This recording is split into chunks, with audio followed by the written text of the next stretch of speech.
cute. Streaming now.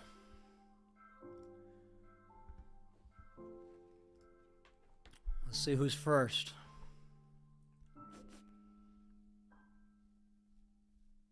I hope I did everything right.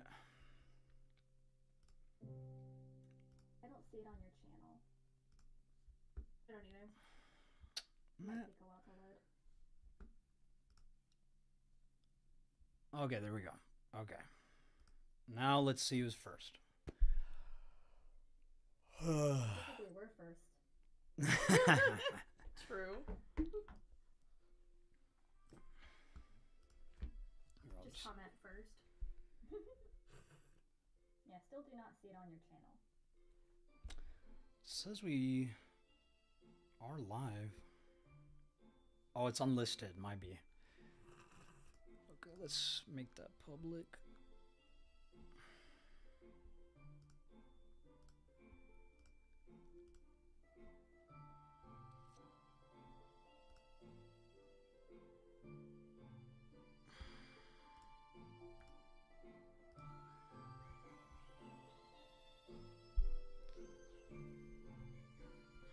All right, there we go.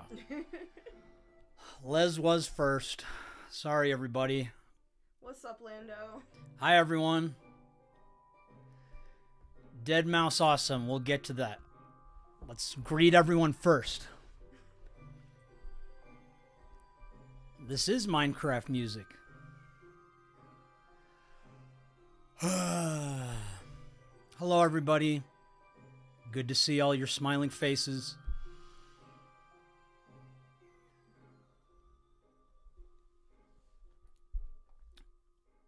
Someone asked, do you still talk to Chi?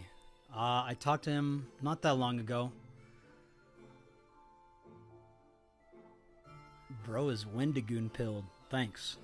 So today I am joined by Spencer, obviously. Hello. But also two new survivors, if y'all want to. Hello, everyone. Hello. So this is Ishmael and Ellie. Two new survivors that want to speak up. And we also have my boy Mark.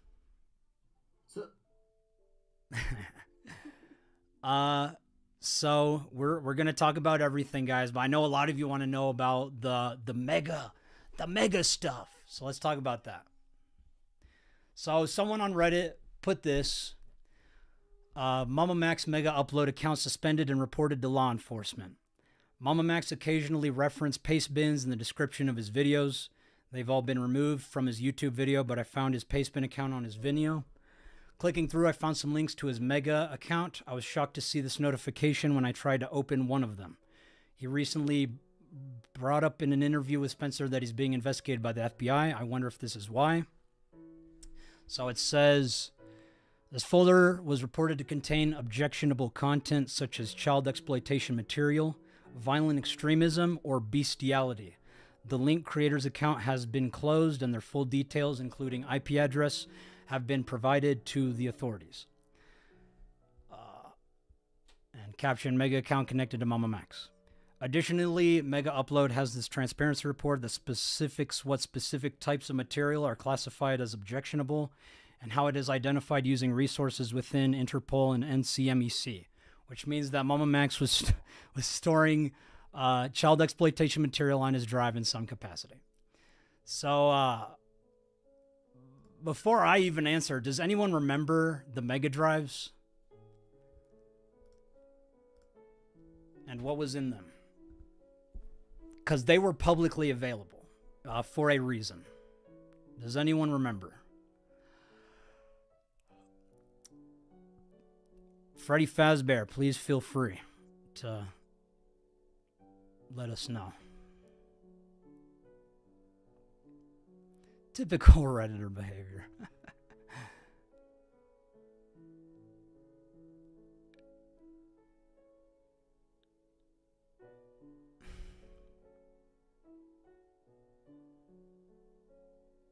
Hello, everybody.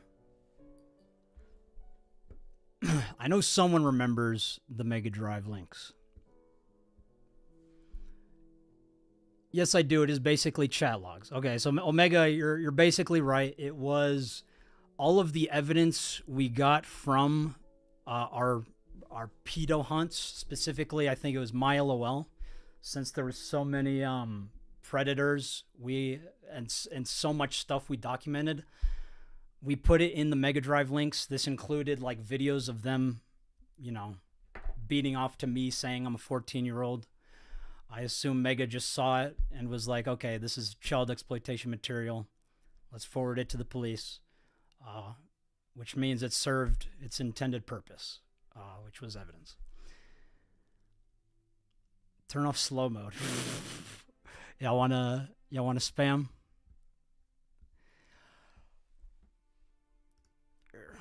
Yeah, it's being pretty slow today, so I'll turn off slow mode just for now. There we go. Slow mode is off for now.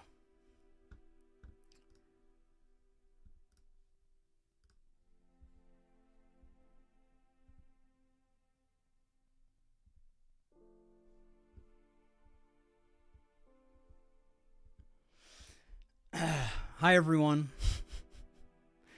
Does kids chat? I think we also had one for kids chat. I think most specifically, though, is MyLOL, since there were so many predators, and there was only so much we could show on YouTube.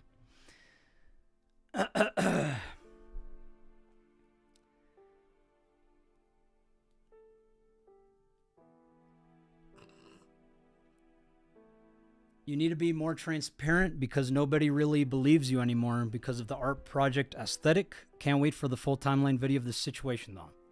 Thank you for the feedback. I feel like I'm being as transparent as I can be, especially on the live streams. I wouldn't say nobody believes me. I think there's a lot of commentary channels that don't believe us, but when have they ever? But we're still working on the timeline video. But while we're here, since we have 2 new survivors, do any of y'all have questions? No, I did not get arrested.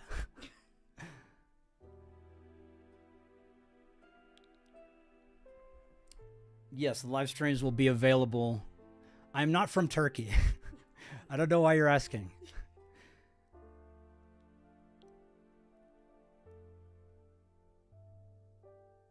Many people do believe you, Max. Too many haters out there that want immediate results. Yep. Reese, I still need to respond to your email. Do not let me forget. Pester me if you need to. I can give a brief rundown just on like my experience, and then see if maybe then there's any questions that come from that. Yes. So Cass asked update on Camden. Did you want to say anything specifically? Well, we found out where he's currently living, and we are contacting his county. We have filed a report with the sheriff's deputy, with the sheriff's office out there, but we're gonna end up having to do more. Mm-hmm. Sorry, Ishmael. Please, feel free to speak. Oh, no worries. Yeah, so, yes, I'm going by Ishmael, and recently known as Survivor A from Spencer's podcast video. So, like, at the very end, when the other testimonies are read out in the first one. So if there's any, like, yeah, I'm not gonna go, like, too much into everything. I'm sorry, Ishmael, they can't hear you. Let me turn you up. It's my fault. It's my fault. Let me turn you up. Okay. Oh, it's because it's doing video. Okay. Sorry, everybody. Give me a sec.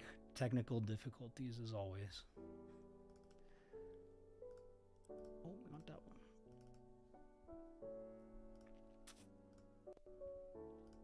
one. Okay, go ahead and speak. Okay, testing. Okay, 1, 2, there 3. we go. So Okay. sorry about that. No worries. Can everybody hear me now? Testing 1, 2, 3. Okay.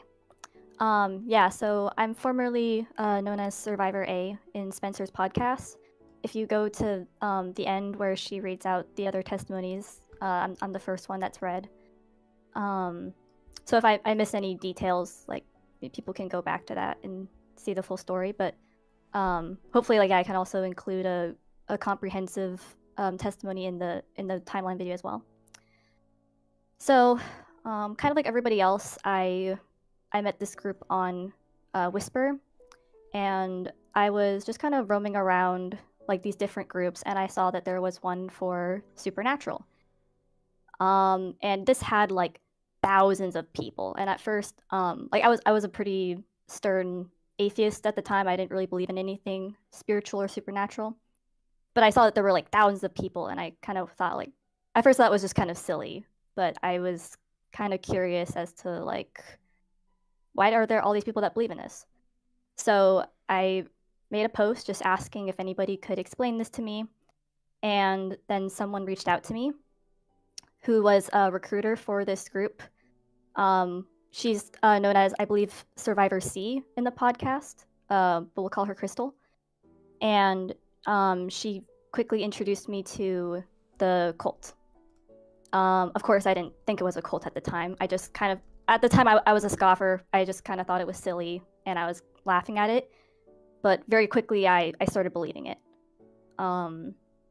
Just because I kind of just saw how, like, confident everybody was. And then even more so, Camden reached out to me. And the first thing he wanted was just a photo of my face. And then I even asked him for a photo of him. And he actually got really offended. He was like, "Why do you need a photo of me?" And the reason why he said that was because I was looking at his Facebook, and I actually liked one of his photos with his face. But I just kind of wanted like another photo, but he didn't take kindly to that. Because he's like, "You already saw my face." So I grew pretty close with this group. Like I was there all the time, and I just became like more and more sucked in.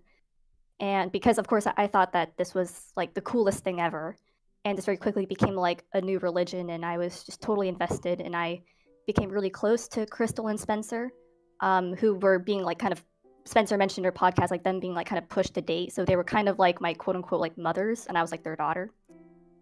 And as time went on, I forgot what it was exactly about, but me and Spencer got into like this really stupid argument, and I got kicked out, which wasn't uncommon. Like we had gotten kicked out over like just kind of numerous like squabbles, I guess you could say. But I got removed, and what was different about this time was that I didn't think I would ever come back. And when that happens, people fall into despair really quickly because they think that they just lost like everything, like their family.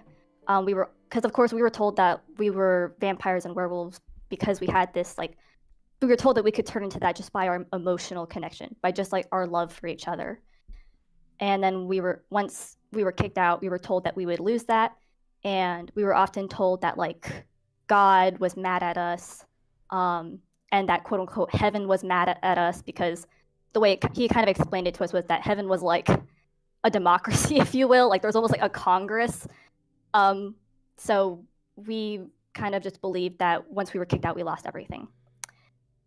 And at this time when I was kicked out, I messaged this account that I'm pretty sure was run by Camden.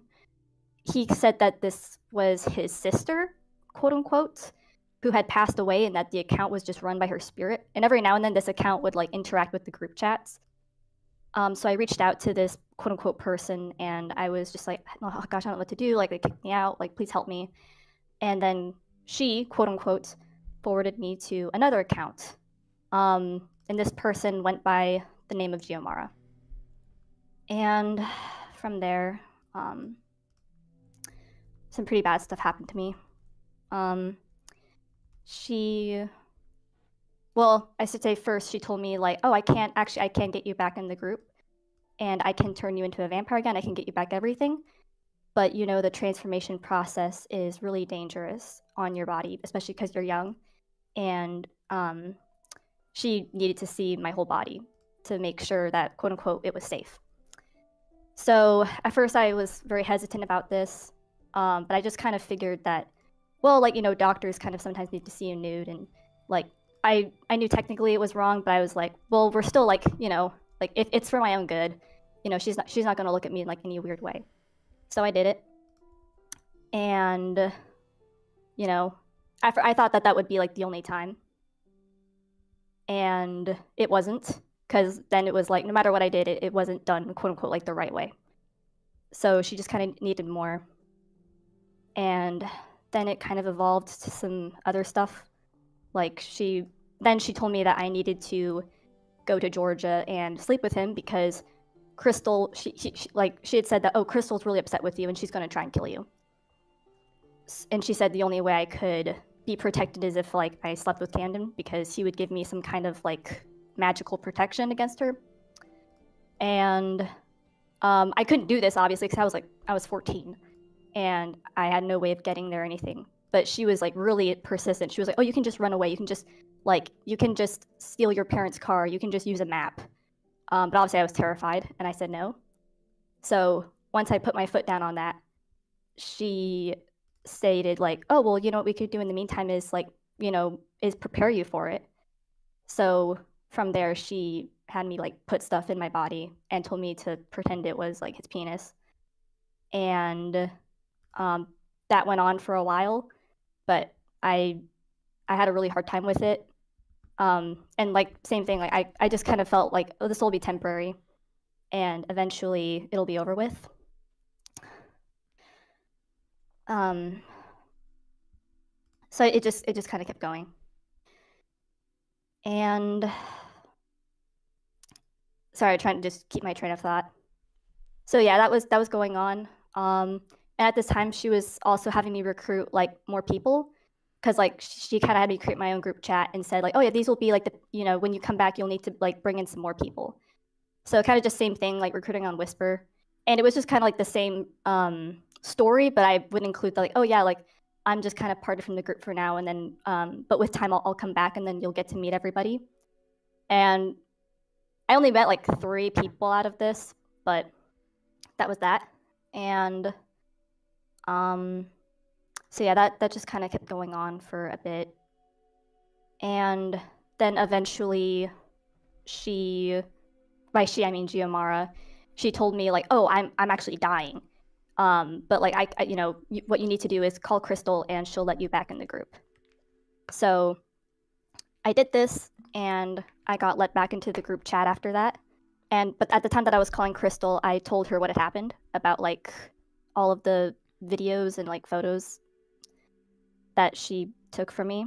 And Crystal was like really shocked because she said, oh, well, Camden made me do really similar things, but he told me that you were trying to kill me and I needed to do this for protection from you. And at this point, something kind of clicked for us where like something went really wrong here, because I didn't say any of that. And she was like, yeah, and I didn't say any of that towards you. Like I would never want, like, even though, yeah, we were upset at each other, but we would never want to kill each other. So, we got in a group call with Camden, and also Spencer was there. And we tried confronting him about this, and he just started like yelling the crap out of me. And he was telling me like just all the sorts of I don't even remember all of it because I was just so terrified. And he was calling me like a bitch and telling me that I messed up, and he kept saying like, oh, you did try to kill her. And I kept persisting no, and he said, we had people spying on you, like I know everything that happened. And he tried saying this, and I said like, okay, well, do you have any like proof, or do you have any screenshots that I said this? And he's like, we don't owe you anything, I don't have to give you proof. So, and then I remember so specifically, he was saying like, don't you think that like maybe you said it in a fit of anger and you just forgot? Like, isn't that totally possible? Like, we're not gonna be mad at you if you say it's true. Like, just stop lying. Like, you're wasting everyone's time by lying. And he would always tell us that, like, oh, I can hear your heartbeat and I know you're lying. So like, really, if you keep not telling the truth, you're just wasting my time. And I just really wanted to get out of that phone call just because I hated being yelled at. I have a lot of trauma with people yelling at me, so I just said fine, yeah, I did it. But at that time, I wanted to leave. Like I was just done. I told him like, I don't even want to be part of this anymore. And he said, like, I wouldn't do that if I were you. And I didn't really know what he meant, but I didn't want to find out, so I just went back. And I was pretty scared after that. And later, like even though we were kind of finished with the whole thing with Giomara, like it was still kind of looming over my head, and he knew I had some anxiety over it. And I don't know why he did this, but then later I remember him calling me, and I don't know if you remember this, Spencer, but I remember him calling us and him telling me like, oh well, you know, like the hunters, quote unquote, like for other people, like he would use the term like leviathans, but he would also sometimes like talk about like these quote unquote hunters. And he said, oh, you know, the hunters got a hold of like those photos and videos of you, and they leaked them out to the public. Yeah. And I was just like mortified. So I just ran, or like not by ran, I mean I just left the group chat without like a word. And I was just mortified. And then Spencer calls me, and she was like just frantic, and I asked her like what's going on. And Spencer told me that some account was messaging her with the photos and videos of me. And they were basically saying, like, we want to talk to the girl. And they were threatening to post them, like, all over the internet if Spencer didn't respond. So Spencer said, like, I'm going to call the police if you don't leave her alone. And then it seemed like they kind of got a little scared after that, and they kind of backed off. Obviously, I was just losing my mind. Gosh, yeah, I'll never forget like just that feeling.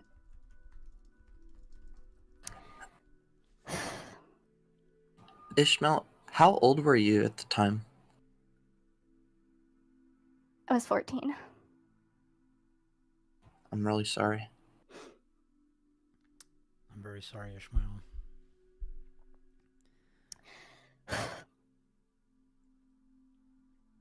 Thank you for sharing with us.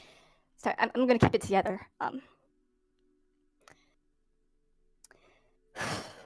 So I went back because I didn't really feel like I had a choice. Well, to be specific, Camden called me, and he basically told me that if I went back, he could protect me.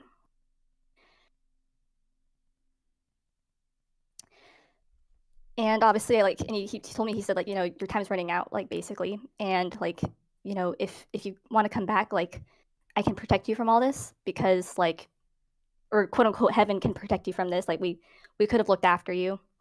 He said, but if you don't, like, I can't really control what happens next. So I went back. But obviously, I was never really the same.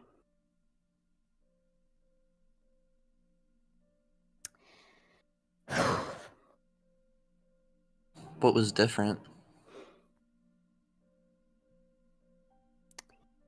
Just feeling like I didn't belong to myself anymore.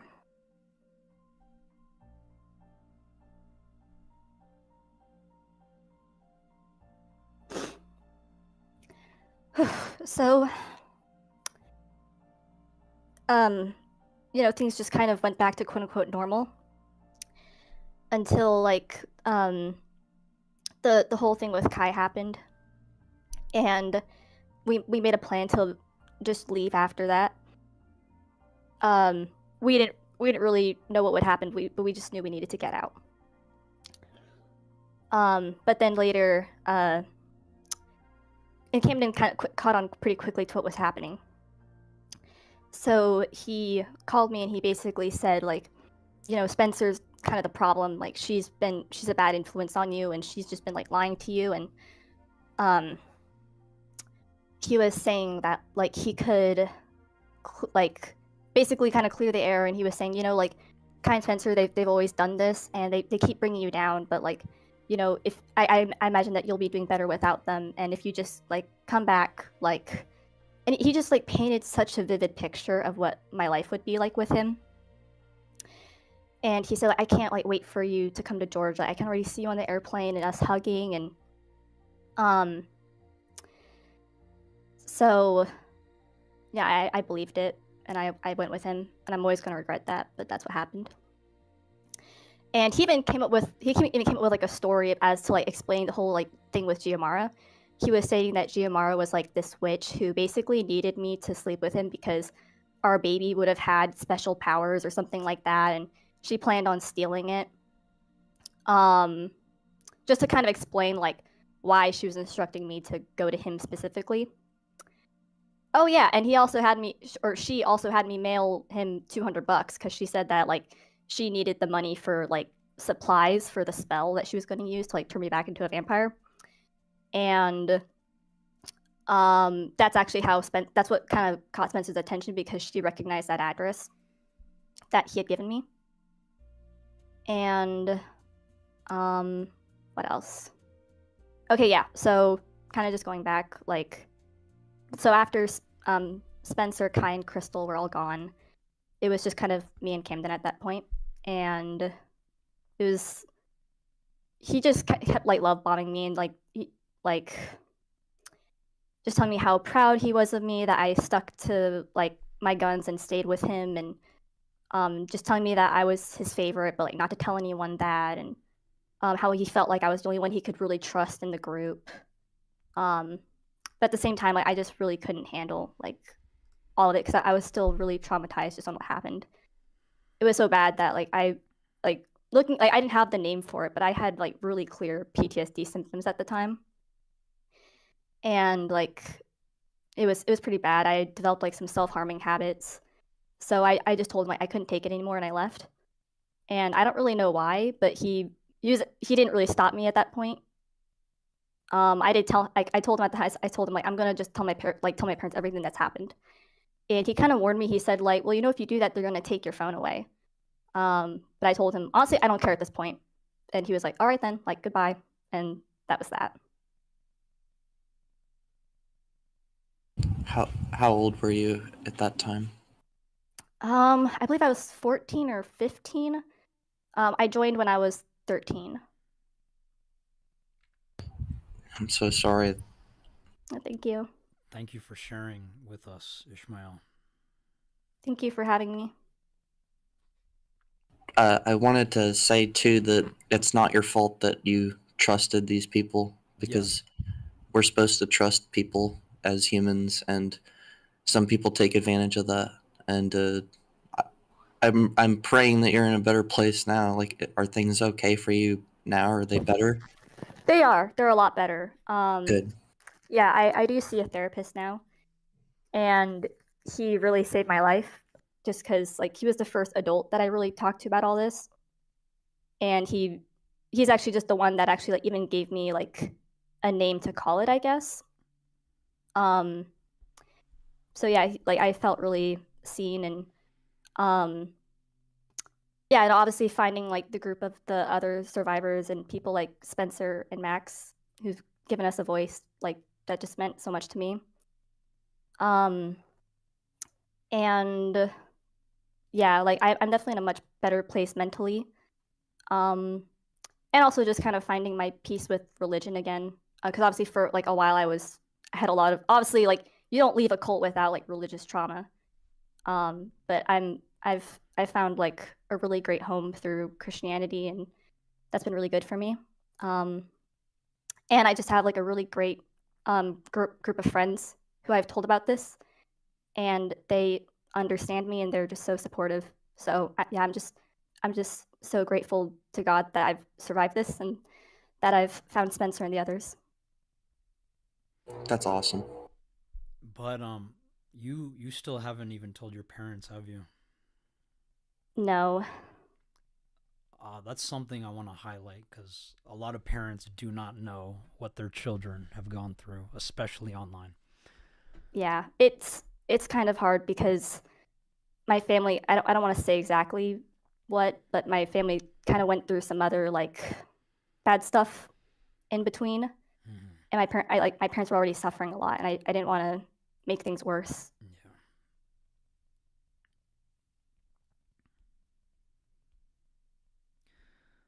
Are you open to answering questions or I am. Yeah. okay. If anyone has questions for Ishmael, please feel free to ask. Thank you all for the kindness.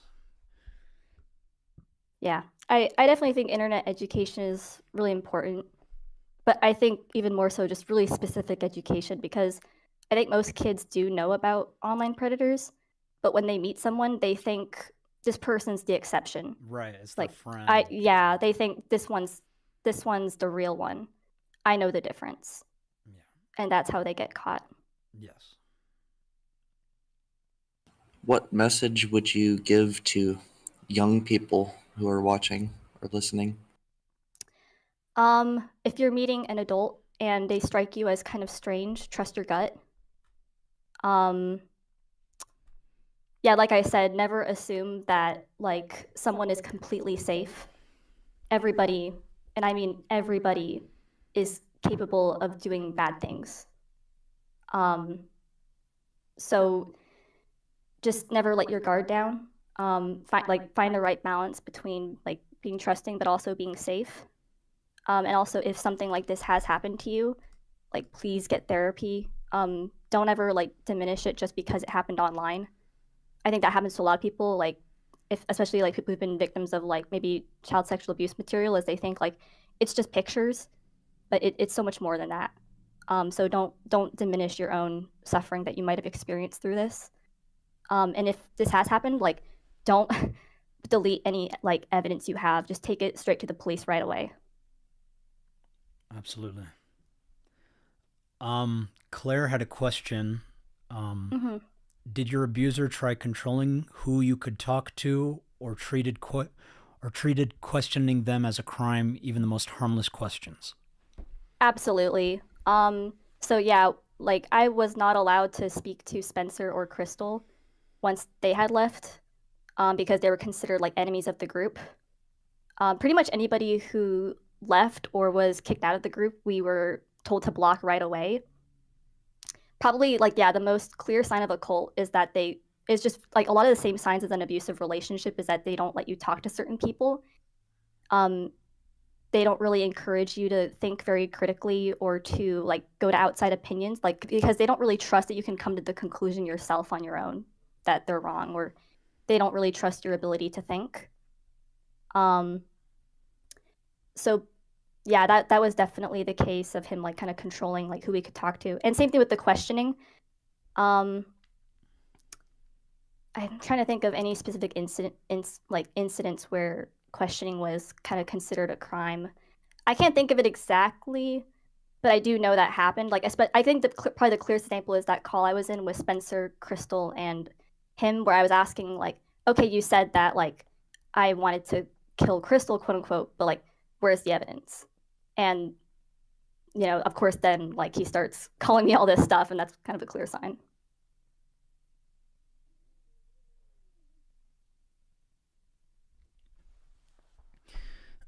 Okay. We got 2 super chats. Oh, thank you. Pin King said, if you are a minor, bring a parent with you if you're going to meet an adult. Even in scouting, to adults is a must when we meet with a youth member. Jessica Pizzle, wouldn't the best advice be to not have sexual conversations with adults as a minor online, and definitely don't meet up with them? Also, when will you tell your parents? Okay, yes, I guess for the first question is if you're a minor, bring a parent with you. Yeah, I definitely think so. Yeah, I mean, usually recommend like not meeting people in person. I guess if you've only had like minimal contact with them online, but yeah, like definitely just if you are going to meet someone, like go in public or have like someone with you. And then wouldn't the best advice be not to have sexual conversation with adults as a minor online? I mean, yeah, but I feel like that's kind of advice for Camden, not for me. Like, yeah, like I'm, some children don't even know what sexuality is, and Camden was using like, oh, this is part of the transformation process to get sexually explicit images, whereas children don't really know any of that. yeah, I don't really know how to respond to that, I guess, because like I said in the beginning, like I didn't really think of it as, I didn't realize he was sexualizing me. I know it sounds silly, but like I really did think it was innocent, because that's what quote unquote she pressured, and she even like said like I'm a girl, like I see it every day kind of thing. So I mean, yeah, like if you are a minor, I would say like, yeah, don't have conversations about sex with adults online, but that's also not really realistic advice. And I would say that the moral burden is still on adults to draw boundaries with kids and know that that's not an okay thing to do. Yeah, children should never be blamed for any crime that is committed against them. Yeah. And as for when to tell the parents, I don't know, to be honest. Like, that's just, yeah, I don't really have an answer for that. I probably will eventually, but obviously I want to make sure it's done with some sensitivity and thought.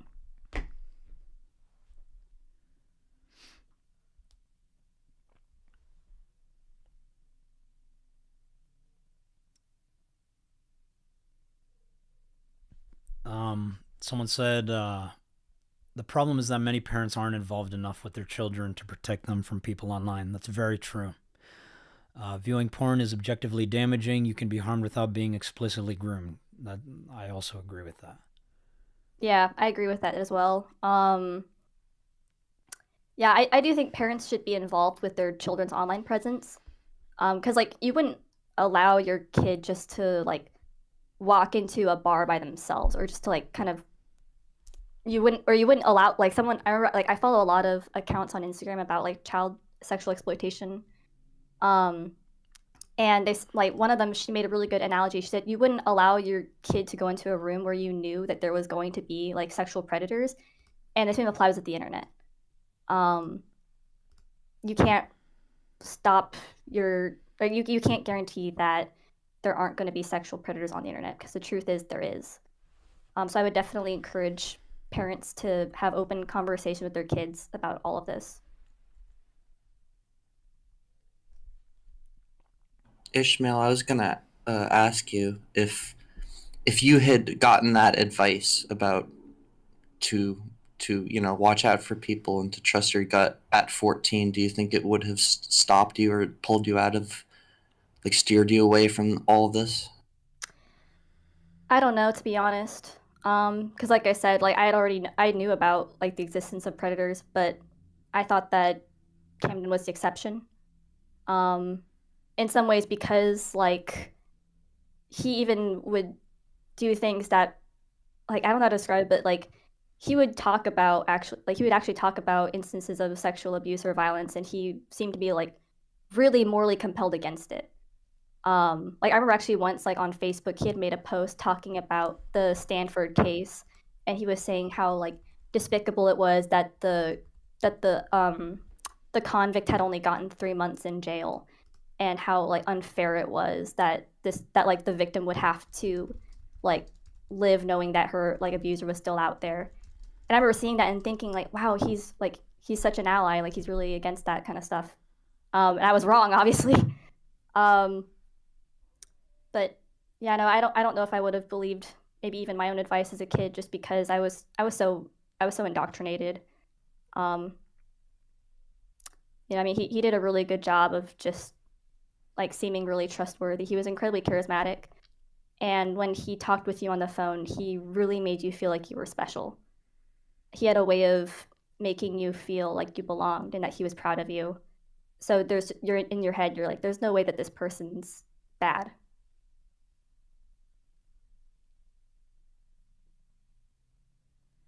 Can I ask, and it's okay if you don't want to answer, but what was your relationship with your parents like before all this? Um, it wasn't the best with my mother, because me and my mom had always had like a pretty strained relationship.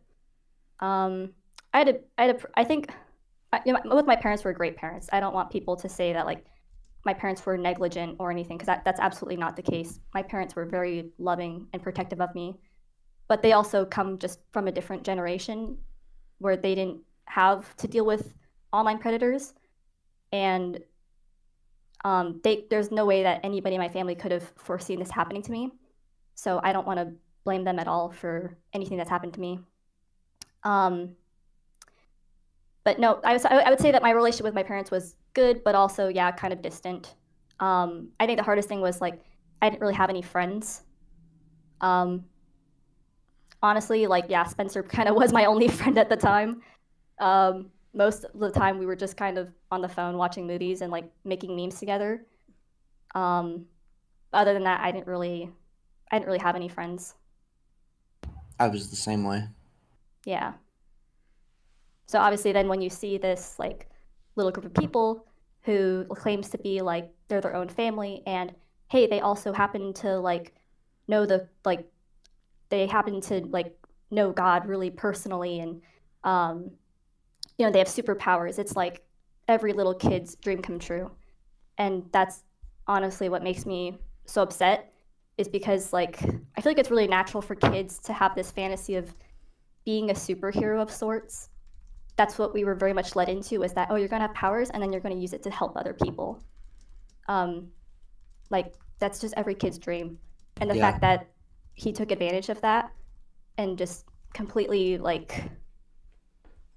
abused like those kids who really just wanted to make the world a better place, like that just really breaks my heart. Me too. I'm sorry. Do you think that he believes his own shit, or do you think that he is fully aware of what he's doing? I have been wondering that for years. I think in the beginning he kind of knew. I don't think that's completely the case anymore. I think he's kind of lost it, or like he's a little unhinged. I mean, yeah, 7 years you keep doing this. I think there comes a point where he does believe his own lies. I can't guarantee that. That's just kind of, I just want a disclaimer, that's kind of my own theory or speculation. One of my friends, actually, I talked with him about this, and he had a theory that Camden had been trained to do this most likely by another pedophile, because the whole cult system is very elaborate and it's very detailed, and he acquired it seemingly very quickly.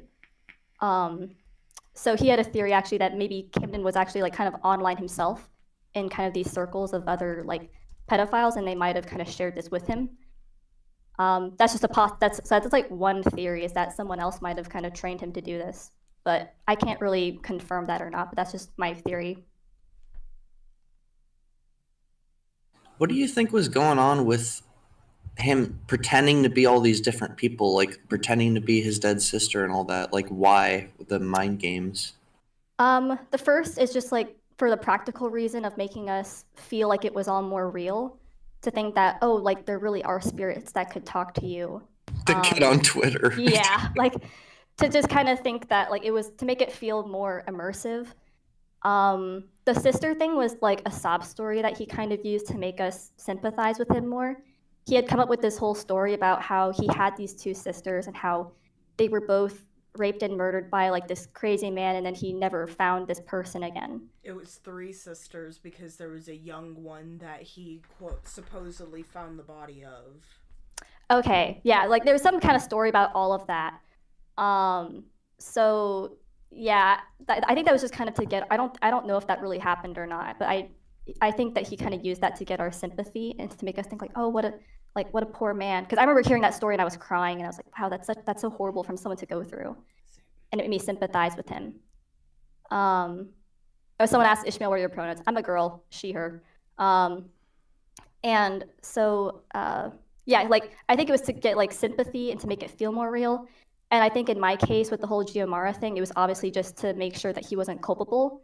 To kind of, I think because it was a woman, like it was just easier for me to trust and to think that I wasn't being looked at sexually when all that was going on. So I think it was just kind of a way for him to avoid leaving footprints.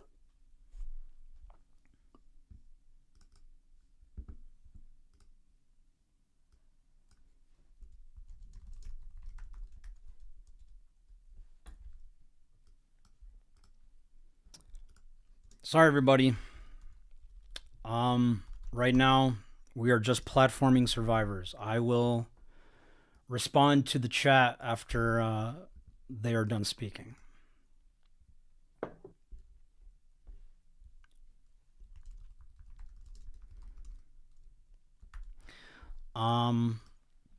Does anyone have any more questions for Ishmael?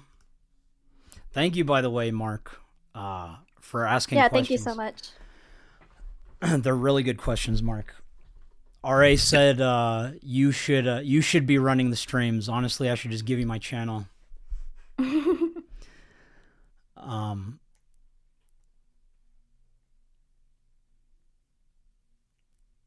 But yeah, right now I just want to listen. So Vendetta asked, how did you come across this cult? Is that a question for you or for me? I don't know. I will say I got it through Spencer, who I was introduced to through my sister. That's how I found out about it, and Ishmael. Yeah, I found out through Whisper and then was led to Kick. Yes, they often recruited through Whisper and then moved people onto Kick. Yeah, they also had a YouTube channel, which is now deleted, but they did have that. The Guild of Divinity one. Yeah. Keg says, I don't want to listen, I want to fix. These stories are all over, I want to reduce them and I hear about them. I mean, you have to hear them, you have to listen to them first to even know what to do, my guy.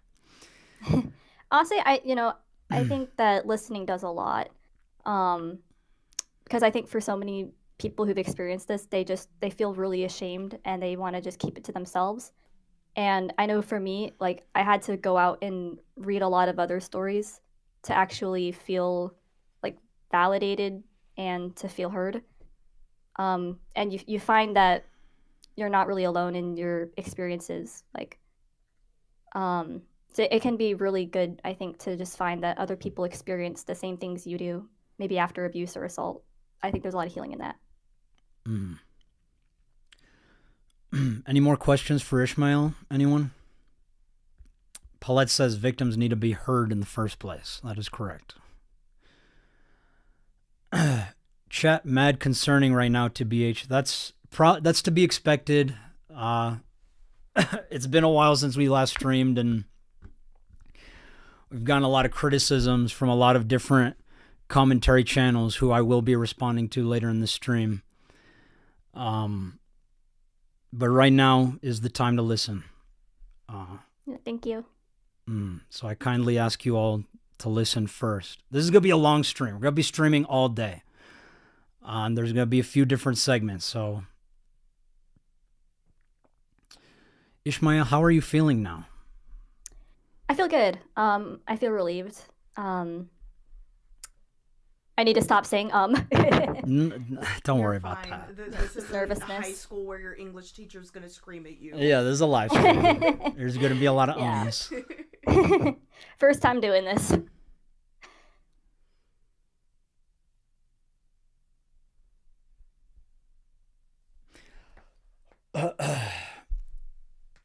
Thank you, Hunter, for asking.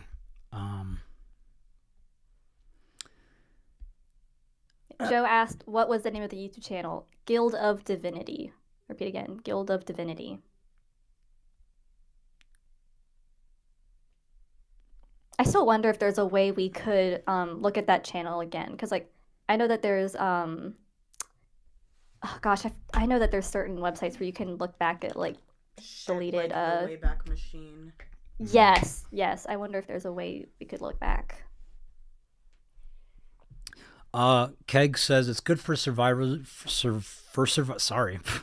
It's good for survivors and people to learn, but it's not meaningfully helpful to fix it fundamentally. It only helps on individual levels. To fix it, you must fix government. What we doing here, trying to fix peds. So there's a lot of moving parts we have to fix, not just government. A big part of what I'm trying to do is fix the social environment we have, particularly in media and influencers. But that, again, that's just one facet. The government is one facet. There's so many different limbs of a system that contribute to child exploitation. And we need to fix all of them. And we start by doing it on individual levels and moving up from there. I agree. We can't just, focus on just hunting pedos, which is why I stopped doing that. We have to go to the very source of all these issues. And I believe education is the way to do that. Someone gave a question to both me and Spencer. They said, what advice can you give to quote unquote new survivors as far as healing? I would say, like, if you can, therapy is very important, but I understand that's not accessible to everybody. So there are some free like services you can find online with just like, I'm sure there's even like Discord servers out there that are like support groups for people who have survived that kind of thing. So I would recommend like just therapy and also community, like talking with other people who've survived similar things as you. And also, I would recommend this really amazing book by Chanel Miller called Know My Name.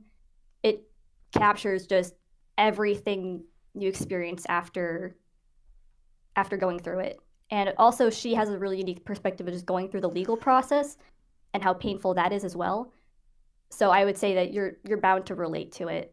And she has a really great way of empowering survivors through her writing. So I would recommend reading that book too. And also, someone asked how I sent money to him, and the answer is through mail. I didn't do it electronically because I didn't have like a card or anything. Yeah, that's why I recognized the address, because Camden tried to force me to buy him a pizza once with Christmas money. Spencer, did you want to answer that question too? I mean, I really don't have anything to add. When it comes to therapy, since it is so hard to access, I suggest looking at your county and trying to find, there's some therapy places that are sliding scale based on your income, and, you also, well, I got my medications and whatnot for free. So, just try and look for places like that and reach out to people that you trust as well. Having people that love you by your side is a very important step. Someone said, can you please move Spencer closer to the mic? She shouldn't be all the way in the back trying to yell at the mic. Sorry, we felt a little crowded. Yes. I have a little tidbit I'd love to say to you guys for just a second too. Is try to make as many friends as you can. The more friends you have, the more people you know. The problem sort of stems from when these people are being influenced in this way. There's nobody else to influence them. They just really needed somebody to talk to or somebody to. But the only people they were talking to was from a very specific, like, a set of ideologies. So try to surround yourself with lots of people with lots of different points of view that are also good friends of yours. And then you'll never be sucked into one particular ideology or group. Like, you can be your own person and see lots of different points of views. I completely agree with that too. Now your face is covered. When me and Max, when he did his IMVU video, he asked me if I wanted to help out. And so we hopped in there. It took 30 seconds to find that guy, Pablo Sunny.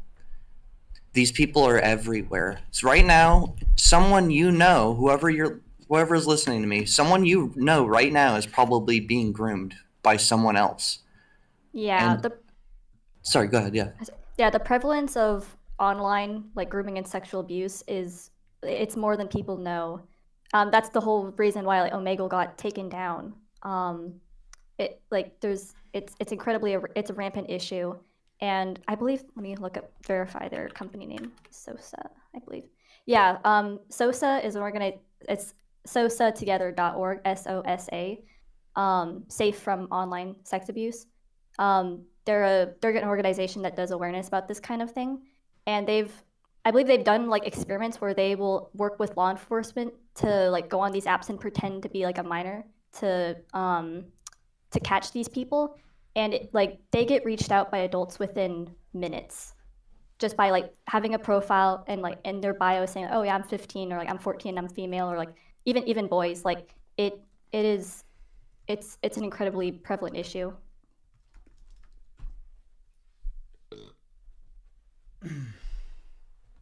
Yeah, if you need friends and you need attention in this world, go on the internet. There's going to be a million people welcoming you with open arms into their communities. And the problem is, some of those communities are going to slowly ask you to do worse and worse things until, yeah. Yeah, and then also someone asked, did Camden target minors with any emotional or family issues? Yeah, that's completely the case. That's what I was when he lured me into running away and living in his mom's house. Yeah, I mean, just naturally, like we would share stuff about our own lives, because we were all friends and we wanted to get to know each other. And I remember like talking about how like if one of my parents yelled at me, he would side with me, and he would, not that that's inherently a bad thing, but I think that, I mean, obviously I know that there was like a more sinister intention whenever he was quote unquote like kind to me. Um, yeah, and I remember him even telling me, be like, "Oh yeah, like this member, like they have a lot of issues at home, which is why we need to be there for them." And like he totally knew that a lot of the kids in there had issues with their parents or were even being like physically abused by their parents.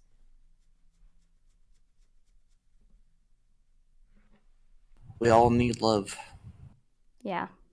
It's like, it's not just like oh, it'd be cool. Like, your human body biologically needs attention and love. Uh, and if you don't get it, you'll literally die. Yeah. No, I mean, yeah, gosh, it's been said that I think that like even babies, if they're not given affection, like physical touch or like love when they're first born, like their mortality rate goes up by a lot. Yeah, they'll die of stress dwarfism. Hmm. Yeah, And kids are the exact same way. Like even if they don't know it consciously, like they know that they need love for survival. Because like as kids, we're so dependent on adults. We kind of just instinctively know. I mean, I say we. I'm not a kid anymore, but just knowing when I was a kid, like I knew that if like I didn't have love from like any kind of adult around me, I was in trouble. it's hard when our parents are so disconnected. They work 8 hours a day, and we all live different lives. They're not involved in anything we do. We can't, like, tell them the shit we're interested in.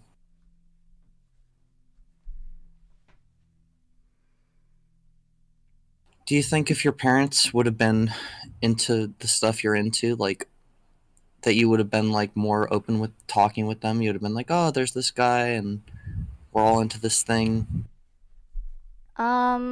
Well, uh, so I want to answer this question wisely.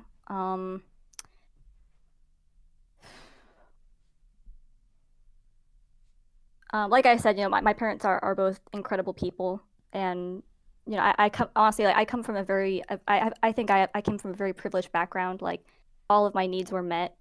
Um, and yeah, I don't share, I didn't have like a lot of interests in like as of the recent years, as an adult, I actually have like a lot in common, I think, with my with my parents. But as a kid, like yeah, maybe I didn't.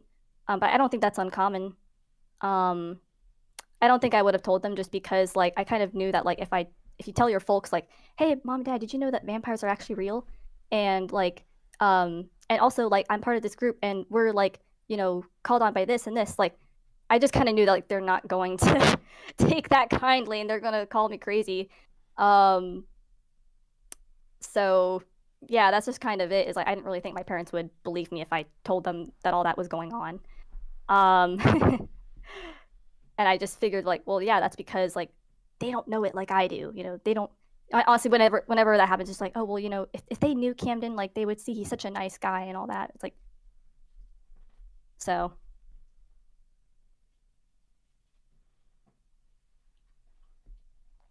Someone asked, did Camden's abuse affect you at school, and does it still affect you today? Every single day.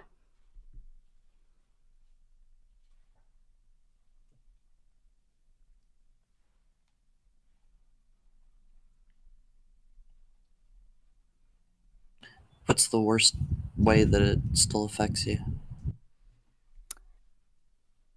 I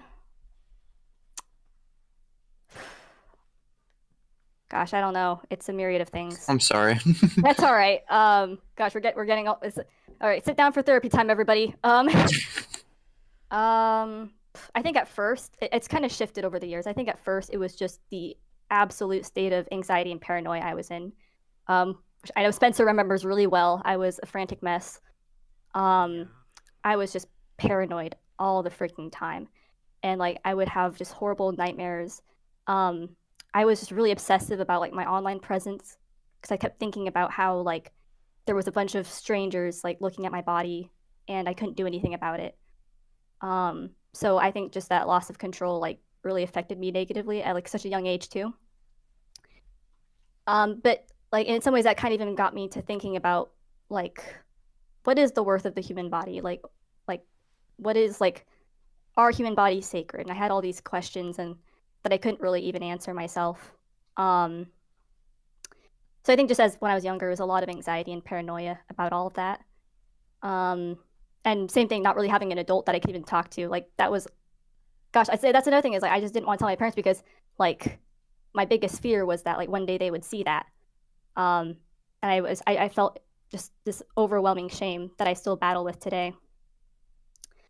And then I think as of recently, like I'm kind of in the phase more with more acceptance. So I think there's just like some depression that comes with that, and just feeling like feeling very defeated and powerless. Because like even if we send it to prison, like I can never like get those photos back. I can never like undo it. So I think just like the powerlessness is probably one of the worst things. And I still get like nightmares every now and then, but they're not as recurring. And I think honestly, just the terror that he's still doing this to other people, like that really drives me nuts. That's probably the worst of it. So yeah, I would just say just overwhelming like stress and shame that comes with all of that. I used to struggle with dissociation pretty badly. Like someone mentioned about like being in school, and it's like, yeah, that is like, that's pretty common. Like I'll be in class and I'll just kind of start dazing off into space thinking about it. Like I've had times like I'd be at like a family member's house and they had to call my name like 3 times just to like talk to me because I was thinking about it and I couldn't pay attention to anything. Yeah, I could. Gosh, I don't know where to begin just talking about like the negative ways it's affected me. Sorry. That's all right. Yeah, I mean, gosh, yeah, how do you pack like 7 years into like 1 minute? But Take your time. We appreciate you sharing, Ishmael. thank you. It's very brave of you to do so. Yeah. Thank you. Yeah, I'll say I'm proud of myself actually because I think about my 14-year-old self and how I just wanted nobody to find out what happened to me. Like I was so determined just to keep everything a secret. So I think to be able to just talk in front of an audience and say it, like that's a really huge milestone for me. Hell yeah. Yeah, I don't want to hog up the mic too long. No, this is your. We're so happy to hear from you. I'm learning so much. Oh, thank you. I have a little brother who's very young, and he's got a group of friends online, and I don't know what they do. I don't know what they're into. And I feel guilty. It's hard. I feel like that's gosh, I see so many kids on like their iPad now. We make fun of like iPad kids, but like honestly, whenever I see that, like I get this really bad pang of anxiety in my chest.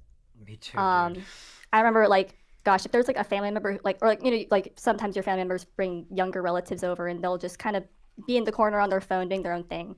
And every now and then like my grandparents will be like, "Oh, like those kids on their phone." And like I just feel terror because I keep thinking like what if they're going through what I went through? Yeah, you look away for 2 seconds. That's all it Yeah. takes. You think you know everybody they're watching and all the things they're into, and then they find someone new the second you weren't looking.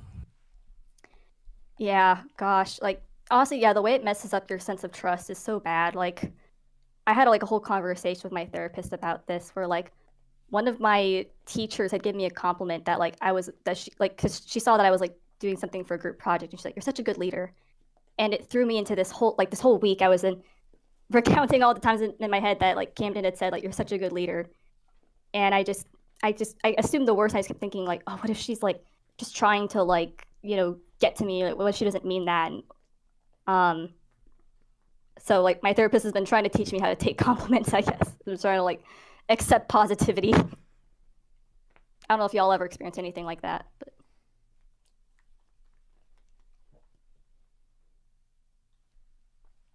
I do. yeah. So, when this was happening, were you still in school, or like, did you quit school? Like, what was the deal with school? I was an online student, which is why I didn't have any friends.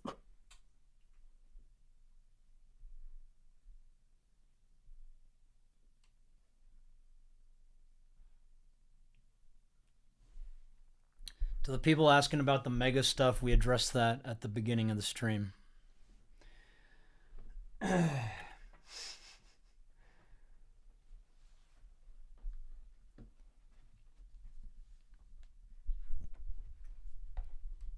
Keg says, Keg keeps donating. Why are you supporting this if you disagree with it? He said, clearly more interested in virtue signaling and moral support than fixing peds. I'm outie. Camden is nothing. Small fry. Way bigger systems out there. That's very disrespectful. And he is part of the system just as you are, just as we all are. And I think we can fix the system one step at a time. Like we are a pretty small channel compared to the rest of the world that's trying to also help fix problems. It's hard to respond to criticism that is incoherent. Right? Like, I get what you're trying to say, dude. It's like, it's the system. We know it's the system, guy. We know it comes from a governing level, but the government itself is already committed to like solving these issues. Obviously, it's not. They're doing a really bad job at it. Like, what do you want? What do you want can you like create a whole new layout for the government and send it to me? And then we can talk about fixing the system. The government is like the person pushing the gas pedal on the car. They don't necessarily know how the car works or all the problems that are feeding into that system, but they just want to drive it. They want it to go. That's really all the government knows how to do. It's up to us together to reach out to each other. Find those people, like I said, that right now you know somebody who's being groomed. Like, reach out to people and befriend them and try to pull them out of whatever mental schema they are in. And if you are in one yourself, try to branch out.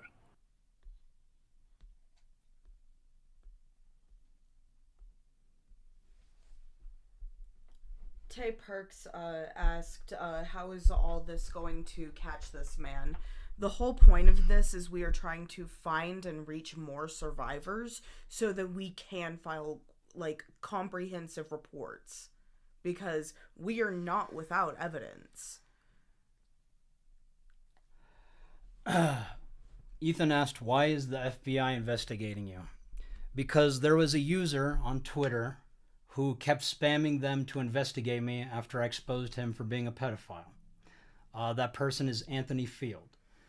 I actually went to the same fucking high school, and he was graduated, over 18, and sneaking into the school wearing polo shirts because we had uniforms so that he could eat lunch with freshman girls. And I saw that multiple times when I myself was a freshman. So... yes, that is what the FBI wanted to know, is why there's a user on Twitter named Magnetard, Unfiltered, accusing me of getting my audience to kill pedophiles. Yeah. Anyway, does anyone have any more questions for Ishmael?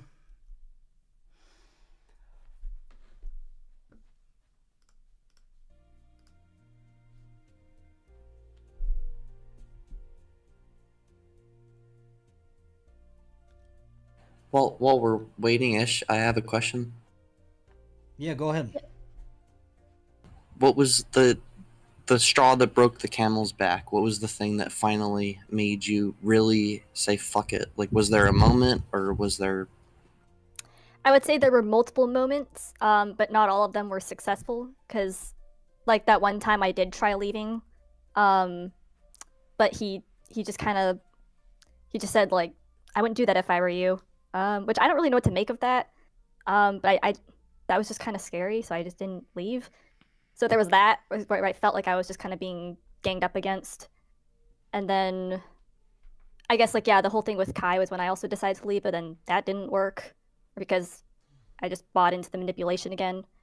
And then I would say the final time when I successfully did leave, I would say education just played the biggest role. I don't know how, but I had come across an article online about cults. It was either an article or it was a quiz. I think that's like, are you take this quiz now to find out if you're in a cult, like kind of thing. Um, I don't remember where it came from. I don't remember how I came across it, but I did. And then, gosh, everything was so specific to what we were going through. Like, I remember there was even one question about, like, does the leader every now and then just kick out all the members and then start anew? And I was like, yes. There were just so many things that were so specific to what I had experienced. And that's when it all started kind of clicking for me as like, oh shoot, I'm in a cult. Some BuzzFeed quiz.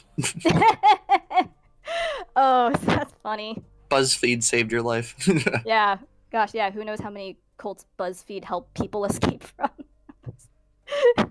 Pandy Marie asked both of us what helped give us courage to go so public with our experiences.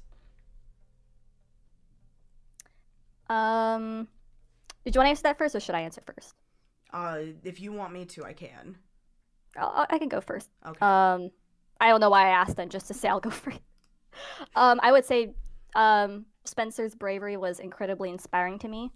Knowing that I wouldn't be alone going through this, and that I had a strong, incredibly powerful group of survivors with me, that helped me a lot. And also just thinking about how like education saved me, like just yeah, some stranger writing an article about cults saved my life. So who knows? Maybe like honestly, maybe even just me and Spencer talking like this can help somebody else who's going through something similar. So I think the possibility that it could help like people who've experienced something similar, or who would have experienced something similar, but didn't because they had this knowledge, that's what encourages me to speak. What about you, Spence? So my courage pretty much started the moment that Camden had Carrie threatening my sister, because my sister was 4 years old. And then on top of that, I was just thinking about everyone else. Like, Ishmael was still in because he had lured her right back in after myself and Crystal had left. And it was just wanting to fight to make sure that I could try and help and try and get everyone out, or maybe try and do something to prevent it happening from someone else, at least by Camden's hands. Someone asked if I had got an official diagnosis for PTSD to make sure I wasn't confusing it with something else like in my childhood. Yes, I do have an official diagnosis from my therapist, and I know like it is like there was something else that happened in my past that kind of adds up to it. But I know for sure as well that this incident was like the primary factor in that. So yeah. Thank you.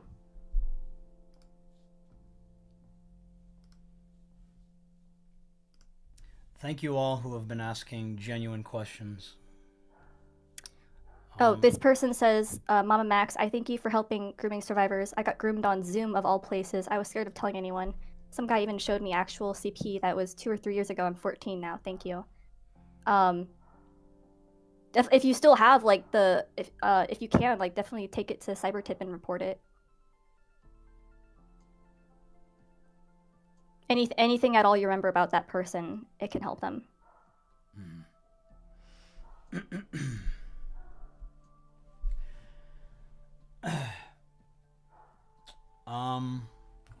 Can I ask a question, Ishmael? Yeah. Is just okay. So, if instead of the way things played out, if instead it was just a lawsuit, and they were like, "Hey, we're suing Camden, and we're also going after the police department," no videos, no nothing, no publicity, would you still have felt like that this was like a thing that you wanted to be a part of?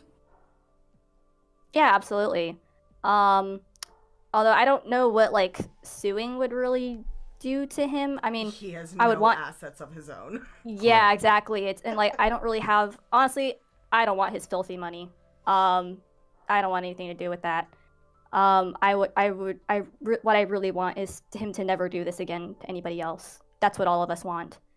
We want him in prison, absolutely. Yes. There's no disputing that, and there's no exceptions. Like that's just what needs to be done now. So, yeah, definitely. How do you feel about the way that Max has told this story and portrayed it? There's a lot of people who are very critical of the way that he's handled it. I don't want to get too much into that. I've already spoken with the group and Max privately regarding all of that on what I agreed with and what I disagreed with. And Max has been very kind and he's taken criticism very well. And I think that the timeline video is going to satisfy a lot of concerns about making sure the story is told coherently and in an organized way that is understandable. So I will participate in that. And yeah, I can't really say anything that hasn't already kind of been said a bunch of times. I hope that's a satisfactory answer. Yeah, we just got to keep it rolling, right? Yeah, yeah. So, to everyone who keeps saying you can't sue someone into prison, we know that. We spoke to a lawyer, and they recommended that we don't even pursue a civil suit. So we will be using the money to bring everyone to Georgia to report Camden to his district attorney. Just so that's clear, because we do want him behind bars.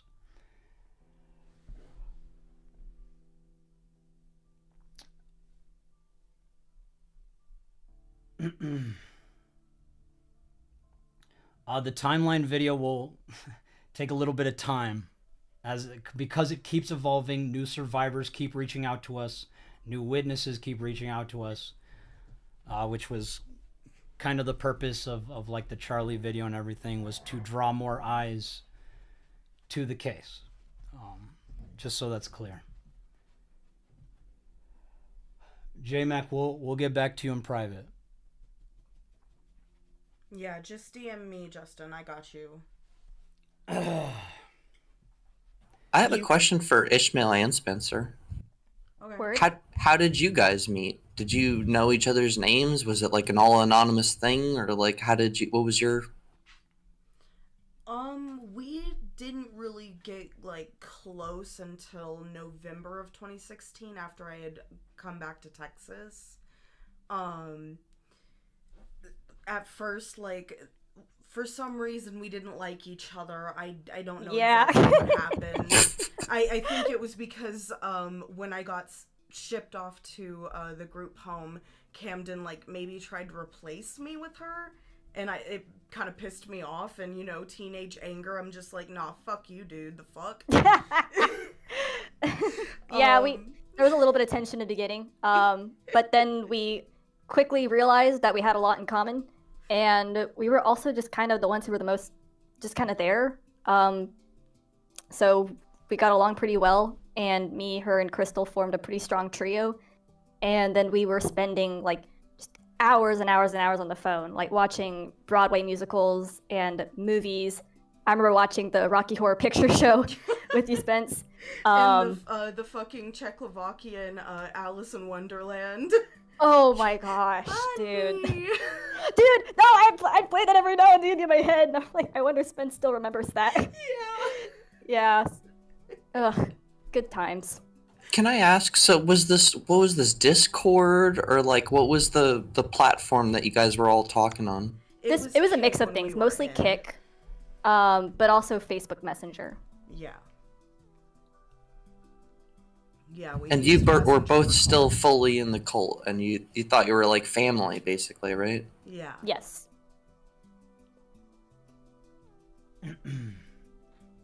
Someone asked a good question.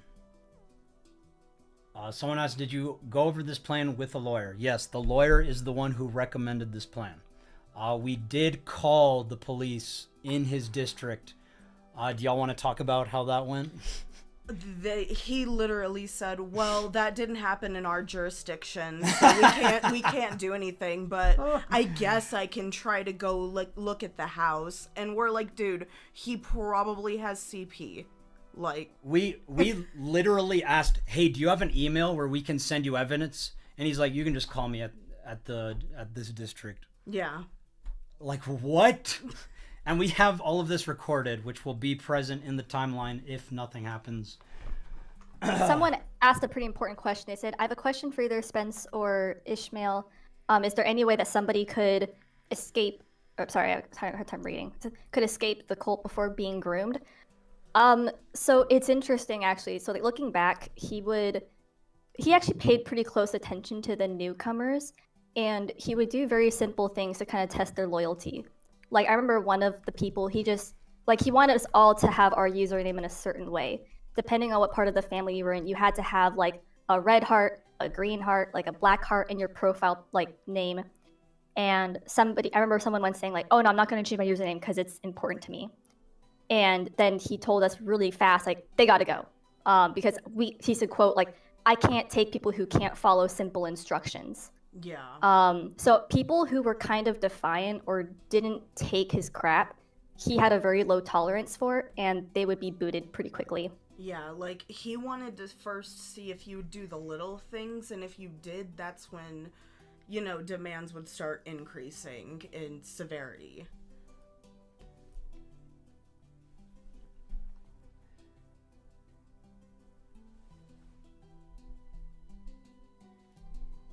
How do you feel looking back on all that now, as an adult who is better at dealing with shit? To Juanita Chupa, who said he probably has CP. What a compelling piece of evidence, Spencer. It's a wonder they didn't kick his door down.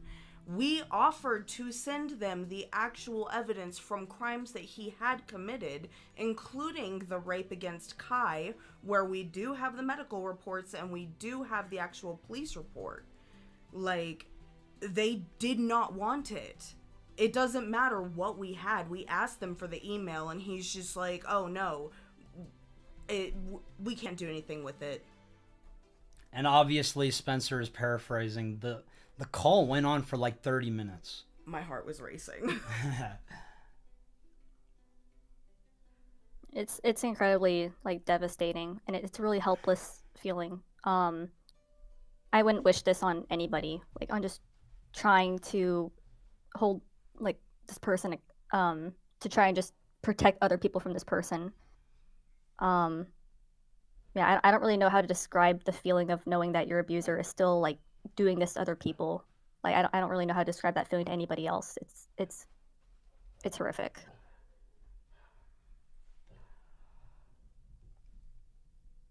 I'm so sorry. Could you repeat your question again, Mark? That's okay. I don't remember. I think you said looking back as an adult. Yeah. It's painful. I think that's like the hardest thing, is just realizing all the signs were there, but I was just too young to look at it. I cringe a lot thinking about my old self and thinking about how I believed all of this stuff so genuinely. Just like the amount of conviction I had in this person. And just think about how young I was and just how I had all these dreams of saving the world. It's very crushing. It's very human. We all do it to someone. Yeah. I'm so sorry, Ellie. I wanted to get as many questions for Ishmael as possible. Are you still Yeah, with us? we need to hear from Ellie, definitely. Oh, there's a new YouTube for them. Yes, hi. Oh, shit. It's been around for a while, and no worries, guys. I want to make sure that Ishmael has time to talk and like tell her part of the story. It's a lot. Yes. Can I ask a quick question about that YouTube? Yes, Is it Jalexa running it? absolutely. Oh my Excuse my French. God. Dude, she's still in? Yes. She's she still has never the cash left. cow. That poor woman. Yeah, she is still there and probably will be there forever. Not forever. We're getting her the hell out. I really hope we can, because... I just want to highlight a comment. Comic Zan says Max's haters are his biggest fans. That is absolutely true. My haters are so obsessed with me. My God. So this is a new survivor, Ellie, who came into contact with us. How long ago was that? Like, literally, I got the response from some of the people helping me. Like, they had reached out and I heard about it on the 1st. They had been trying to reach out. I just had been busy with the holiday season. So welcome, Ellie. Sorry for taking so long. It's okay. But please tell us your story with Camden. Sure. I'll try to condense it because it's about 5 years of story, and you have I'm all sure the there's a lot of time it you that- need. I'm sure there's a lot I don't remember, just because it's been a lot, and I have CPSD and really bad memory loss due to it, so pardon me. But I met Camden in like 2016, right before college, off of the Experience Project. It was either I had posted something, or I think it was Jalexa that had posted something, and somehow we got in contact, and I was added to a group, and it was about like witches and Wicca, and like I had a lot of Christian religious trauma growing up, and so I was kind of exploring and figuring out what I believed. So I was like, oh my goodness, maybe people who know more than me, and like I want to learn more about this because it seems super interesting. And I think for the first couple months it was super family oriented, and I was like, oh my gosh, I have friends and like people who want to learn the same stuff or like know stuff that I want to know. And then later on, it was like they were recruiting people for like their coven portion, because I know it was a whole bunch of different things. Like some of it was like vampires and werewolves and witches and whatever. I was mostly in like the witches portion, so like I didn't really get to see anything else because they would keep us in separate group chats. But later on, a couple months down the line, I found out that there were really young kids in the chat, like I think as young as 11, and I went straight to Camden because I had told Jalexa like it's not okay to be having these people in the chat. They're really, really, really young, and like I don't feel comfortable talking to them, and neither should you. But then I went straight to Camden and I was like, hey, Jalexa's not listening to me, and we have super young people in this chat, and I don't feel comfortable with it. And it should have been a red flag to me that he just immediately like removed me out of the chat and was like, oh, hey, sorry, that will never happen again. Thank you for telling me. And like I thought we were having like a semi like as adult conversation as we could for being a teenager. And I was like, great, won't happen again, because sadly I was very trusting of people. I shouldn't have been, but I was. And he added me into a chat that I think the youngest was like 16, 17, and I was like, great, definitely people I can still talk to, because like I have friends that are 16 and 17. I'm about that age. Why is this not a problem to me? and he never added me into any chats that had anyone, I guess, not saying too young, but like too young that I was uncomfortable talking to, or like anyone that would be like either not be a senior in high school or like going into college type age. And I think off of that, he would talk to me a lot once I got in contact with him. I mean, like, he would call me every single night, which wasn't weird to me because, like, I didn't have a lot of friends, and I thought it was nice to talk to somebody who seemingly cared and, like, wanted to be on a call with me. And I would just, like, let him talk and talk and talk and talk. Not that I really, like, listened to anything or remember what he was saying. But I do remember at one point he was asking a lot of questions about my childhood, and I had let him know that like I had a lot of abuse going on, and I feel like he really capitalized on that and wanted to know more, and some of it was definitely not stuff that like you divulge to people that you don't really know. But he really wanted to know like everything. And then later he was like, "Hey, I know that you're single. We should like go on dates. You should go on dates with me because I know you've never been on a date before." And I was like, "Okay, that's kind of weird, but like maybe friend dates are a thing." Because like I'm not thinking of this man as like I want to be with you because I don't know. I'm not like that, and I don't just like date people willy nilly. And like I had been on friend dates before where like you take your bestie out for like coffee and you're like, haha, this is a cute little date. But I know now he was like uber serious about it, which is kind of gross to me because at the time he had his girlfriend Kat. Um, and he was like, "You could go on a date with me and Kat, and it would just be really cute." And I was like, "Oh my goodness, like a friend date, so cute, thank you." Obviously, it never happened because I did not live in the same state. Um, but he really wanted me to be there, and he would like ask me to like quit college and like run away and move and like go live with him. He's like, "You can quit and come live with me," and I was like, "I really can't, because I'm paying money for college, and I am poor, and I would like to make money after college, so I can't just quit." But I like satiated his need for that by being like, "Hey, after college, like I'll move down there, but you just gotta wait.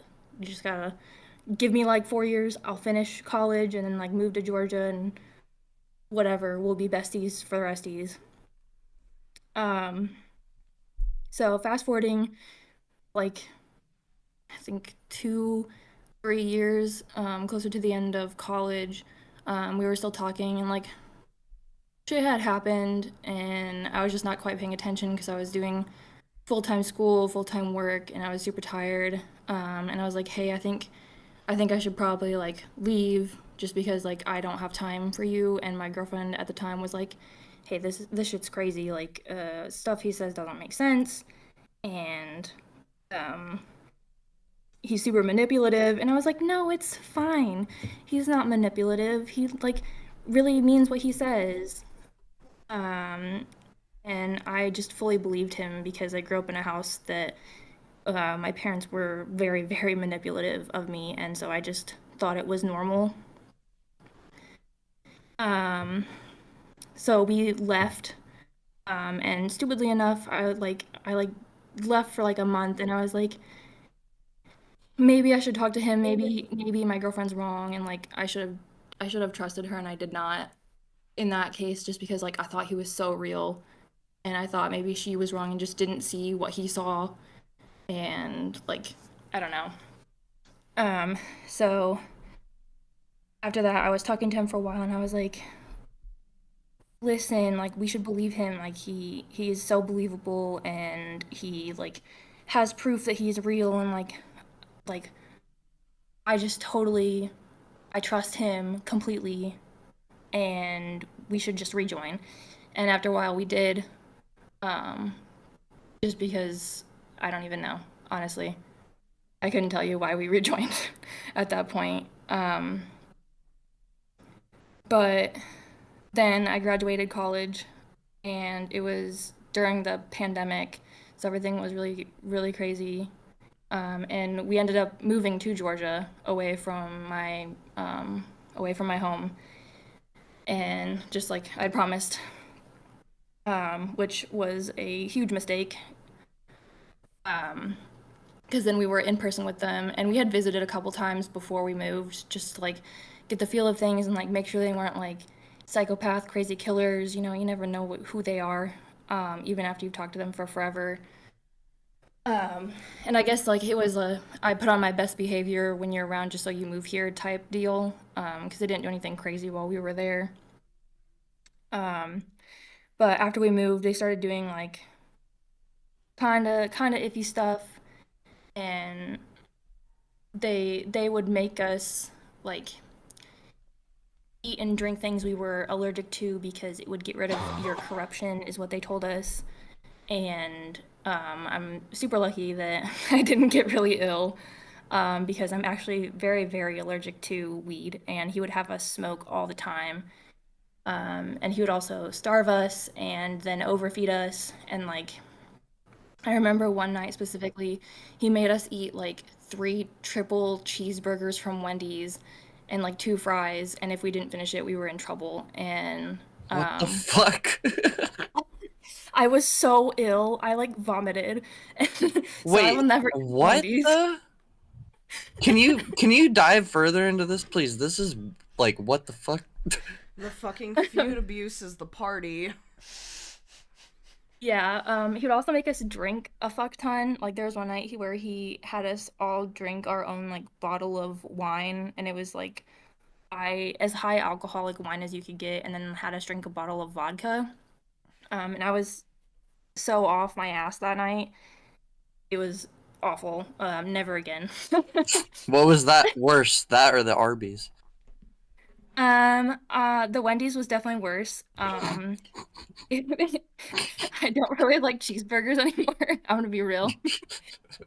After That's about awful. the first one, the first one, I was done, and then it just tasted gross after that. But I didn't like want to be in trouble because like he he would manipulate us into being like, hey, you're in trouble, you have to like give us money, or hey, you're in trouble, you can't come over, or hey, you're in trouble, you can't eat for such and such a days because it'll get rid of your corruption. um it was not cool. How did And you I didn't. interpret that as a kid? Like being in trouble and all that? I thought, because when I was younger, a lot of it was manipulation and like, oh, you're in trouble with God, because you sinned doing that, or my dad would just make up random shit, and I believed him. Um, so in this case, when it came to be like, oh, you're in trouble with the two deities that he would just say came down and like told him that you were in trouble or something, I was like, oh my God, did they? Like, am I in trouble? And um at first I wasn't sure if I believed him, but like then I was like, I spent so many years believing in a Christian God, why can't like other deities exist? Obviously, like they came down and talked to the prophets, why can't they come down and talk to Camden? Um so I just fully believed him and was like, yeah, I guess I am in trouble. Like maybe they'll hurt me, or like make me do more weed, which I don't want to do, or make me drink more and like vomit, or I don't know. They just did random shit when you were in trouble.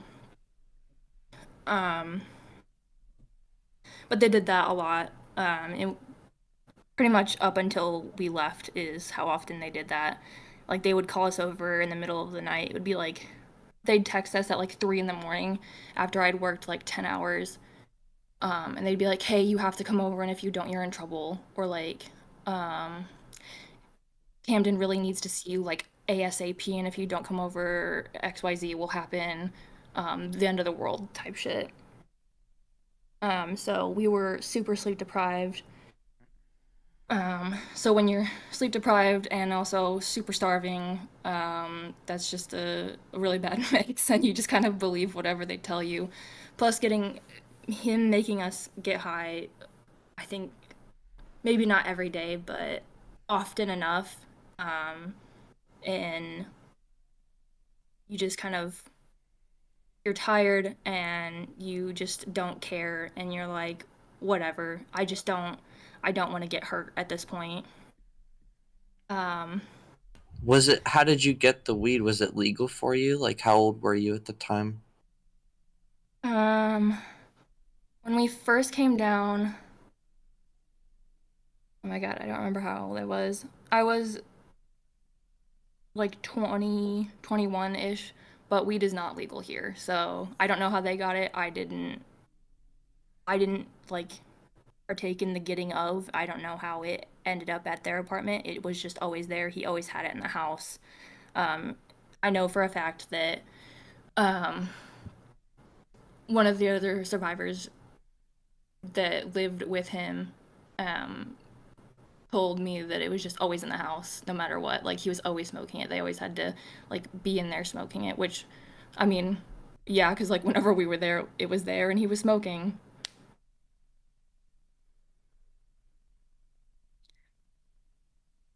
Um, let's see. So we were there, I think we were there up until, like, 2-ish years ago. Um, we we left, I want to say it was right after my dad had passed away, and I had to go back up to my hometown because I couldn't let my sibling take care of death alone because that's not fair. And he was really, really angry that we were leaving, and he was like, "You're not allowed to go. Your sibling can take care of it by themselves, and it shouldn't be your problem." Um, and then at one point he was like, "Well, I'm actually the one that killed your dad." What the Um, fuck? yeah, he was like, Can "I you did that. You're welcome. You shouldn't go up there. They don't need you." Um, and I was like, please, "Well, too please bad." tell us more? Like, tell the whole story. Like, your father passed. I'm really sorry. That's so fucked up. It's okay. To be real, he wasn't really a good person, and I wasn't necessarily sad that he passed away, mostly because he was really abusive and he did a lot of stuff to me and my sibling that are just unmentionable and not okay, and no child should ever have to go through that. So when he passed away, it was more that I was sad for the father that I didn't have, and I was really sad for my sibling because my sibling lived with him more than with my mom. Um, and I wanted to be there for them just as like a family member, and that's what I'm supposed to do. And it's, as an older sibling, that's your duty, is to take care of your younger siblings. Um, but yeah, Camden was like, "Yeah, I killed him. You're What welcome." the fuck, dude? I'm sorry. That's so fucking evil. Like, I'm so sorry. And I'm gonna shut up now. Please, You're good. please go You're on. good. I'm sorry. No, don't be sorry, Mark. Yeah, Um, please continue. after I a little bit before I came back, because I think I was gone for maybe like a week and a half, to deal with like going through his stuff and like making sure that my sibling was okay and like all the funeral was taken care of. Um, they would like text us every day and be like, "You're coming back, right? You're coming back, right? Like, when are you returning? You need to return soon." Um, we were like, "Yes, we're coming back XYZ day." Um, and they're like, "Well, keep us updated because like you have to be back here." Um, and like we're driving and it's a really far drive, and I was it's a long drive for one person to make. Um, so we made it back down there. And as soon as we got back, I was like, I need to like take a minute and like grieve. And um, at the same time, we were also trying to move out of our current apartment that was in the same complex as them, a little bit further away, because we were like, maybe like renting a house would be a better idea, just to get a little bit of space from them, because like they want us over every day, and I am exhausted. And maybe it'll make them come over to our place instead, because they never ever came over to our place. We were always required to go over to theirs. So we were moving, we came back. Shit just got real crazy towards the time that we were leaving. The first time that we met again, that night that we returned, because he was like, you have to come over, like, right now. I know that you came back. Come over. And I was like, I'm fucking exhausted. I just drove. You don't want to know how many hours I drove. He's like, I don't care. You have to come over. We have stuff to tell you. And as soon as we came over, he was like, listen, all women are cheaters. All females, no matter if it's, and this is his words, no matter if it's bugs, animals, women, like human women, whatever, you are all cheaters. And I was like, what? Excuse me? What are you talking about? That's stupid. And I was like, okay. And he was like, I think that we should start mind control. We should mind control all women, because you guys don't deserve to have any sort of say in anything. And I don't remember what I was thinking at that point, but I was like, I think maybe it's time to rethink my decisions about being here. And I think it took about a week of me and my girlfriend talking and being like, I think it's time to leave, and I think we need to leave as gracefully as possible. So it's like, they're terrifying people. Like, he had a gun in his closet, and like, I know they had done crimes before. I don't know what, but they have. And I was like, I will not get on their bad side. I don't want to die. So we texted the girls, the wives, I guess, and we're like, hey, I think we need to talk to you, because we were like, maybe we can get one of them out. Like, maybe they'll leave with us, if we tell them like what we think, and we think that he's off his rocker and something's wrong with him. And so 3 of them came over. It was Kat, Reagan, and Aaron. And they sat in the house with us, and we kind of just told them, like, hey, we think Camden's fucking nuts. Something's not right, and you should probably leave, and if you want to leave, you're welcome to stay here with us. And Erin did not take that very well, and she tried to fight one of my friends before storming out of the house. And then Kat was like, I think we need to go. And I was like, okay, well, you're still welcome to leave with us if you want to. So they left, and I was getting this really fucking bad feeling. I was like, guys, I think we should leave the house for just a little bit. Something just doesn't feel right to me, and they did not take that the way that I thought they were going to. So we got in, and we left. We drove around town, and then we started getting texts and calls, and they were like, you have to call us back. You have to call us back right fucking now.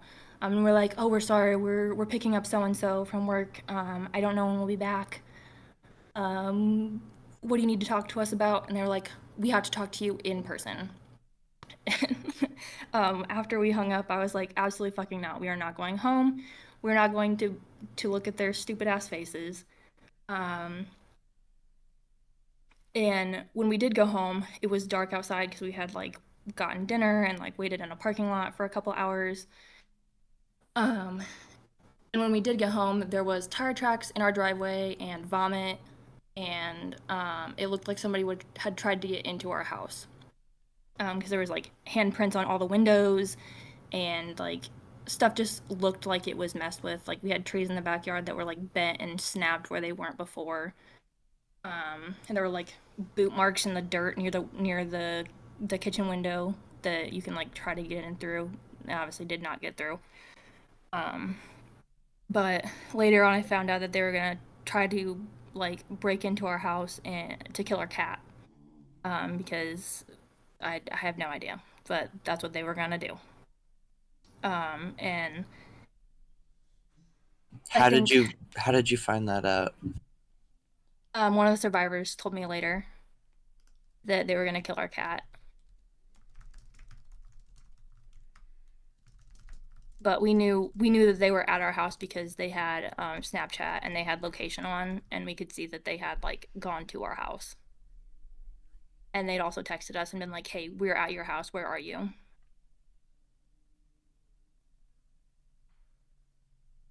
Sorry to interrupt.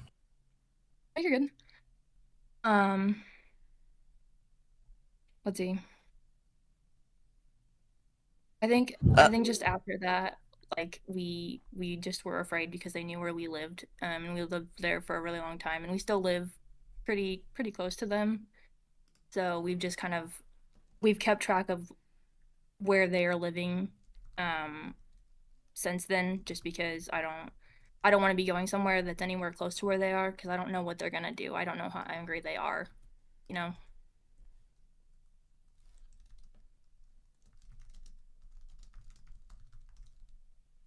What year was this, and how old were you at the time?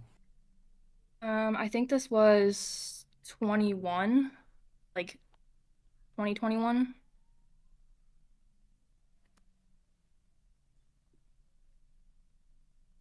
That we left. Sorry, I should say. So it's been about 2 years. But I don't. I'm trying to think of how old I was. Old enough that I should have known better. I should say that. But my therapist has told me that people who come from religious trauma tend to also get into cult situations just because that's what they feel is normal. So I give myself kudos for being able to leave that situation. Yes. More than kudos. Like, I personally thank you so much for being here, and Yes, Sully. Thank you I know a so lot of much. people who listen to this are going to understand it on a deeper level, and they are going to get something from this. And what you're doing here has bigger impact than you might realize. You probably helped somebody Beyond. somewhere that you don't even know Yeah. about. So please keep going. Say it as much and as much as you're feeling comfortable with. Thanks.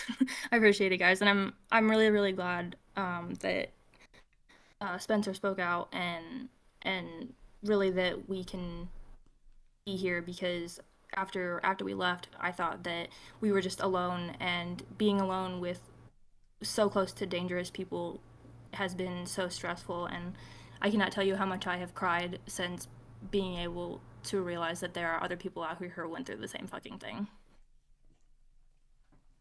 Definitely. Thank You you could all. write a book. All of it you could. Honestly, y'all Honestly, could. please. Y'all should. I want to know more, like every the story about your father passing and having to literally deal with your family trauma, and then have this fucking dude like, "Oh, I know you're going through all that, but you know what? Come back to my bullshit. Come get high. Come fucking do like that's just it's just so sad to me. I'm sorry. I wish I could have been your friend too back then." He I appreciate it. constantly weaponized like familial deaths. Oh yeah. Yeah. Actually, funny story, sort of funny. The way that my dad passed away was he ingested liquid gold. I bet you've never heard that one before. I have not. Please go on. I'll be right back. So liquid gold is a mixture of herbs that you're not supposed to. It's a whole bunch of herbs that are toxic to humans. I don't really know why he was taking it, but he did, and he became paralyzed, and then got COVID, and then passed away. So I'm God sorry. uh, Who? damn. Who did? my dad. So it's like I'm the really sorry. colloidal silver shit that people were trying to sell. Yes.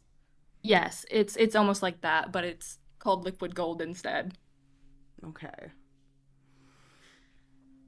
Yeah, Camden weaponized the death of my great grandmother against me, telling me that if I didn't sell my 3DS systems, that my great grandmother's soul would go to hell. And then I know he also, when it came to Crystal, he used a friend of hers that passed away when they were younger, against her. So it was a lot of time finding the relationships that you missed with people that have passed and then using that to hold shit over your head and make it feel like he had power over you.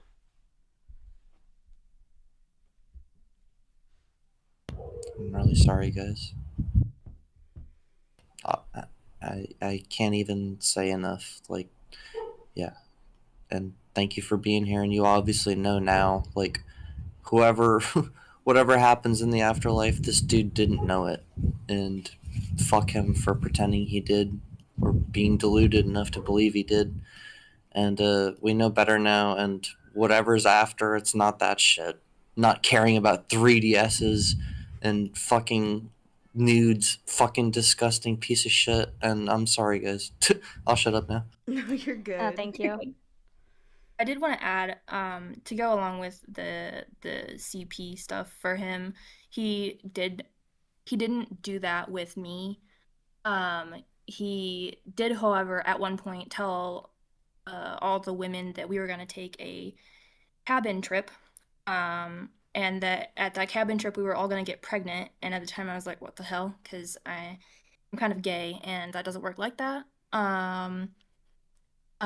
And he told us we were all going to have 2 kids, like birth 2 kids. And he was going to get us high and drunk. And I realize now that it was probably going to be him doing that, because he was going to be the only one other than the women. Can you tell us more about that story? The whole thing, like start to end. How did you hear about this cabin trip? What year was it? How old were you? I'm sorry. Go ahead. You're good. I don't remember what year it was. It was closer to when we first like went, so probably like early 2020. I was definitely over the age of 18, if that's what you're asking. I can't tell you how old I was. I forget. I apologize. But basically he had sat us all down, and he did this a couple of times where he told us that we were going to take a mini sabbatical, and this is where we were going to transform into creatures, is how he put it. And we were gonna come into our powers or some bullshit like that. And he was like, to carry on your line, you all have to have kids, and like, every single one of you has to have 2, and like he had us pick out names, and like if he didn't like the names, he was like, back to square one. Those aren't the names of your kids. And we were like, okay, whatever.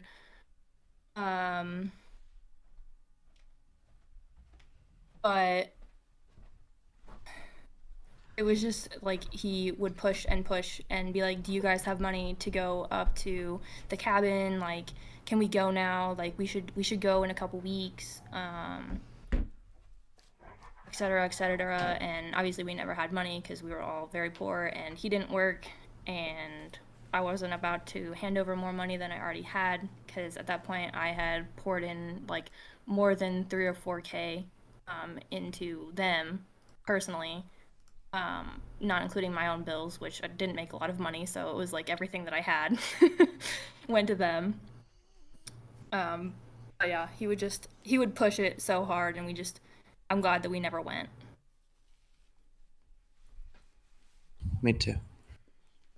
Yeah, there was like, even after he basically ended what he called our relationship, he was consistently telling me that, oh, well, I'm gonna get you pregnant and you won't remember that I'm the father, or sometimes he said I would remember but he wouldn't remember, and it was always, I won't remember that that's my kid and all this.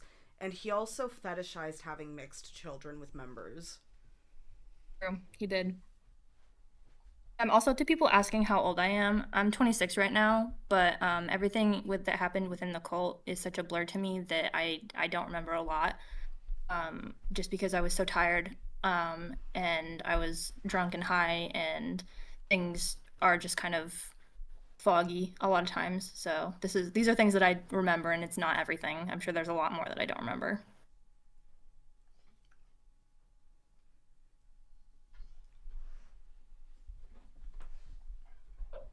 Is there a part that you remember the most, or that like replays in your head over and over again, that is like the most fucked up thing? That's a good question. Um, I think a lot of it's fucked up, but I think the most fucked up part is just that when when he was angry or like mad at someone and like he would yell and scream and like belittle people so badly. It was not okay. And it was disgusting, especially because if he didn't like you at that moment, or like if you had done something to offend him, then you were in trouble. And everything was on you, until you redeemed yourself in some way. And I don't know how he would value the redemption, or like what it was that like redeemed us to him, but there would just be like one day he'd be like, you're redeemed again, or whatever.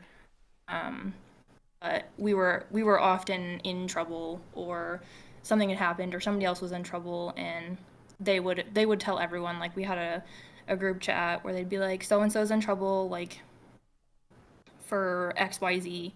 Um, they didn't really tell us what the punishment would be, but they would tell the person what it would be, or they wouldn't, and you would just fucking find out.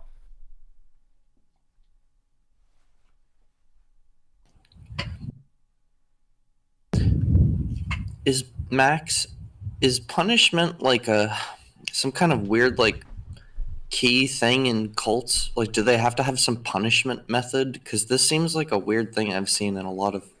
Yeah. I mean, I mean, punishment for sure, but there's a lot of different dynamics going on. Like blackmail is a big one. They'll get you to like confess things, be like, just get this off your chest, and then they'll come back around with it to blackmail you with it. Um, but yeah, like you said, punishment is one thing. Like, if there's a certain behavior they don't like, they will obviously punish you and try to condition you to not have that behavior.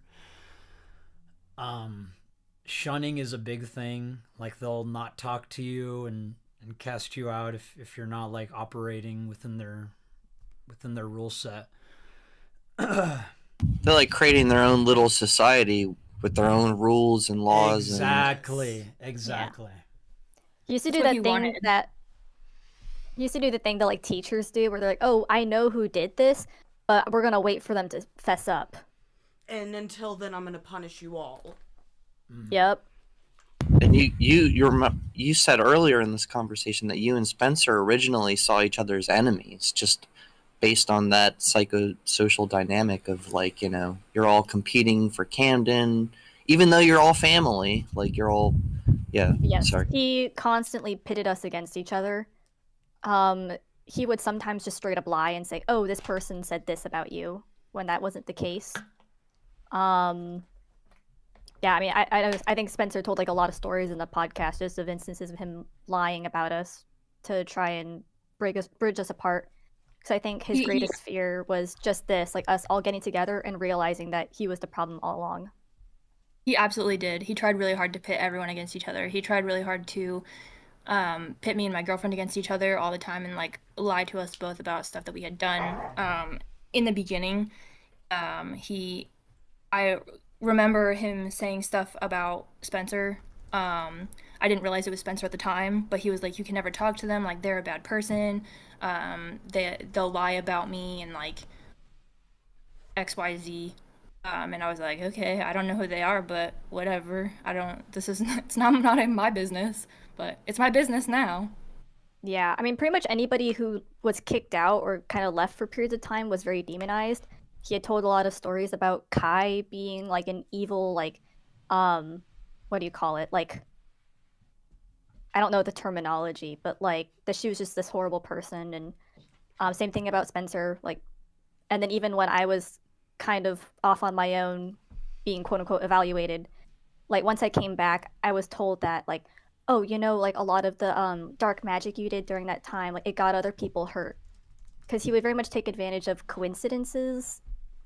Like there was this one girl in the group who almost got hit by a car, like when she was crossing the street, and they pinned that on me, saying that because I did quote unquote black magic, like I had invited like dark forces into the world. And by dark magic, that was just like the whole ritual he made me do with like putting menstrual blood on myself. Because he said that that would like turn me into a vampire, quote unquote. So just, yeah, I mean, the pitting against each other was very real.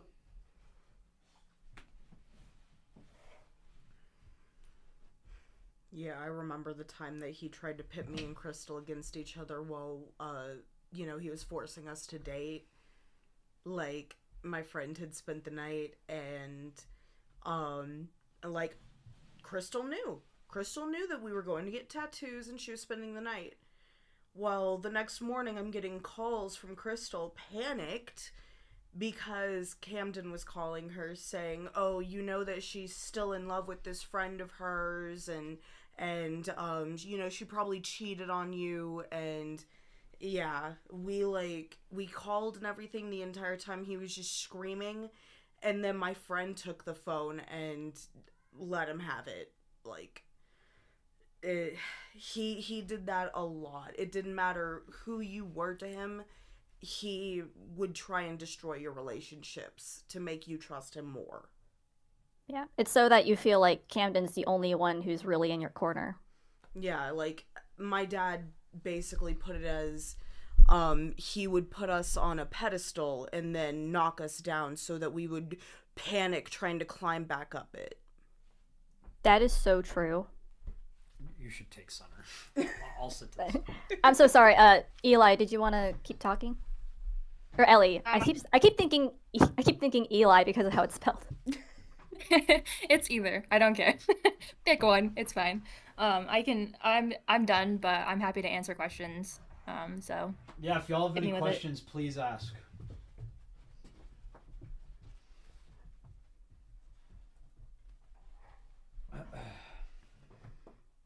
And yes, we do know Camden's exact location now.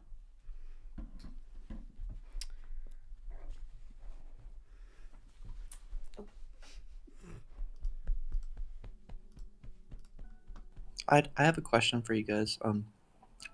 Are they still active? Like, what is happening with their activity? Are they still? They are active. Yes, they are still active, which is why I've been like having such a sense of urgency with everyone. It's like, this dude is still active. Can we please get some help? Like, we have evidence, but we won't say what it is. But yeah, we know 100% that it is active. I just wanted to add too that part of what makes all of this so hard is because like the story is so complicated. It's hard just to tell the story in simple matters. Yes. Like I know everybody wants like a really concise and coherent video, but part of the hard thing is that this story inherently isn't uncomplicated and concise. Well, and there's so many like views. Like all of us had different experiences, so like no two stories will be really similar. Especially because that he too. always told us different things. So true. Yeah, like we're still piecing things together ourselves. Well, thank you for being here. No, thank you. Thanks it's like for having us. It's like that Big Hero 6 clip. Well, I'm serious when I say like I'm learning a lot from this, and I think some people out there will probably feel the same, because yeah, we're naturally being influenced by people that we love, and sometimes the people we love don't really have our best interests in heart, whether or not they're even using a cult or whether or not they're just some people are fucked up, and we have to protect ourselves in some way. And I know that's hard because sometimes it's like, oh, well, they are protecting me, and this is the only person I trust. But sometimes the person you trust the most is gonna be the one that fucks you over, and that's such a fucked up thing to realize. But we have to accept it. I'm sorry, everyone. Sorry, Ellie, someone asked you, were there any different recruiting methods he used on you as like an older person that differed from when he was recruiting minors? I can't say what he used recruiting wise to minors because I wasn't one. But it was really the like witchy stuff that he used with me because like I wanted to know more and like I didn't really start exploring religion until I was like 14 or 15.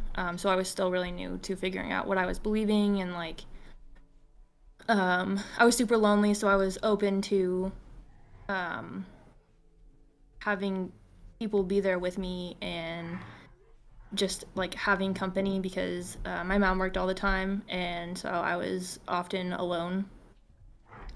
So just having anyone was amazing and that's kind of what lured me in, I think. And then I think just because I wasn't sure what I believed, the stuff that he would tell us, like, yeah, I would like double check some of it, and some of it did check out. Um, but I think he was taking from other sources and just telling us like half one thing and half another. That would make it like semi believable because not every person who has a witchcrafty book says the same thing, so you can't really you don't really know what you're reading at that point. So I think that's really what got me. And then I just kind of fell into it and started believing everything he said.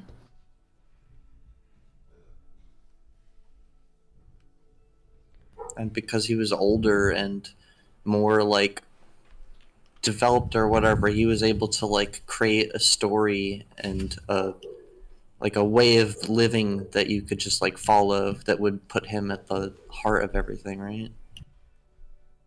Yeah, absolutely. He knew what he was talking about. That's kind of what I thought, and I just I don't know.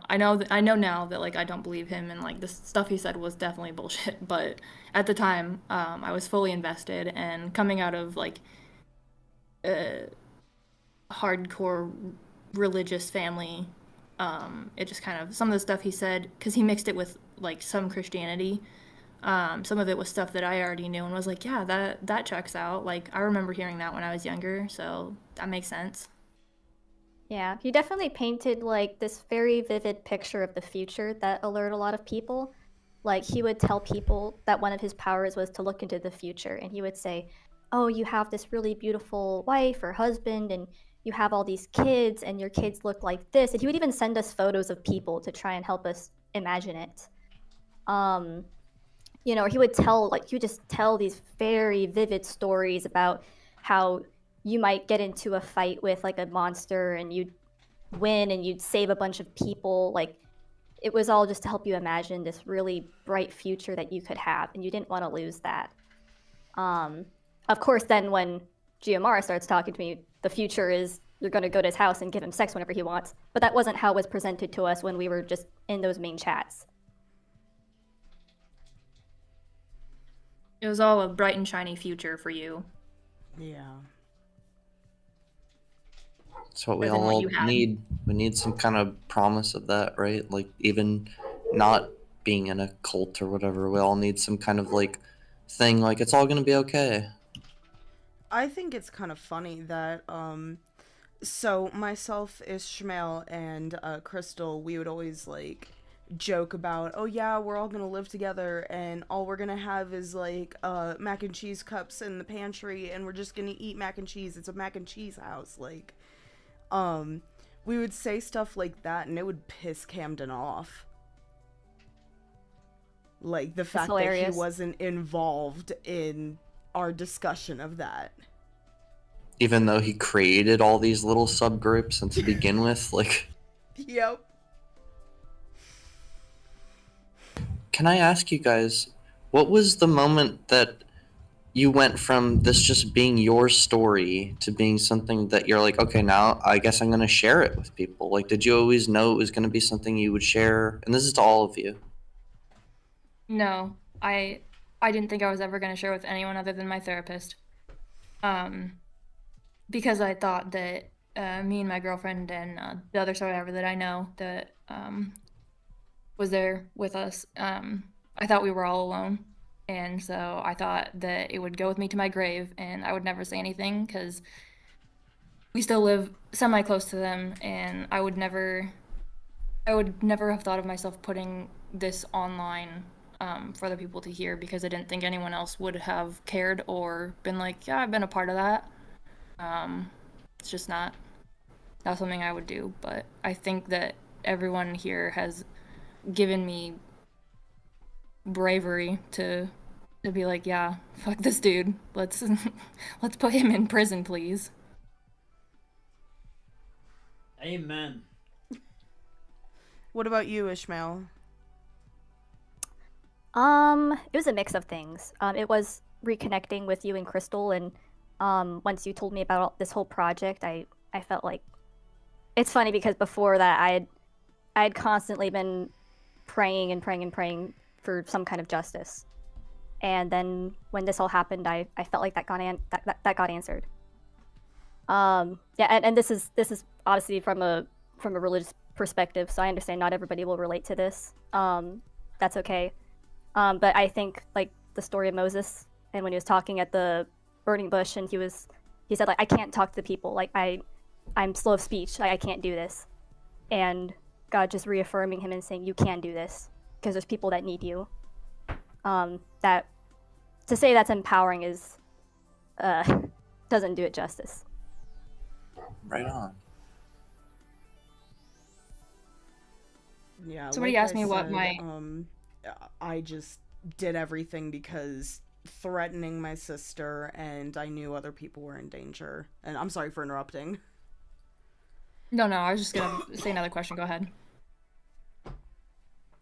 Oh, what was that? I was just gonna say there's another question in chat that I was gonna answer, but go ahead. Oh, I didn't really have much else to say, but I do want to address Blossom. He's not only 2 years older than me, he turned 27 as of December 18th. So he's like a whole year and a half older, or 2 years and a half older than me. And even then, that doesn't matter because he didn't just target me, he tried to use me to lure in other children. There was one point he tried to get a 14-year-old to live with us. She stayed one night and never came back, but yeah, no. Trying to sit there and say that, oh, well, only 2 years, only 2 years. 2 years. Like, that doesn't mean he's not a predator. That doesn't mean that he's not... his abuse. That does not excuse being a cult leader. Or being a pedophile because he was targeting people that were younger than me. I.e., Ishmael being 13 when she first joined and first made contact, so... Yeah, and for you, it doesn't even matter if you were 2 years apart. You told him no. Yeah. You can't just be categorical and say 16, 18. You have to look at the consequences of the actions individually, and the consequences of this person's actions have been devastating to multiple people's lives, regardless of the categorical ages. Yeah.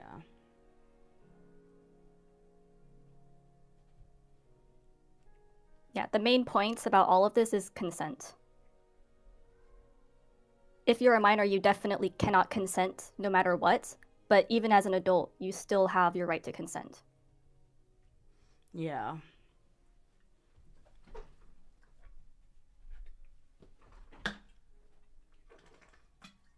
Somebody asked what my current relationship with religion is, and I just want to say I don't really have one at this moment. I'm just healing from trauma when I was younger and healing from this trauma. And maybe someday I will find it again, but I I just kind of don't do any religious stuff right now, and I just kind of am living day to day. Yeah. Blossom, the anger wasn't directed at you. It was directed at people who It's I'm sorry, it's something that we hear a lot. Yeah. Yeah, that anger was not towards you. One big thing a lot of people are, it's in the same vein, is they want evidence. What do you guys say to that? Well, currently we've been advised to keep everything that we've got under wraps, so that's kind of the method or the route we got to take. You know, you can't just sit there and be like, oh, well, we want evidence, or we can't believe this, we can't believe this. I understand that all you're really hearing right now are our stories, but just wait until it's either confirmed or denied. Yes, the evidence exists. Just because you are not seeing it doesn't mean it doesn't exist. There is a documentary coming, right, Max? Like a full scale where it's going to cover everything, going to the police station, going to the lawyers, this stream, all of this will be in a documentary, Correct. right? Yes. Yes, this is all part of a documentary.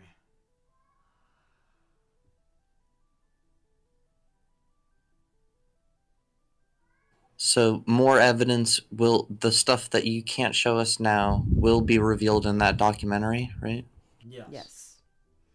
I hope it's on Netflix and Hulu and whatever the fuck is around at that time, or you know what, even if not, fucking, I hope it's on here, and I can't wait to watch it, man. A24, please collab. And then where was it?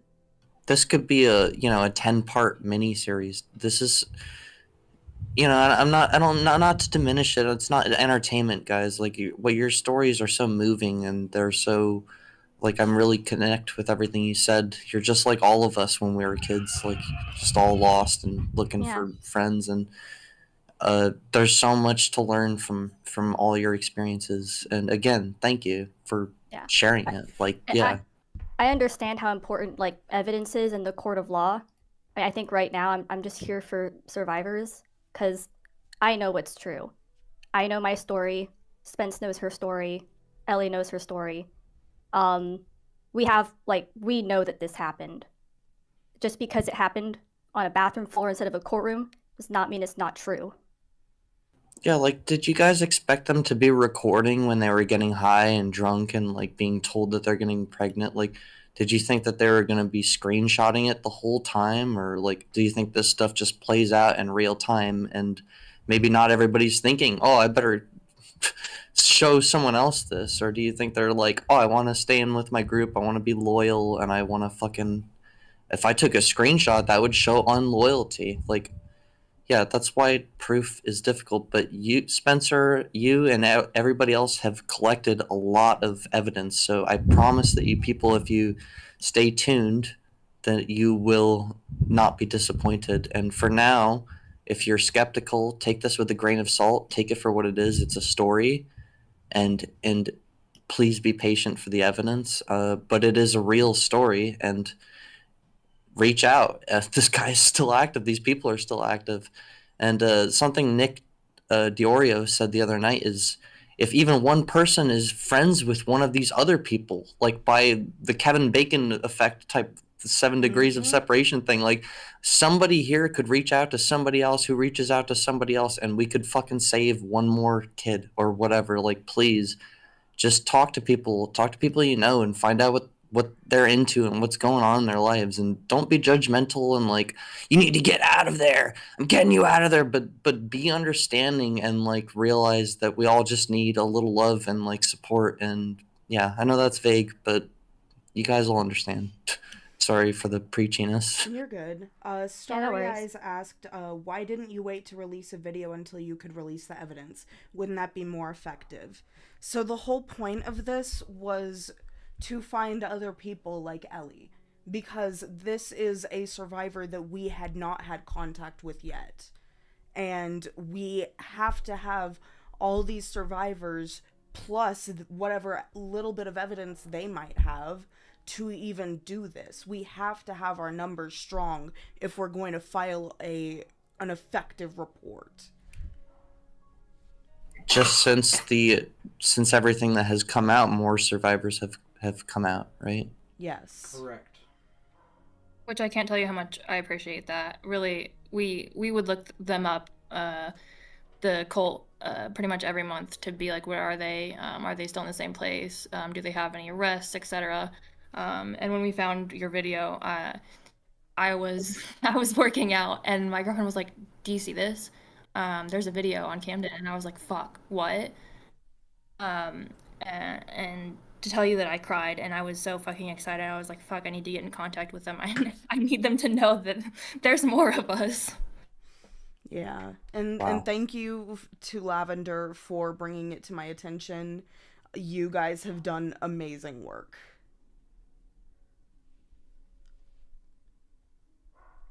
Yeah, actually, Ellie, could you tell us more about what it was like watching that video for the first time?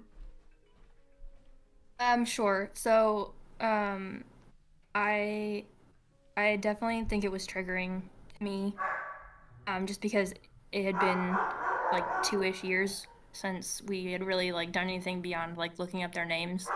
And when the video played of Camden, sorry, him like doing the like roar thing and like the sound of his voice, I just like I was so triggered and my brain just kind of went spiraling and I was like, fuck, I'm gonna have to talk to my therapist about this. But I was also super excited because hearing somebody else talk about stuff that I knew so well because I was there for 5 years was amazing. And I don't know, it gave me hope that he would get caught for crimes that he's done to so many fucking people, and the fact that other people were taking attention, and even though some people don't believe us or whatever, don't like it, I don't care. As long as people fucking see it, and some people believe us, wonderful. I appreciate it because it fucking happened. So, kind of where I stand. Yeah, I think it's hard, like, when this happens to you and you start fully realizing just how dangerous this person is, like, you can't help but want to warn everybody so that nobody experiences what you experienced. Yeah. Absolutely. They're so dangerous, and I can't say this enough that I spent about 1.5 years thinking that they were going to show up at my house and kill us, because they knew where we lived, and I wasn't sure what they would do because they're so unpredictable. Do you want to talk about the Luca Magnotta type shit? The what? Please go on. The situation with him and Katz? What is that? You mean like when he would Oh, pretend to talk through his cat? Nope, I'm talking about something. Ellie knows what I'm talking about. Or I'm probably being a little too vague. Hold on. maybe a little too vague. There's maybe. too much. Dive in, Spencer, please. There's too much going nonsense to to sort through. go ahead and message Ellie real quick. Okay. Sorry, my brain's a little frazzled right now. No, you are good. Trauma brain. Fucking trauma brain. Oh god. Okay, yeah. So, oh my god. To add on to his horrible person that he is, I don't know if he enjoyed it, but I'm sure he fucking did. But they've killed at least 2 cats, if not 3 at this point. I wasn't there to see any of it, and I didn't know that they had killed any of them, like murdered the cats. I was told one of them had fallen and broken its neck. And I was like, that's fucking weird. But you know, shit happens. So who am I to say you're a fucking liar? I'm The sorry. other one, Who's saying this? Can we back up a bit? Like, who was saying this? When was Camden. this? He was saying Camden that was the one. a cat died or something? Yeah, the cats. They had He quote was unquote killing cats. familiars. He was killing cats, like kitty cats. And this So- is coming from The other survivor that we got into contact with at the same time as Ellie, um, she can give her account later. She may join the stream. We just don't know yet. Um, but yeah, one of the cats that he may have killed was hers. Yeah. Two, actually. I'm so sorry. They would, I don't know if they would go adopt them or just find them, but they had quote unquote familiars, that they would give to their children. Not, it wasn't their kids, it was other people in the cult. And if, I think one time it was because Aaron had acted out or something, and then her cat was dead, and I know that he killed it, but he told us that the cat went crazy and like jumped off a shelf and like landed wrong and broke its neck. Yeah, that happens all the time, guys. Totally. It's not like Totally. it's not like cats can't fucking fall from very high heights and be completely fine. Yeah, no. And then the other one, we were told that I think it died of like, I don't even remember what they said it died of, but it had died and they were like, so and so passed away. I think its name was Violet, maybe. I don't remember. Maybe that was Aaron's cat. But they killed that cat, and then they were super abusive to Cade's cat, because Cade had a cat personally that would stay in their room with them. And yeah, if Isn't I Cade remember, Camden? I'm Yes. sorry. yes. Yes. Sorry, Okay. he No, had it's he had a okay. son, Cade.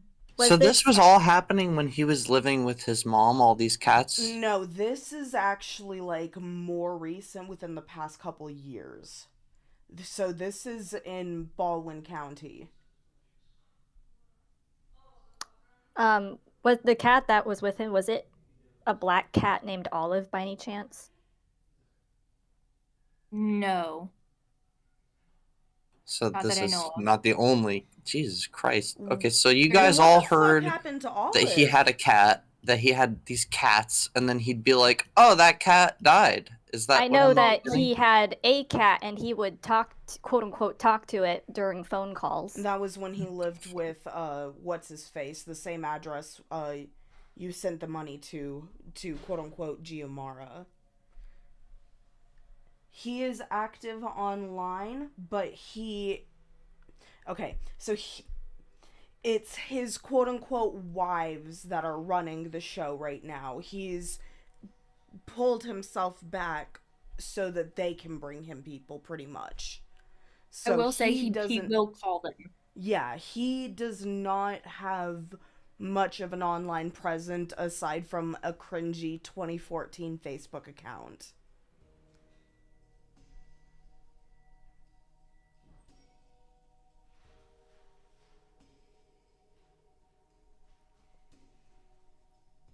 What platform? They're likely using Discord at this point. Or Ellie, they Oh, are exclusively using Discord, right? as far as I know, they're exclusively using Discord. But I won't, don't quote that, because I only know for sure that they have a Discord. Okay.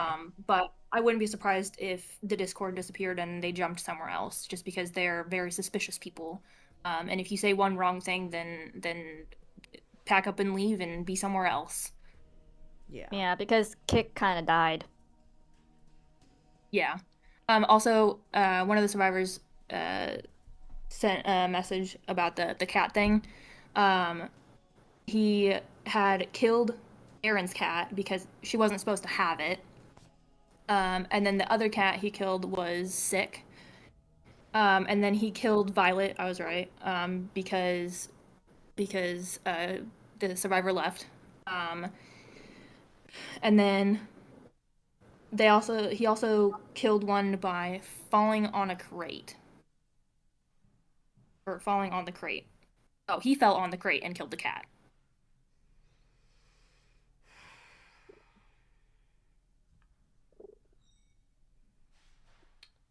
On top of that, he's also got a habit of telling people to kill themselves.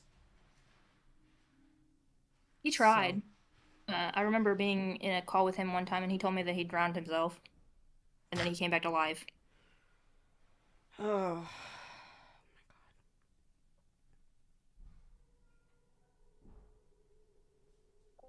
Can I ask something? I'm sorry to change the subject a little bit, but do you guys think there's any kind of afterlife? Like after everything is said and done, now you're out of it. Is there anything after?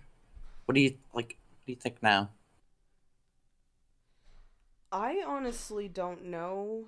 Um, to me, it's just kind of scary to think about, and I try not to, especially because I experienced death at a young age. So, like, I don't have that great of a relationship with death. I don't want to or I mean, I'm a Christian, so obviously I do. I don't want to go too much into theological discussion because I don't want to take away from the point of the stream. But I will say it's one of the things that I have confidence about, that even if we don't succeed with getting Camden in prison, I fully believe that he will answer, that he will be brought to justice no matter what. And if he doesn't answer to the police about this, he's going to answer to God no matter what. Witty is witty is talking about the Kai situation, saying that there was an investigation.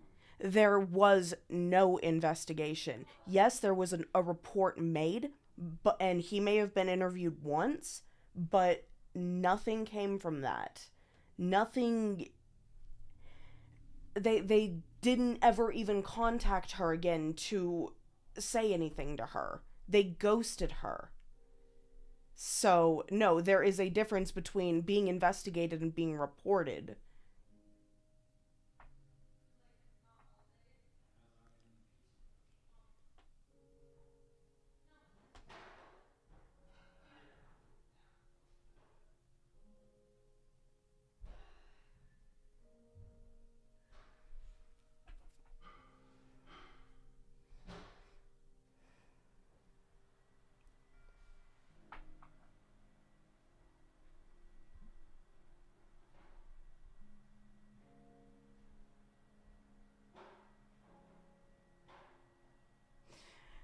Um, from the other survivor,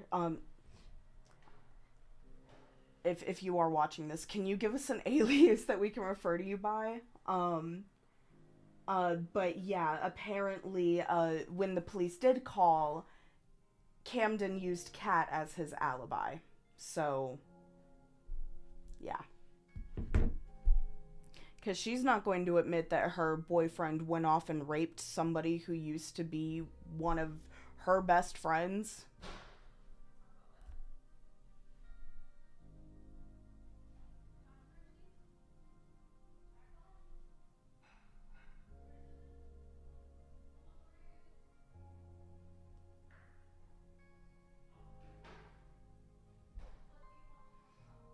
Camden is currently a threat to luring more children, yes. Absolutely. Probably still trying really hard. Yeah.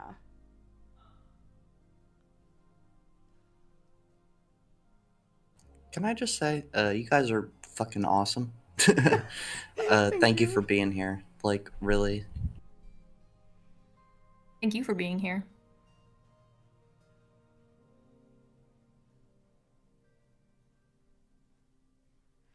Metallica, what is your problem? God forbid we use humor to cope with our trauma?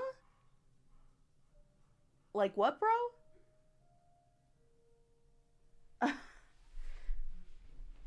Like, I mean, would you rather I laugh or sob? Because I can. I was sobbing yesterday, so. exactly. Like, literally, one of the ways that myself and Ishmael have coped with this, Ishmael is the one who made all those memes that I talked about in the podcast. And if you don't know about that, then yeah, Ishmael used to make a lot of memes, and a lot of them were actually about the trauma, and we didn't realize it until way later on. Like, there was, I don't know if y'all remember that picture of the dude jumping up in the air, and he's, like, touching his hands to his feet. Um, we took little pictures of Camden's head and we put it along the bottom of the screen, and we were like, us when he's mad at us. Like, we were coping with our trauma before we even knew it was trauma. Like, Metallica, you don't get to sit there and say, oh, well, it's not a laughing matter. Okay, well, that's how we coped. That's how we dealt with it. Like, what are we supposed to do? I would like to know, Metallica, what are we supposed to do? How are we supposed to cope with it?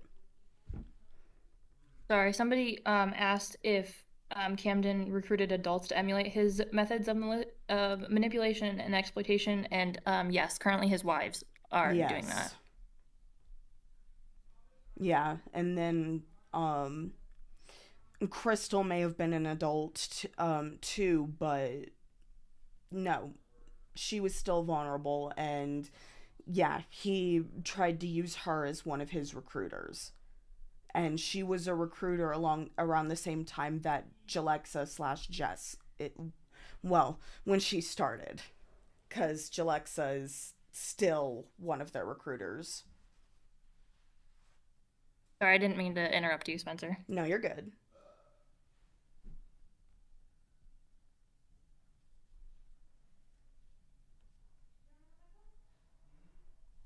Is there anyone that you guys remember as being like close friends with in the cult when you were in it that you're not in contact with now that you would like to be in contact with?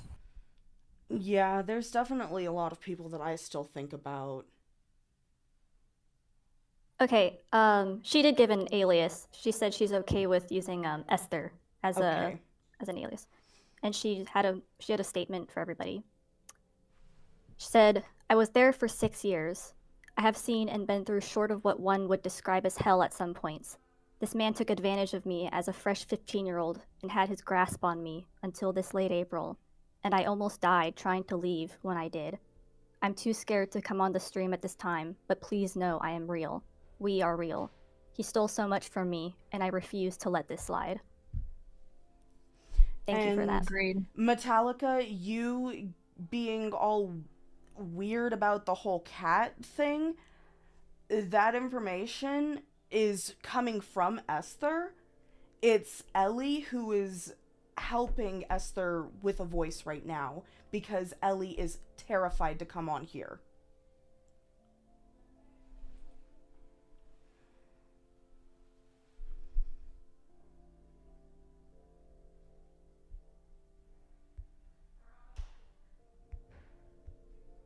That's the official Metallica, right? Like that's God, I hope not. they're actual YouTube.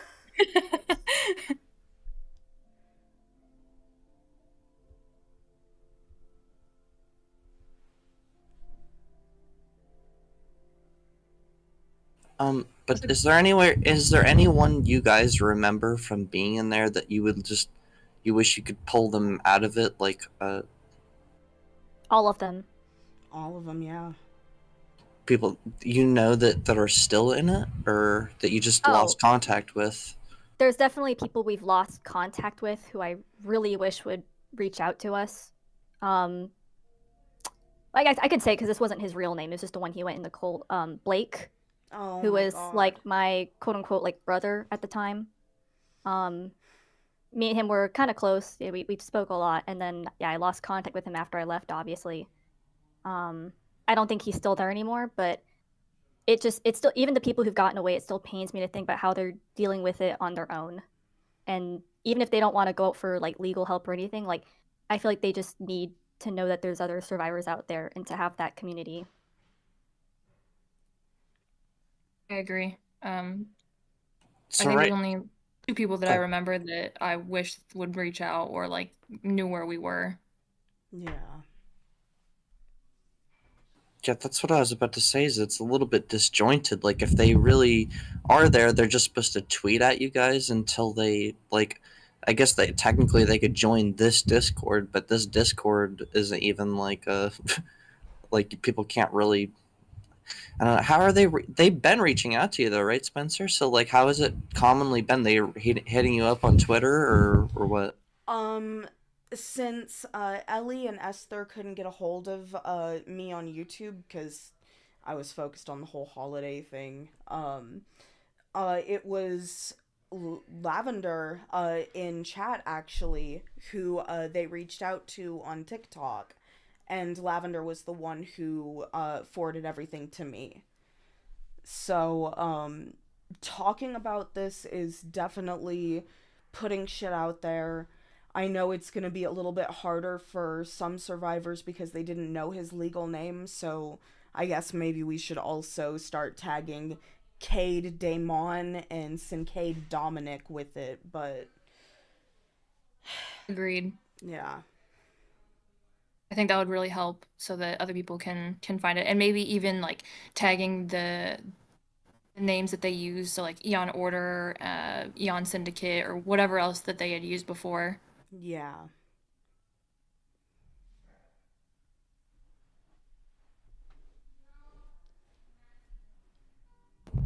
Still, though, I think just going on Twitter and just spamming, like if I'm a survivor, it's like I wish I didn't have to do that, put myself out in the open, and there has to be an easier way that maybe these people can contact you. Like you can make a private email or something. Uh, I don't know, just throwing ideas out there. Yeah, it's I don't know. We'll probably have to make an email specifically for that. But me and Max will have to discuss that. I mean, like I'm personally happy to reach out and put my face out there, but for the sake of like safety for right now, it's probably better um, to not like put all my socials out there to have people reach out to. Like I'm willing to put my face out there, but it's just because we still live pretty close and it's a little It's a scary risk still. to you.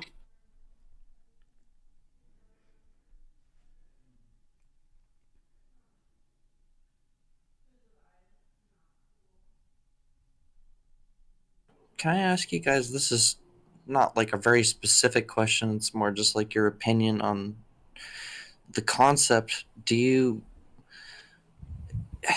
the idea of views and like getting more eyes on this story and more views on this story, like how do you guys feel about that? I'm sorry, what was that? How do you guys feel about like getting more eyes and more views on this story? Like what's your opinion on it? I feel like honestly it's helped me quite a bit like knowing that I really am not alone with this. Like aside from myself, Ishmael and Crystal and I think a couple others, like we I don't know, all we had was each other, and now it's like we're really not alone. Like we can find these other people and we can try to help them get some sort of justice. Yeah, I will say it's pretty terrifying. Um, I've never been a public figure before. I mean, I don't even consider myself one now because I'm anonymous, but um, it's a very terrifying ordeal just to kind of be vulnerable and put your story out there. But at the same time, like whenever like I would see comments about people who'd experienced like there are very few in between, but there were people who commented like, "Hey, I went through something similar," or saying like, "Hey, I listened to Spencer's podcast and it helped me process my own trauma." So I think that's really powerful, and I think that if it's educational too, and it kind of because it's a very niche thing in a way. It's the subject of cults is kind of niche, but I think just meeting predators online is very common. So I think if this kind of helps educate people and spreads a little bit of awareness and is a warning, then I think that's valuable. Yeah. I agree. What do you think, Ellie? I think it's good that we have more eyes on this. I think not being alone is really, really helpful. Like I said earlier, because I thought I was alone in this, and it was just I had to come to terms with the fact that no one was ever going to hear about this, and I had to be silent and never say anything because who was going to believe one person?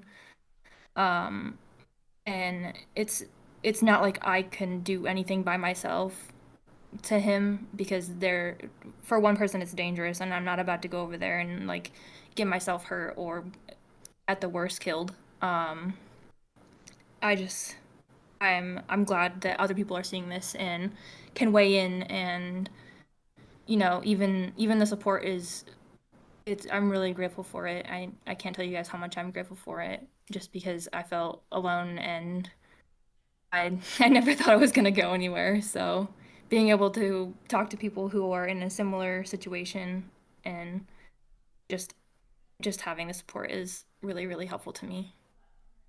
Yeah. Esther wanted to answer a question. She said, someone asked in chat how the cats were disposed of. The cats were always buried somewhere. The one that he killed by quote unquote falling on the crate while the cat was in it, end quote, he buried outside the hotel he was in. I'm not sure about Violet because I wasn't there for when they did that part. And the other two were buried at the apartment complex we lived in the woods. Yeah, they definitely buried them. I remember them telling us that. Yeah. Tay Perks asked me about my name change. Um, when I was living with Camden, my previous legal name was Shelby. Um, I went by Eliza and Cleo in the cult, and when I was in trouble and he was sexually assaulting me to punish me, he would use the name Shelby. So when I hear about that, or when I hear that name, it just brings back those memories. Welcome back, Mac. Thank you. No, please.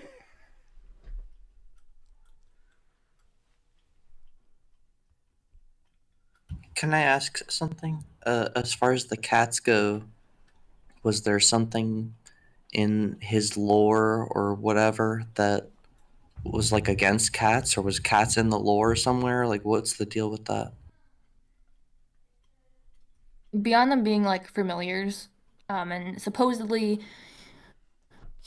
I think it is part of the lore that like how witches have familiars and like supposedly they would help out with like magic and whatever you needed.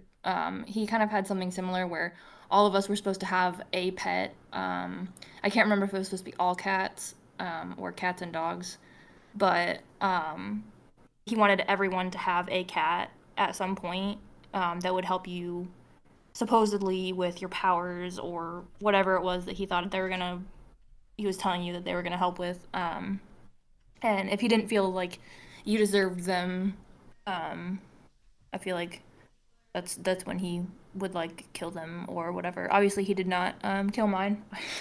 I I didn't let him come near my cat because mysterious cats getting killed just does not sit well with me, and so I just kind of made sure that mine was at home at all times. So these were his cats that he was just kind of playing off and being like, "This is your familiar."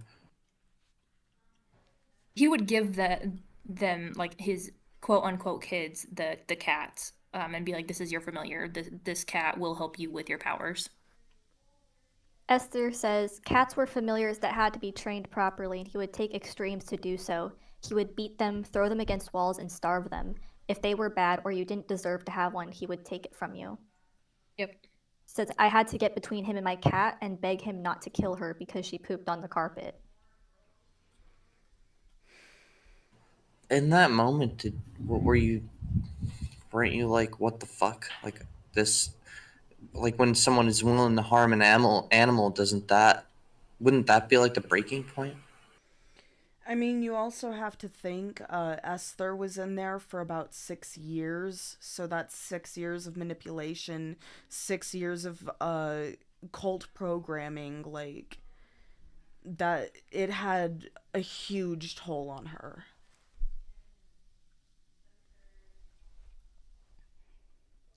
Esther clarifies, she says it wasn't she's saying this in quotes as like Camden would say this, that it wasn't him, it was quote unquote God that was doing it. Which is like another thing that is kind of hard to describe to other people, is that, yeah, Camden would pretend oftentimes to either be other people, or if like you could see that he was the one doing it to you, then he would say that he was possessed or that he was being controlled by the archangels or just like some other nonsense to The best way so I that it can wasn't on describe him. it is like faking DID. Like Yes. literally doing what other people think that people with DID do. And he would be like, oh, well, now I'm God, or now I'm the Archangel Michael, or I'm Lucifer now. Like, he played all of the archangels. Yeah, especially, and like him saying that he was like connected to God or that he was the son of God gave him a lot of power, because then if you find yourself disagreeing with him, you automatically think like, well, either like I'm wrong or God's wrong, so of course it's like I'm the problem. Yeah.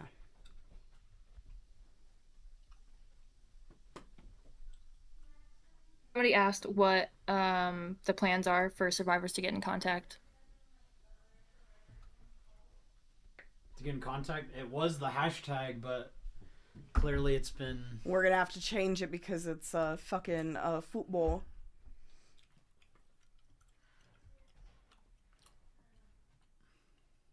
Make a website. For sure. Starry Eyes, It's something really easy.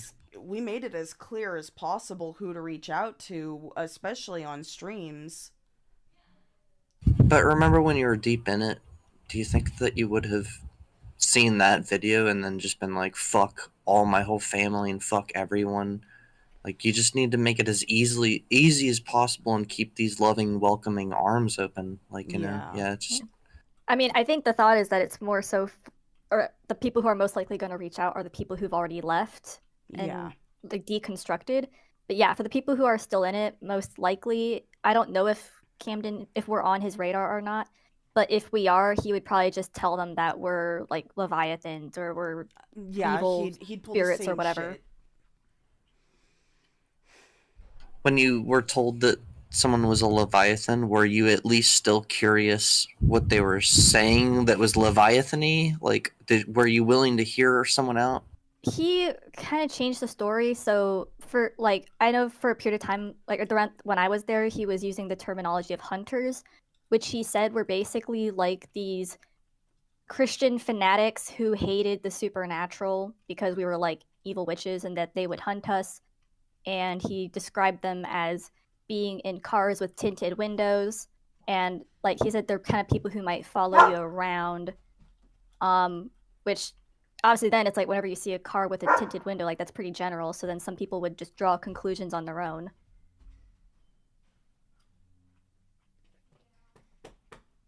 The Leviathans I'm not too sure about, just because he never really used that terminology with me.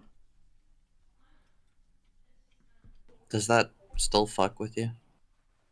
Not anymore, because I don't believe in that anymore. I hope it makes you laugh. Yeah, at the time, obviously, I was paranoid going outside. Like, oh gosh, I remember there was one time he told us that there were these giant demon spiders outside that were invisible, and the only way to get rid of them was to throw sea salt on them. So there I was, like little 14-year-old me, throwing sea salt all over my yard so that these demon spiders don't attack my family.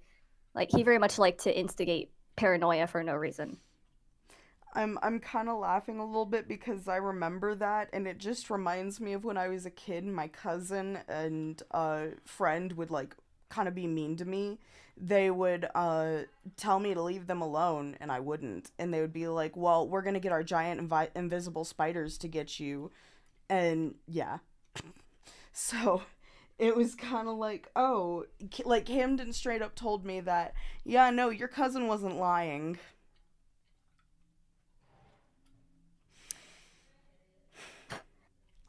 Gosh, I don't want to speak too much on like Crystal's behalf, but I think you remember this. There was one time she had ordered something online, and the person delivering it was just a little suspicious. Like, he was just wandering around her house for like 2 hours even after delivering the package. we don't know why. Okay, it was probably just some kind of strange person. But obviously, we were told that there's leviathans, there's hunters, there's people watching you. They want to kill you. So when stuff like that happens, we start putting the dots together. Yeah, like, my God, we were all on call when that was happening and freaking out. Yeah, and it was probably just like some weird dude. Yeah.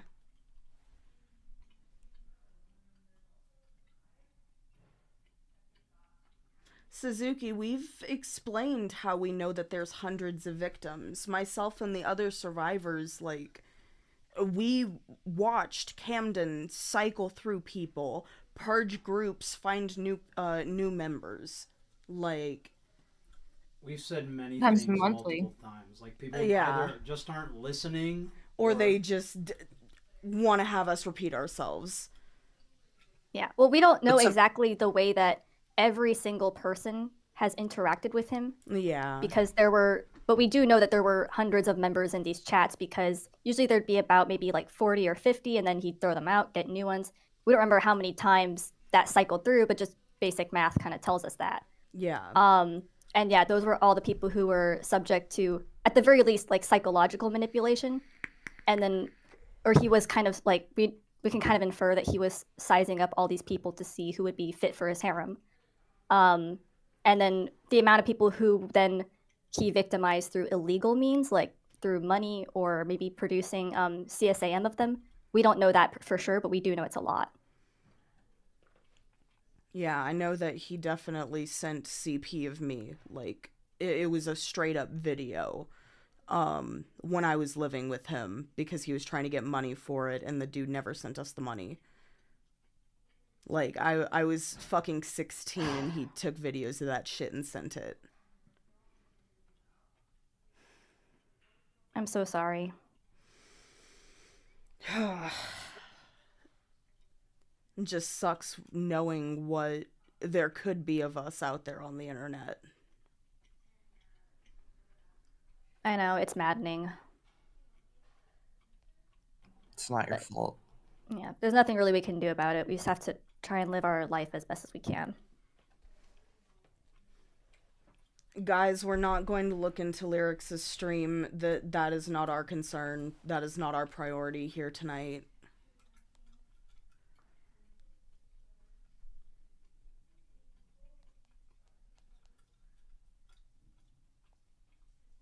Also, Starry, I was the one that reached out on Twitter because I was trying to get my evidence over to someone or like contact someone as soon as possible, and I wasn't exactly patient because I was freaking out. So yeah, and that was like I me. said, it was literally end of December, like holiday season.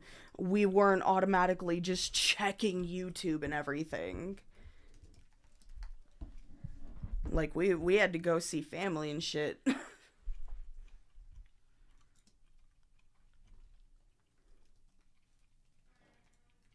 Ishmael's still here, right? Yes. Yeah.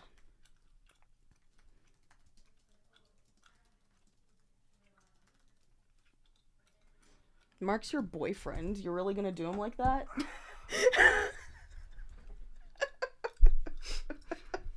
Yeah, that's fine. I don't want to confuse people.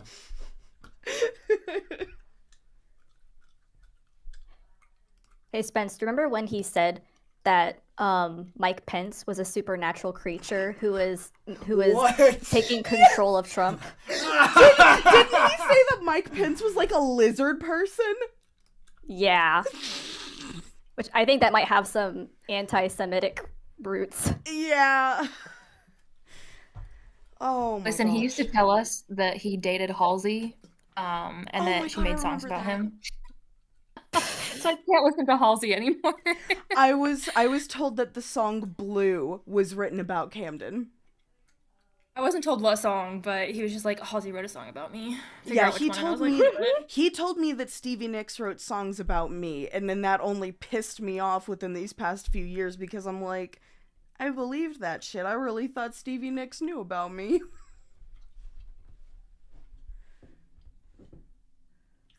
That was the fakest laugh I've ever heard come from someone's face, Max. Stop reading chat. Stop reading chat. Do yourself a favor. That's good advice. It becomes a dumpster Slug, the fire. Squishmallows are 10. The Squishmallows are 10 out of 10. They're amazing. Here's wise words once said, don't take advice from people you wouldn't take criticism from. I like that.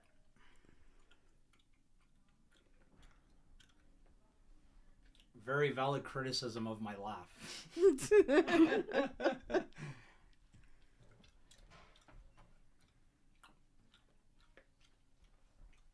The Can we do a questions poll? are for the survivors, guys. Yeah. Trying You to can think of talk like to me funny. later. Let's think of like silly stories that we were told. I didn't know about the Avatar thing until you mentioned it in the podcast, Spence. Yeah, he told me that the fucking Avatar blue people were real, and that when God told everyone not to look back when he separated Pangea, that they did, and that's why they don't exist anymore. James Cameron somehow knew about them magically. It's like combining like biblical stories, Greek mythology, Egyptian mythology Yes. into pop culture, like movies and stuff. It's very strange. Like, He used to tell us that all the like movies and shows that we watched had a little bit of truth in all of them, so we had to watch all of them, and he would make us watch all of them. Yeah, dude, that's storytelling. So, he told me that I was the reincarnation of Cleopatra, and that's why my name in the cult was Cleo for so long. I do remember that. Yeah. Amazing. Did he say that y'all were reincarnations?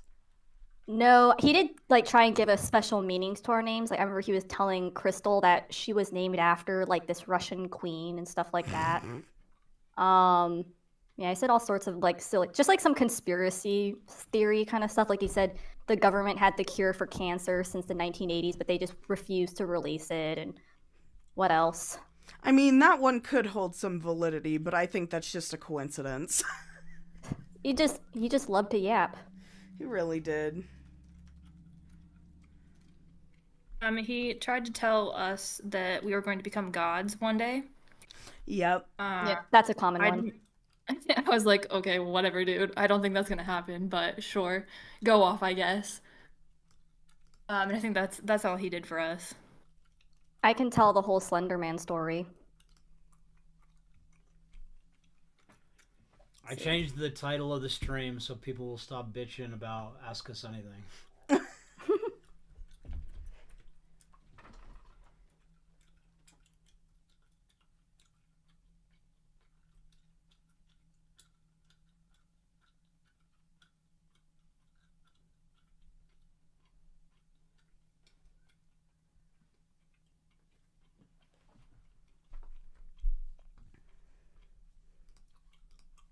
Bae, I am so sorry that you are still dealing with that battle. I really hope that things go well for you and very soon.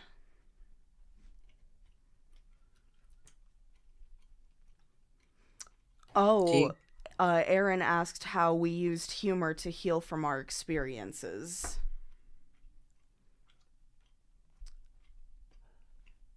Ishmael, would you like to go first? About humor? Yeah. I would say I've kind of not used it as much as I have in the past because, like you said, when we were kind of going through it, we didn't really know we were even being abused. Yeah. I think that was just kind of what we used to survive, to stay positive.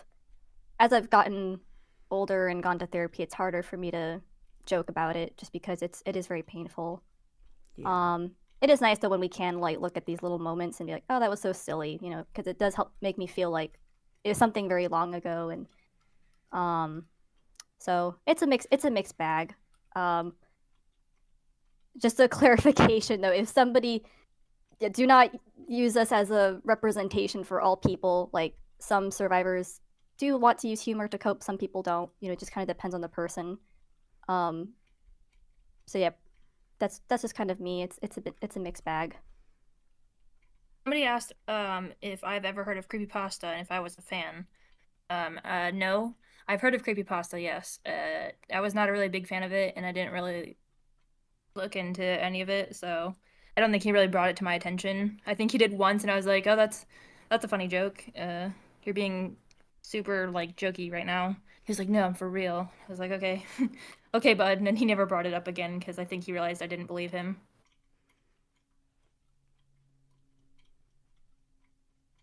Yeah, I remember so many times where he tried telling us that creepypastas were real. Yeah, like the whole story of Slenderman was that he was this person who He was a loved, father. yes, he loved children in an innocent way. He would go to the park and give out ice cream, but then people were upset with him and they thought he was weird, so then they mass attacked him and killed him. And then now he's like this evil spirit roaming around and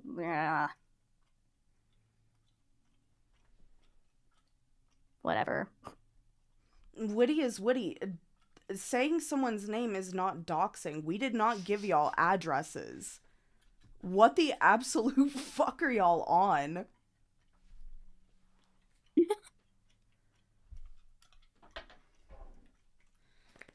But I will say, apparently Camden's been telling members that he's killed both his mom and his brother. Yeah, he told us that. What? He told us that he could show us where he buried them, and then also at one point, more towards the end of us being there, he told us that he had killed us and that we were just reincarnations, and he could show us our bodies. Someone asks, do y'all think Camden was in possession of any CP like on his phone? Absolutely. Yes. Absolutely. I literally said earlier he took CP of me when I was 16 and lived with him and sent it to someone for money. That is probably what we told the police. Like, there's certainly CP on his devices. Please investigate. And they're like, it's okay. This person just probably wasn't there for that part of the stream. But yes, this is just reaffirming it for everybody else who hasn't heard. But yes, he had CP of Spence when she was younger, took CP of me, took CP of another survivor. And then we also, based on like other text messages, we know that he's done this to other members as well. And also just the PSA, many organizations are encouraging that we shift away from calling it CP and instead that we call it CSAM, which stands for Child Sexual Abuse Material.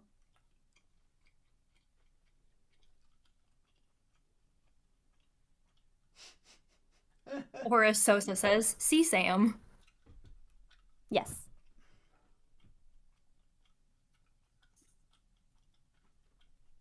Oh, thank you, Blossom. I appreciate it. I know people have a lot of questions, and, you know, people don't always believe people when they're talking just because this is online. And, you know, if you don't come at it with a calm demeanor, people will believe you even less. Thank you, Lucy Can't Spell. I will address the clowns at a later time. Thank you, Lucy. I'm very sorry that happened to you.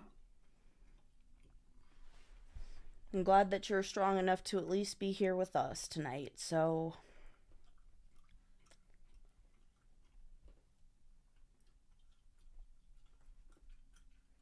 Yes, Nick, we did answer that. We need as many survivors as possible because all of us have a bit of evidence from everything, and if we make that report in person, they cannot ignore it, especially if it's mass reported.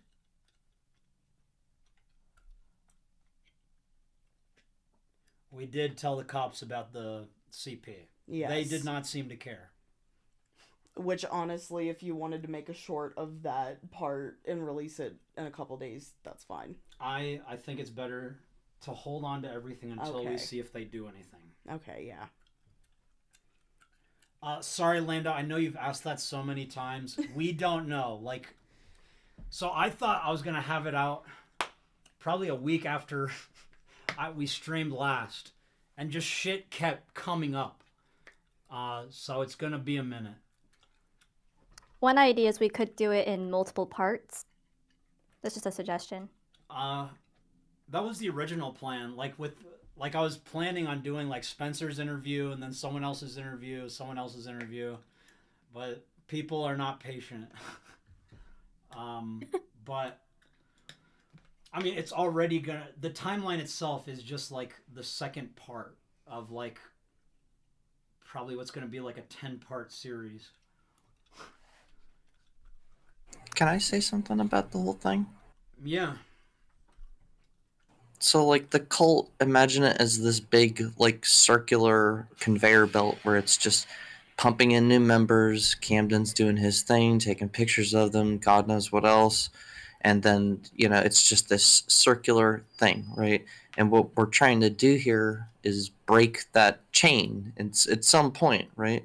And a lot of people agree with the concept of, like, we need to stop this somehow, but they disagree with the approach of severing it with influence and influencers. Like, they think that the chain should be broken at the legal level, and I understand every angle of it. I think that it could be a multi-pronged approach where, if these people were to see their favorite influencer or whatever the fuck talking about it, or just any person reaching out to them, they could be influenced to maybe realize what the fuck is going on.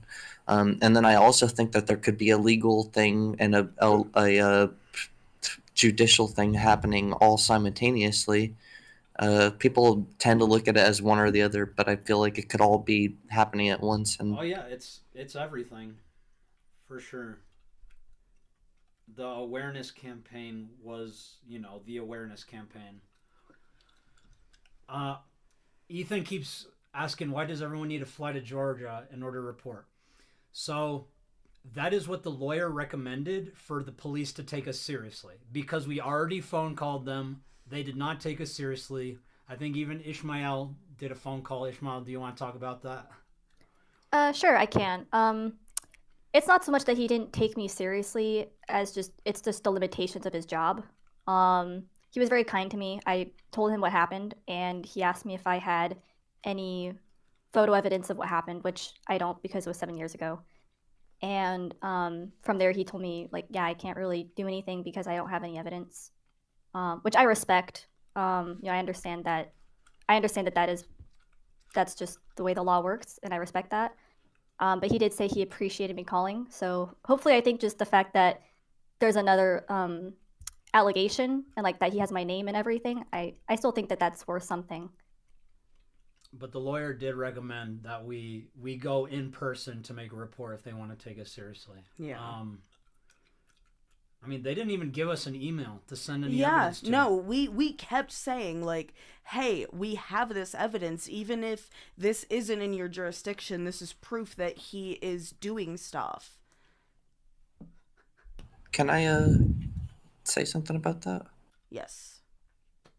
So I think, like, when they investigate it and stuff, this is just like, I'm just speculating because I don't know how shit goes in law enforcement, but I have some idea. It's possible that once they find out that it is a cult and they see, like, oh, he's gotten multiple, like, wives and girlfriends and shit trying to impregnate them, that it's possible that it gets passed up the chain to something like Homeland Security, and then Homeland Security might just have, like, a fucking giant ass queue that's like 2 years long or some shit, or it's part of the First Amendment. It's bullshit. Like, oh, well, technically it's legal for him to impregnate as many women as they want, but if they're underage, then it kind of still, we can do more of an investigation. But that's like a whole, think of how many resources it would take for them to dedicate to this. Like, they would need to, like, find out proof. They need to gather evidence on their own. They need all this shit. It would take them multiple people. They would be online baiting him or whatever the fuck, finding out where he lives, finding out about these dead cats, like where the graves of these cats are, just everything. It would take so much resources and manpower. I think something like this does help with it. It's like you're doing a lot of their legwork for them by telling these stories, by talking about that cat. Like, if you wouldn't have mentioned that, I don't know, this could open up a lot of doors, everything you guys are mentioning and remembering. Even though, it's not illegal to run a cult. But I think that but like, in addition to the illegal stuff, it helps courts build a sort of profile about him, about what kind of character he is. Yeah. More pressure is always helpful. Fun with Logic says, as a victim, I honestly don't agree with this. Still to this day, I cannot confront the person who assaulted me. This is a farce. I will not give you the satisfaction of believing you are correct. Well, I apologize that you yourself are a victim, but I coped with my trauma differently than you did. All of us did. What is a farce? Coming forward? Saying that this whole cult situation is a farce. That we're making all of this up. Okay. Okay, buddy. Like, Yeah, it's possible that's just like a very huge projection, sort of. I mean, they straight up said like, "I am a," so they're just they're putting their story in your story. Claire, thank you for the $10. We're glad it's been healing for you to hear them talk. thank you. Bianca asked if Camden believed Jeff the killer was real. Yes.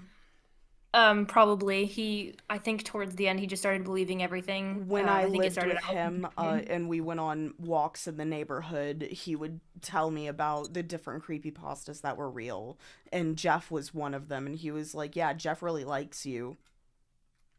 Yeah, he had a thing about the creepypastas, and he would kind of look to see which one, like what stories people were interested in, and just kind of capitalize on that, I suppose.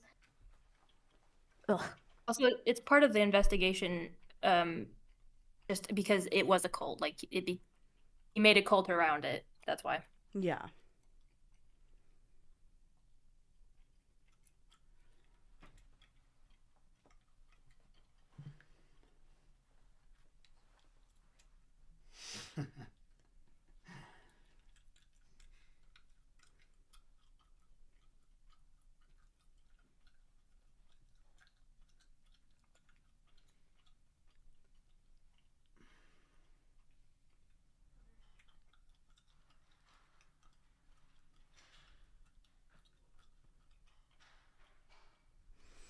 See, Mio, that's exactly the kind of stuff we're talking about. Like, sex crimes are not taken as seriously as they should be. Why is that?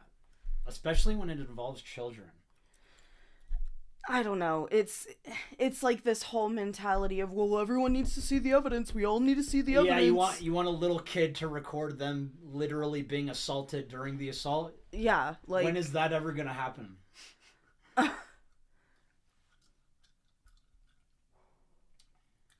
Okay, people can tell the truth too, buddy. You're right, people can lie. I think perhaps we just don't have I don't know, the technology capable of, like, it's a whole complicated situation. I think we should at least, like, give them the time of day. yeah, like, the fact that there's other people that have been reaching out, we have, excluding myself, we have 7 survivors and 2 witnesses. So, like, I understand that you, like, want to know everything, as I do when I look at different cases, but this is something that is still active. It is ongoing. Yes, he is still committing crimes, and they have gotten worse over time. Esther, like I said, left as recently as 9-10 months ago. So, like, we as survivors are real. Yes, people can lie, but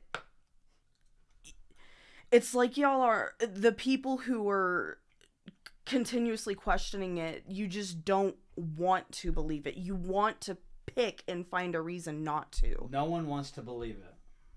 No one wants to believe child sex crimes happen, but they happen all the time. Dericulous. What's being asked for isn't video evidence. They're asking for the same kind of proof you'd bring or brought to the law. Well, what if it can be a detriment to our case to make public that evidence that we would bring to law enforcement? Why would we show it to you guys? You keep making us answer the same questions in a circle.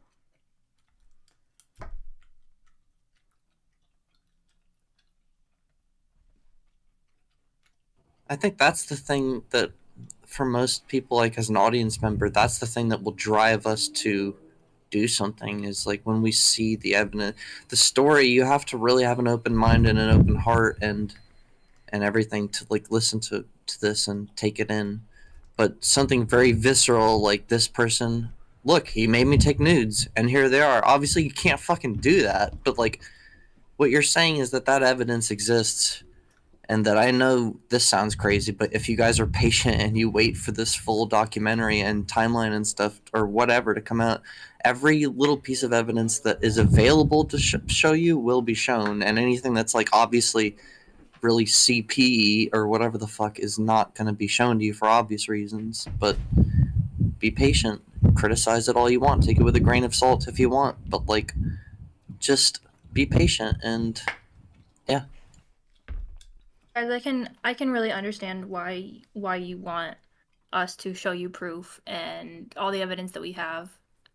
It's very, very valid. If I were in your shoes, I'd be like, hey, I totally believe you, but like, can I see some sort of proof? I don't know, anything. But because we are having it investigated and going to the law and all those things, we literally cannot show you, because I don't know if you've watched Law and Order or any of those shows. Even on YouTube, they can't show you evidence until after it's been looked into and like fully processed by the law. So like from a survivor standpoint, we cannot show you any proof until it is over, because otherwise we are putting this case on the line.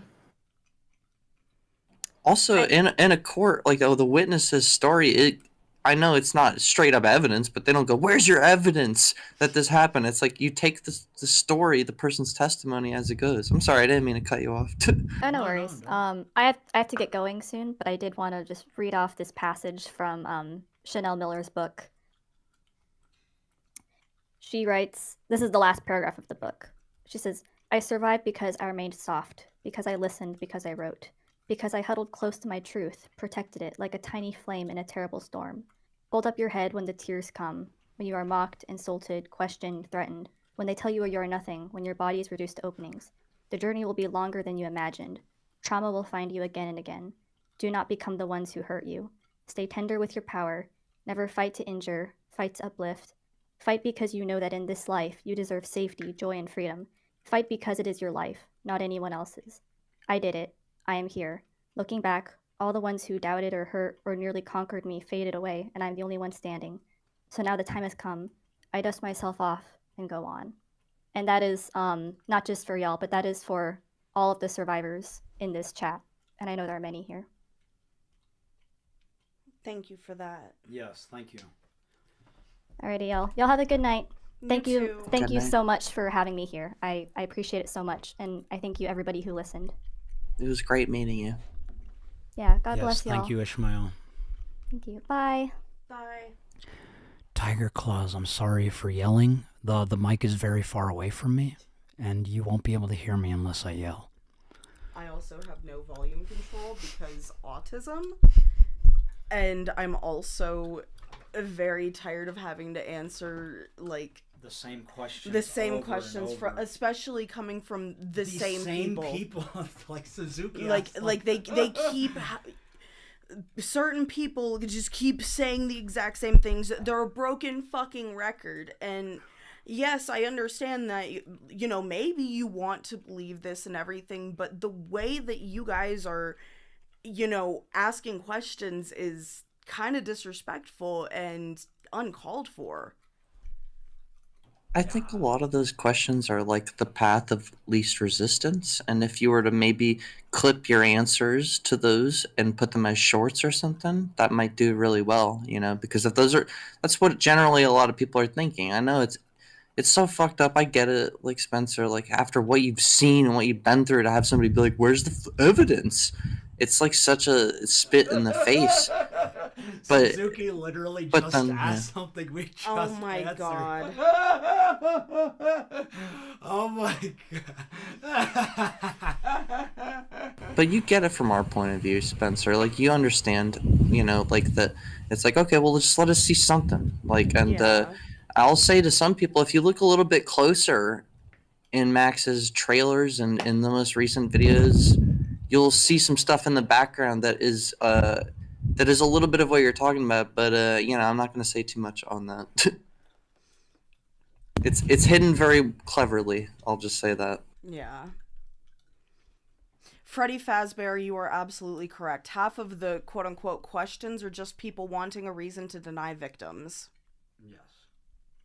Part of it too is the way you did it, Max. Like you baited in some of the people that want drama and you have to figure out how to make those people realize that this shit is real, and no matter who you are, that we really need your help. Like even if you're a cynical asshole like myself, like we really do need people, whoever you are. And it's not even just about this cult. It's like a deeper conversation that we need to look out for each other, because we're all like being influenced in ways that is relatable.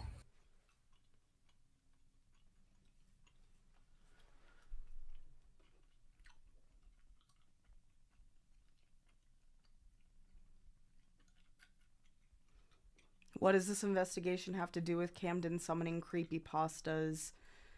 That is just part of the entirety of the cult in general. Like, when we're talking about this entire story, that is just part of it. And that's just one of the stupid things that we like to remember and try and laugh at. Well, having a full scope of what happened That too will only help. Like, not everything has to be part of the crimes committed to be valid for the story.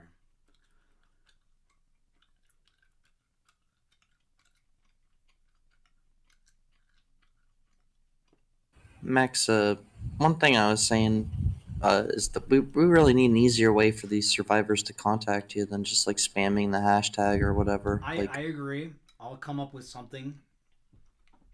Maybe a website or something, just something really easy to access. I'll make sure that there's an easy way to do it.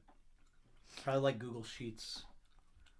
Yeah, and it's gonna get trolled to hell, but like I'm sure you're literally willing to sift through all that shit to find even just one person who's really in it still, that is like, because I mean, put yourself in the shoes of someone who's in this right now, balls deep, and like they're like, they're praying to Camden every fucking night.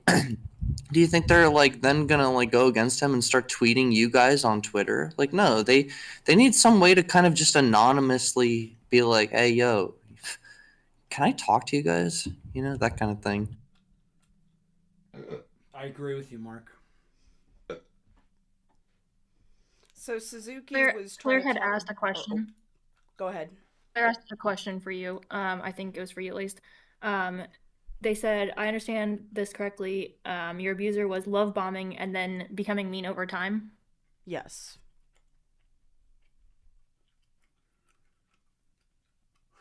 I would agree with that. I watched him do it a couple times, and I think he would even do it to some of us that he wasn't necessarily like sexually abusing, but definitely like manipulating, where he'd be really, really nice and like, oh, I'm gonna get you gifts or something, and then you were in trouble again. So yeah. Smaggle Daigle, or however you say it, because they wanted to see the evidence before they even cover it at all. But they signed an NDA saying they won't share anything without the consent of the survivors.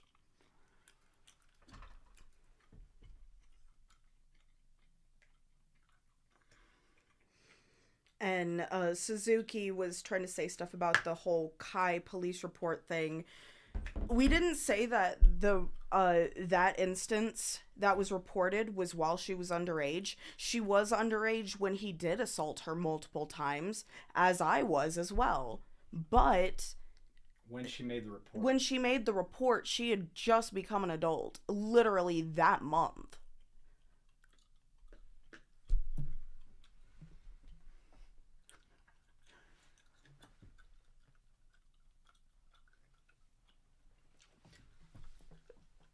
Fun with logic. Are you a kid? Are you like 12? Who is your cult leader, Fun with Logic?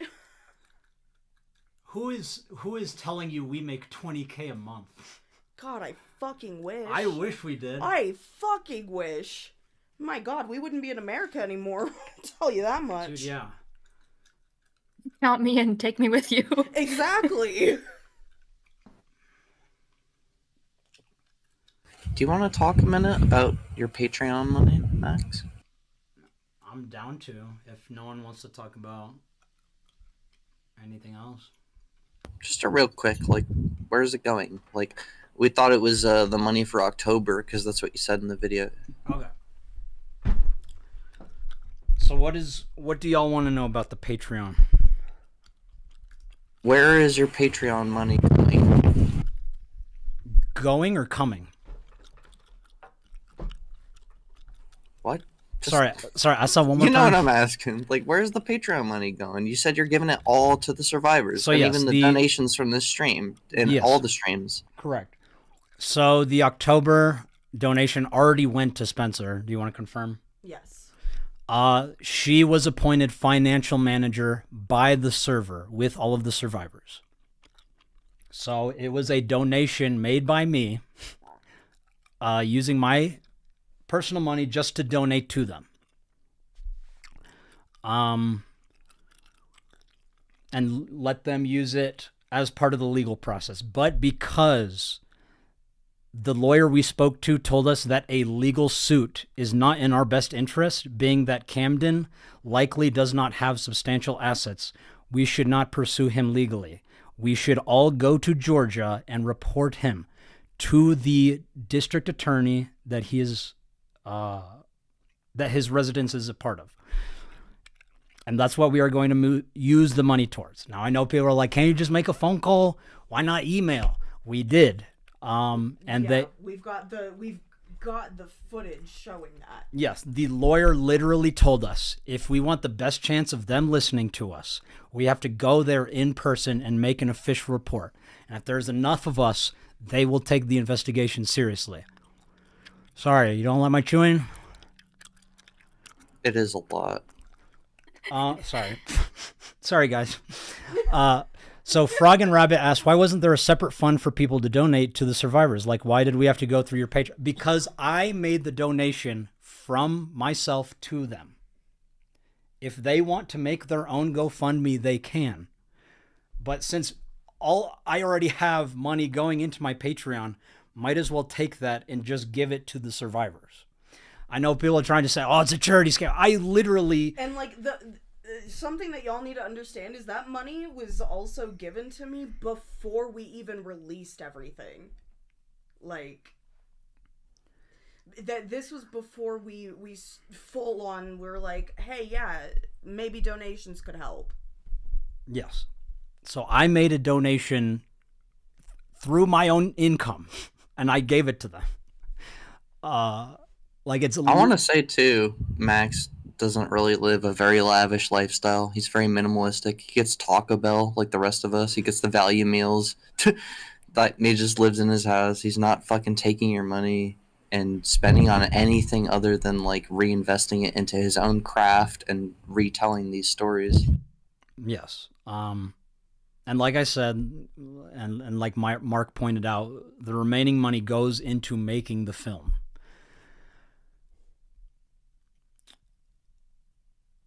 Why not make a call out? I have to say this. Max literally will just make his own smoothies with like fruit and then like fucking put the water in the blender and drink every little scrap of like fruit juice that's left on the blender. That's how like conservative Max is with his like, he is so like, he's always looking out for money. He's very careful. He doesn't live extravagantly. He doesn't, look at him. He doesn't have chains and shit. Like he's got a nice camera. That's what he does. And he's a fucking stand-up guy, man. I think the nicest piece of jewelry he has was handmade by me. Yes, it's true. I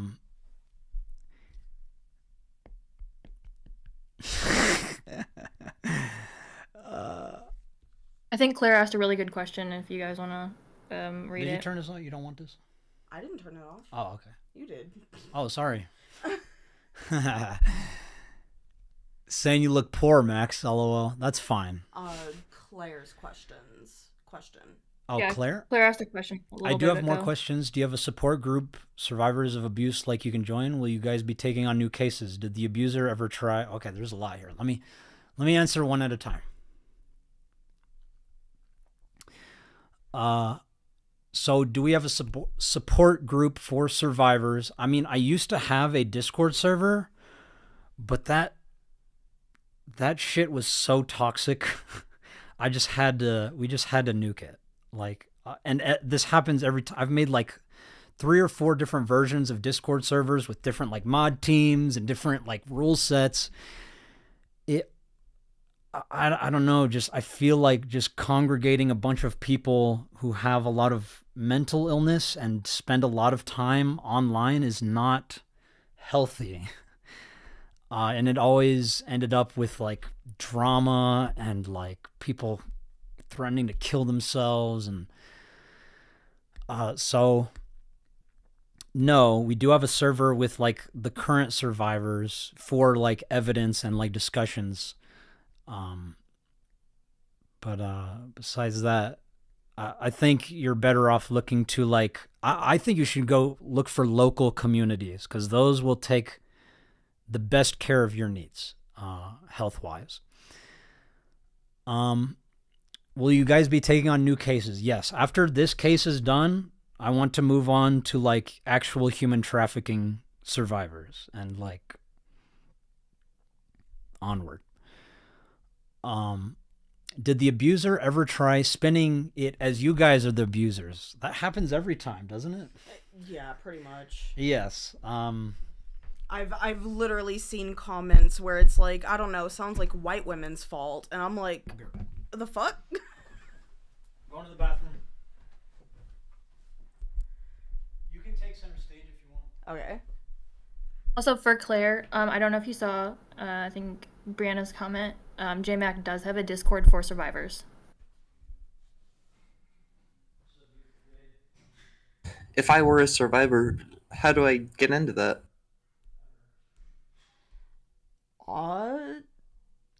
Got a question for me? I don't know.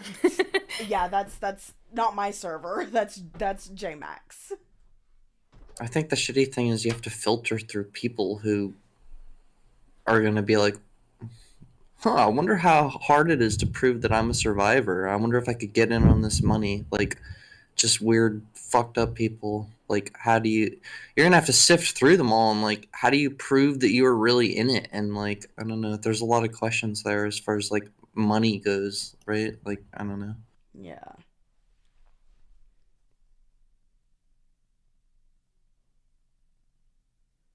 Okay, so when it comes to Kai's police report, I'm sorry that my time frame is fucked. I'm sitting here thinking it's 2016, it's 2017. Like like guys, I'm sorry that was not my situation that I went through. I can't full on give you the timeline completely. Like, my own timeline is screwy with me. So, you know, you're still trying to sit there, oh, well, she was a year off, so she must be lying. If I thought it was in 2016, she would have just turned 18. If it's 2017, then she would have just turned 19. So, hope that clears everything up.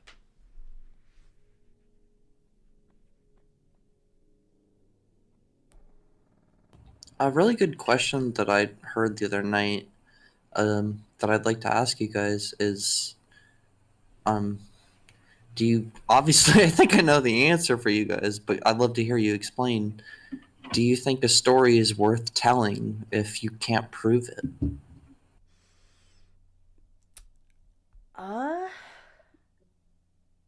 I heard something really good when I was in college.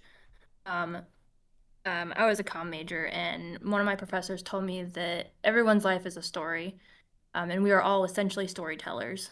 It doesn't mean everyone's going to be truthful, but I think everyone's story is worth telling, no matter if somebody believes it or not, just because if it feels true to you and it's what you dealt with and had happen to you, then somebody else listening to you is so important and can sometimes save lives. Also, totally agree. to respond to Ethan real quick, yeah, Kai has been willing to come out. She has told her own story. So why are you asking me? If you're acknowledging that she's, talked about this before, then why don't you go back and listen to that instead of trying to ask me? Like, I can't tell her story on her behalf. So either you take the answer or you don't. And yes, Durgan, trauma mind fog, it sucks. It does. I I have a lot of it, and I think I said this at the beginning. I feel bad, and I know I've forgotten stuff over time, but I'm slowly trying to remember it. It takes a lot of therapy and a lot of mental capacity to relive the trauma because it re-traumatizes you. Yeah.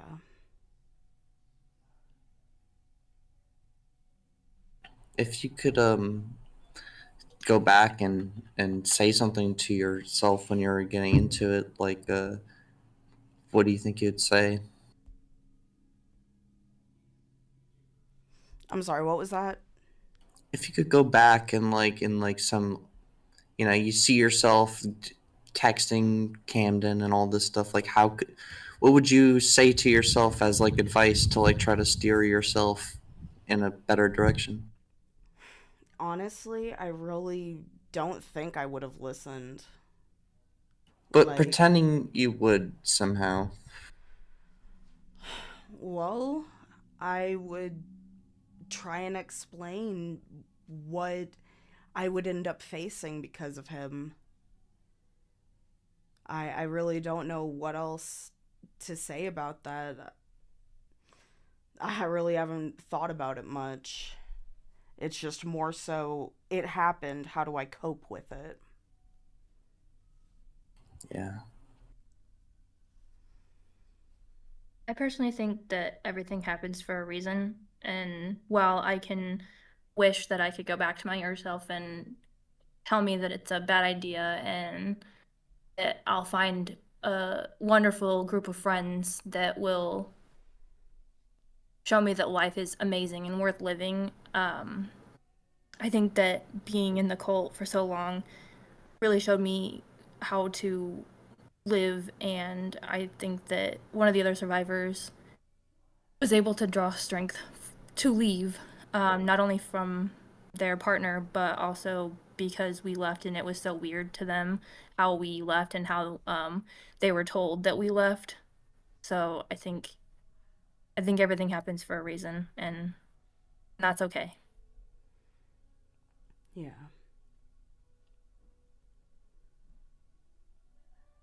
So you're saying like in a way that it's a part of you now, like, and you wouldn't change anything?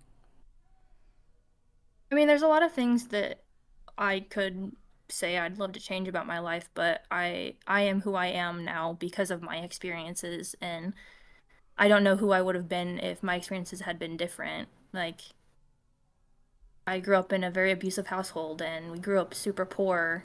Um, and having the experience in the cult, I think it taught me a lot of valuable lessons about life that some people don't learn until they're really, really old. And so to have that experience now and to also be able to be a voice for other people, I think is really helpful. I agree.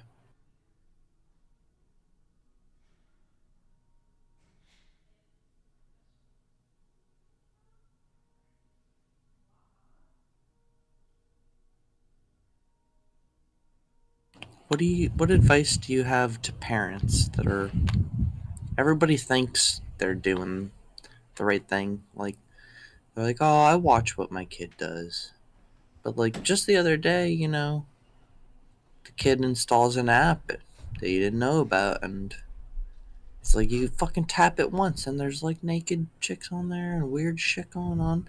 What do you do? Like what advice do you have to parents that are facing these challenges that are new to all of us. I think the internet's a dangerous place, no matter how well your relationship is with your child. I don't personally have children, so I can't really speak to it much. But I think that no matter how good your relationship is with your child, that something can always happen because there are other people out there who their intent is to hurt your child. So no matter how safe you think they probably aren't as safe as you think they are. Yeah. I mean, they've been talking about this since the early 2000s. On Dr. Phil, they were talking about MySpace and how dangerous it is. You meet someone on there and get murdered or something horrible happens. And it's been very in the public awareness how dangerous this is, and yet it keeps happening. And every parent thinks they're doing the best they can, but they work a 9 to 5, they get home at 5, and there was nothing there was no interaction with their kid. They just, say, how was school and have a good night. And I'm just wondering, like, if you guys have something that you can give to these people, or if or to the kids that have their absent parents that are just looking for someone to love, like, on either side, what do you guys have to tell these people? I think for kids looking for love, who feel lonely, I completely understand. I was one of those kids. Um, that it'll be okay. It really does get better, and you will have rough days, and things may seem awful right now, but you can't always find everything you think you can on the internet, and not everyone is your friend. But you will find someone. What about when the only people you have are online? And I think it's really just be careful who you're talking to. And I know that's kind of stupid to say just because you sometimes don't know who you're talking to online. But I will I think say, just the moment something feels wrong, listen to that gut instinct. absolutely, I agree with that. And if you don't have that gut instinct, like if you were heavily abused and that gut instinct is not there, if other people tell you that something doesn't seem right, please listen to them. If your friends you have are telling you, hey, this person seems off or weird, listen to them.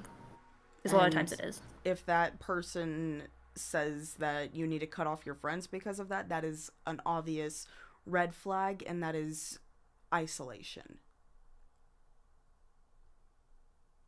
But if you're in the cult, someone has to tell you eventually to cut off your friends. So isn't that kind of a paradox?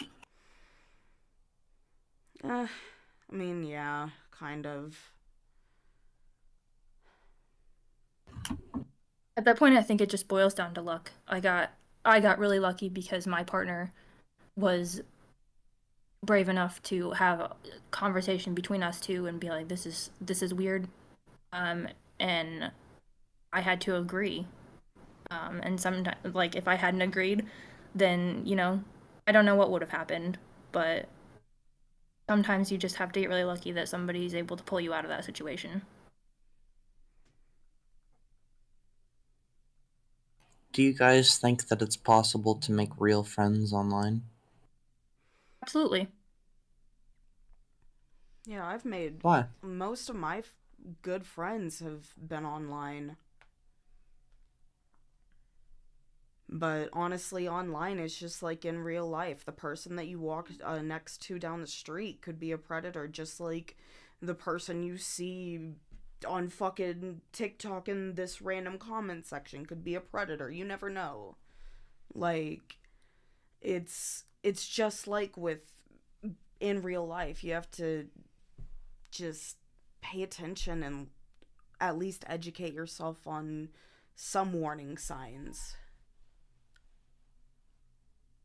I totally agree. I think the problem is our gut instinct tells us to trust people. And it's like, yeah, I love this person. The feelings I feel are real from them. I'm trusting my gut by saying that I still want to stay with them. And so that's what most people will do. So, like, is there something more analytical that we can take home, like about like what these people do, what they want? Like I don't know, I've noticed just me is that if it goes sexual, get the fuck out immediately. Yeah. Because it's just such a huge red flag. It's like, dude, I know, I get it. Everyone's a sexual creature and stuff, but if you want a real relationship with someone, you have to play the game and you have to like really love them and stuff before you're gonna get to that level. And if somebody's trying to skip all that with some kind of parasocial shit, then boom, run. Like, yeah, I don't know. But I'm sorry to preach here. Like, but what about you guys? Is there something more analytical that you noticed about Camden or your time there? Just like think like what's something that people can be like, oh shit, that's a huge red flag. Stories. I think something I noticed heavily is that he would change his story very often. Like if something didn't fit his narrative anymore, the story would change, and he would backtrack, and he'd have us delete stuff. So he'd have us write down notes a lot of times, and I would go back through those notes and be like, okay, this changed, this changed, this changed, and he would just tell us it was part of the process, or so and so out there told him that this is what changing, but it was massive changes. So I think when somebody's trying to manipulate you really hard and their story is just ever changing, you kind of have to like look at it and be like, I don't know, maybe this is weird. Yeah. Yeah, but I totally agree, man.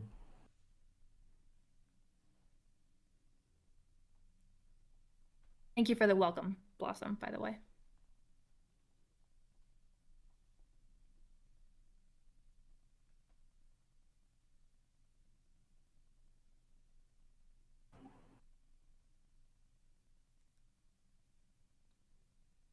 I want to thank you guys for being here. You know, you guys are so fucking awesome for doing this. Like, I know you know how much of an impact it is, but like me personally, I really thank you for being here. Like, you're awesome, both of you guys. Oh, Thank you too, Max. You fucking dick.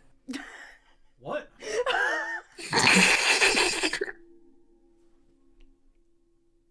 I want to thank everyone for having me on here. It means a lot to me to be able to share my story finally and feel like I'm a valid person and my experiences weren't just for me.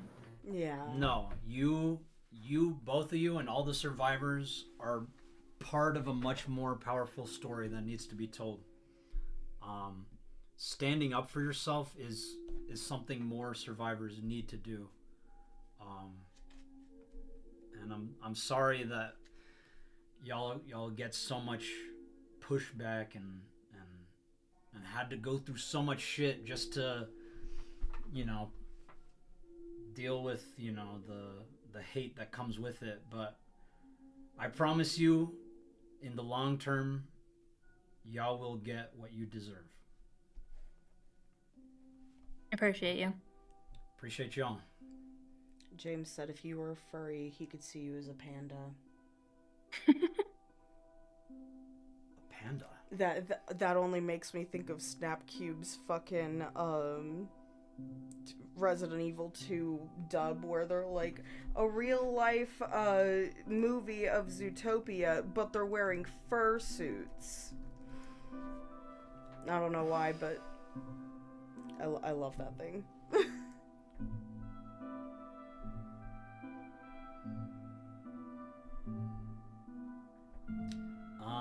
Is it okay if I say a few things? No, you may not. To the moderators of the chat, I really thank y'all. I know y'all have to put up with a bunch of bullshit of people saying y'all are sensitive or whatever, but y'all are doing a good job.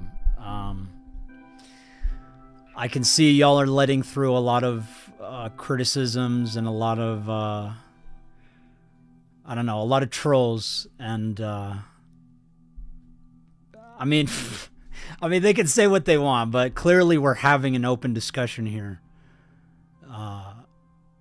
Yeah, we're all for freedom of speech here, and anyone who's like got some criticisms, I think we're gonna take calls later, maybe. Yeah, right? well, so I want to talk to all your leaders, all your cult leaders who are feeding you, who are feeding you the mindset you currently have. I mean, like- some people are just cringed at by you, Max. Like, it's not. You get it. You knew this would happen, but you were just, yeah. I mean, you're hoping that people will hopefully just like laugh, whatever, laugh at you, throw a tomato at you, and then just listen to the fucking story at least, please. Well, I mean, they're here, Right? so that's a good thing. I think that's the point. Yeah, Ethan, I know you're bitching and whining, but I really appreciate you being here and at least listening. And I'm more than happy to speak to whoever you think has owned me. I think a conversation will lead us forward. I think Nick is a great person to talk to. Nick Diorio. I agree. If he is around, Nick is fucking awesome.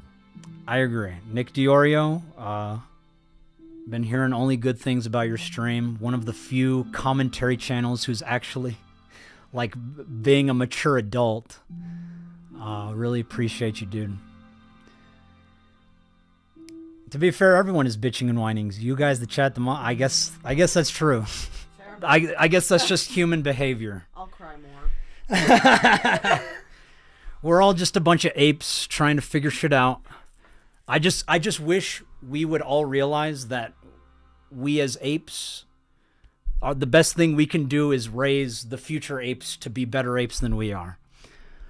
I know most parents know that. I would love to talk to Nick, man. I've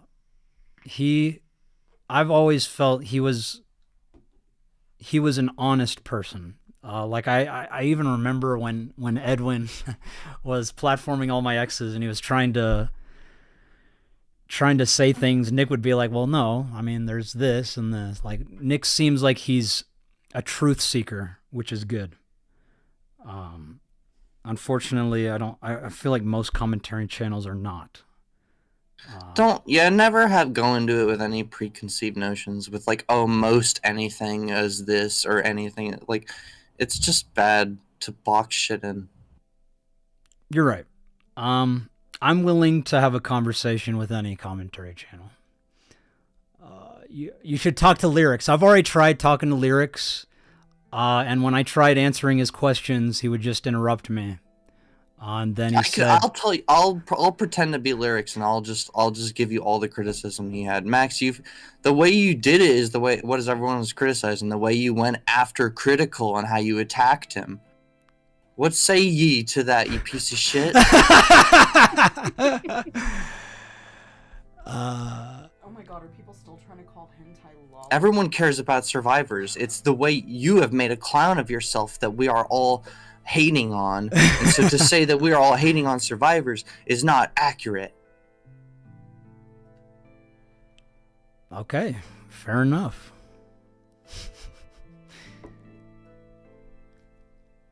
Didn't you duck Nick? No.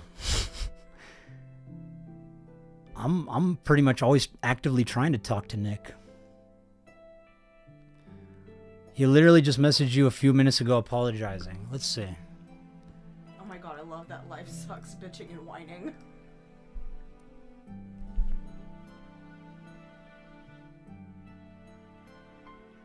Okay, he said... Cosmic, we'd love to talk to you too, Cosmic. I saw what you were saying in chat earlier. I think your perspective would be really awesome. Me too. Thank you for modding, Cosmic.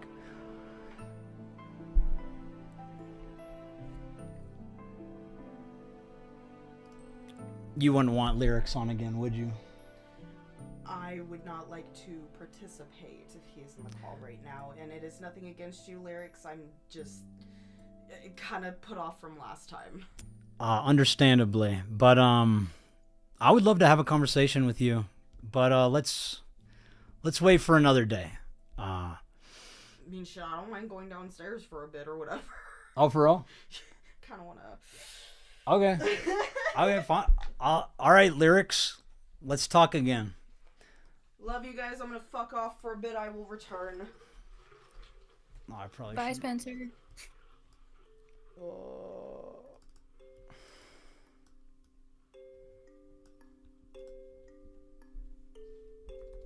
Would love a convo.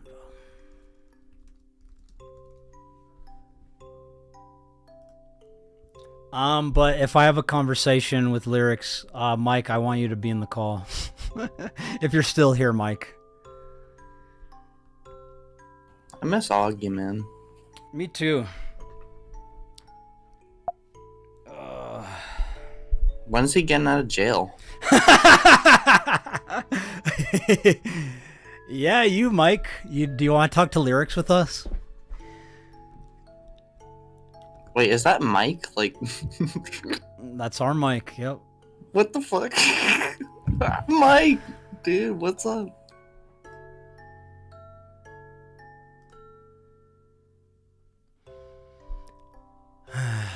Is the Minecraft music okay? Wait, what are we doing now? I mean, I guess we're done platforming. Did everyone leave? Oh, Ellie's still here. Oh my god, I'm sorry, Ellie. You're good. You're so I'm just sitting. Yeah, you were so quiet. I didn't know you were still here. Sorry. No. I don't tend to talk a lot. No, that's okay. I mean, do you still want to be here? You're more than welcome. Yeah. Absolutely. I would love to sit here and listen and weigh in if need be. Okay. It does feel fucked up. Like, I have to say this. It does feel like I wish we would have heard more of your story. But can we do another stream sometime and maybe hear more of it? Because it is really heavy, and maybe it's best to hear in bits and pieces. Sure. I would love that. I don't Yeah. mind at all. When we start bringing in other people in YouTube drama, I get what other people are saying as far as like, oh, Max only cares about his channel and drama and all that shit. But I'm like, if people don't realize that is the way that we expand the story and get it out to more people. Like, already since the shit went live, like, to more survivors reached out, and like, as much as every person covering it like doesn't realize their part, like, they're literally helping to fucking save people's lives. So like, I don't know, just please, guys, laugh at it all you want and follow it as close in a scrutiny with it as all you want, but like, just please, you know. I know not everybody thinks it's their place to report on sexual violent crimes and cults and stuff, but at the very least it's a really weird story, right?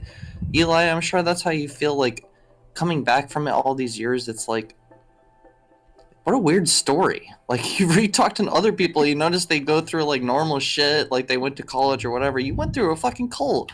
Like, that's, I don't know, people like to hear this stuff, and it's interesting, and to hear how you dealt with it. Sorry, I'll shut up now. No, you're good. I love it. Absolutely. I definitely I feel like my life has been kind of crazy and shit's happened, and I have grown up, and I may not know everything, but I sure as hell have learned a lot. So I'd be happy to talk more on. I actually was raised uber Christian, and it was almost like the first cult I was in, and then I went to a second cult. So I want to read your book. I would love to write one. I don't know who would Do it. read it though. I would. Please do. I gotta start remembering stuff then.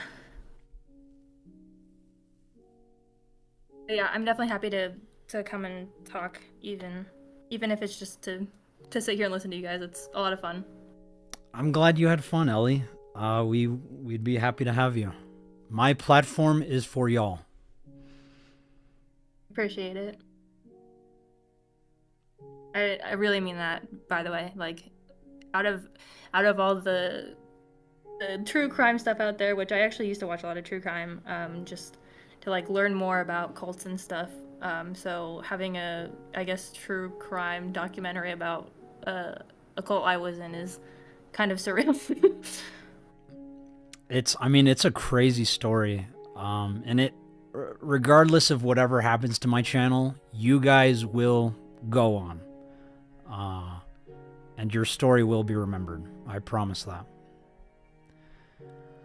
Can I say something about your stuff, Max, or is someone ready to call in or whatever? No, please. The boy who cried wolf. Everybody know that story? Y'all know the story of the boy who cried wolf? Mm-hmm. So it's like a kid cries wolf because he wants attention or whatever the fuck. And then the whole village comes there and there's no wolf or whatever the fuck. And then like the kid is like, oh wow, look at all the attention I got. And then he does it again and he gets all this attention. And he's like, oh, look at what I pulled one over. And I feel like that story is ingrained in our mind. It's like, yeah, that's like what happened in society, is like there were so many people crying wolf and there was so many people who didn't actually have wolves that no one wants to see if there's actually a wolf now. Yeah, and ironically, there's a real fucking wolf now.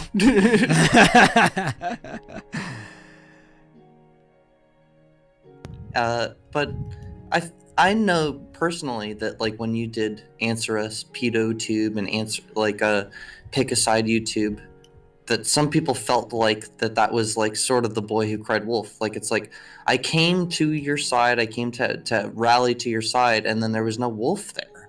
It was just YouTube being YouTube, and so you duped me, and then they feel like you were the boy who cried wolf. But I mean, even in those situations, like if you were to, can you like explain a little bit more about those hashtags and just like your position on them now? And like you can, just to preface, like you weren't really saying that YouTube was pedophiles or that they're like actually siding with them, but the fact that you had been reaching out to them for fucking months and months and months with literally no fucking response, and you were like, all right, you know what, fuck it, I'm gonna fucking literally blow you guys up until the point where you have to respond. Anyway, sorry I'll just shut up now. Can you respond to all that stuff?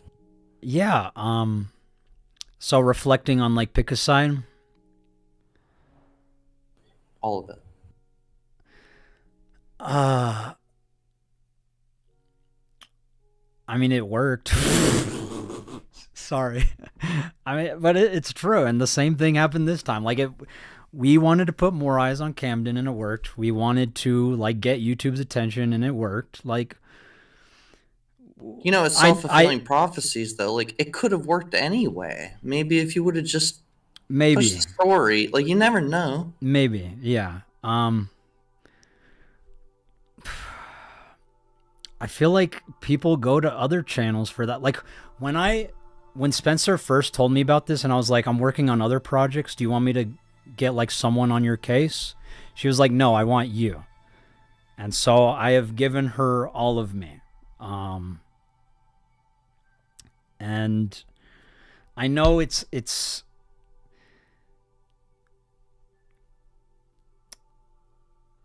might,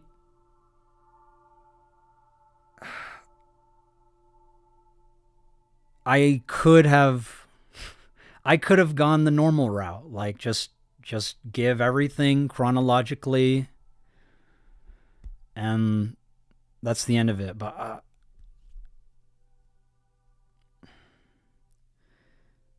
I don't know. You're a filmmaker. That's well.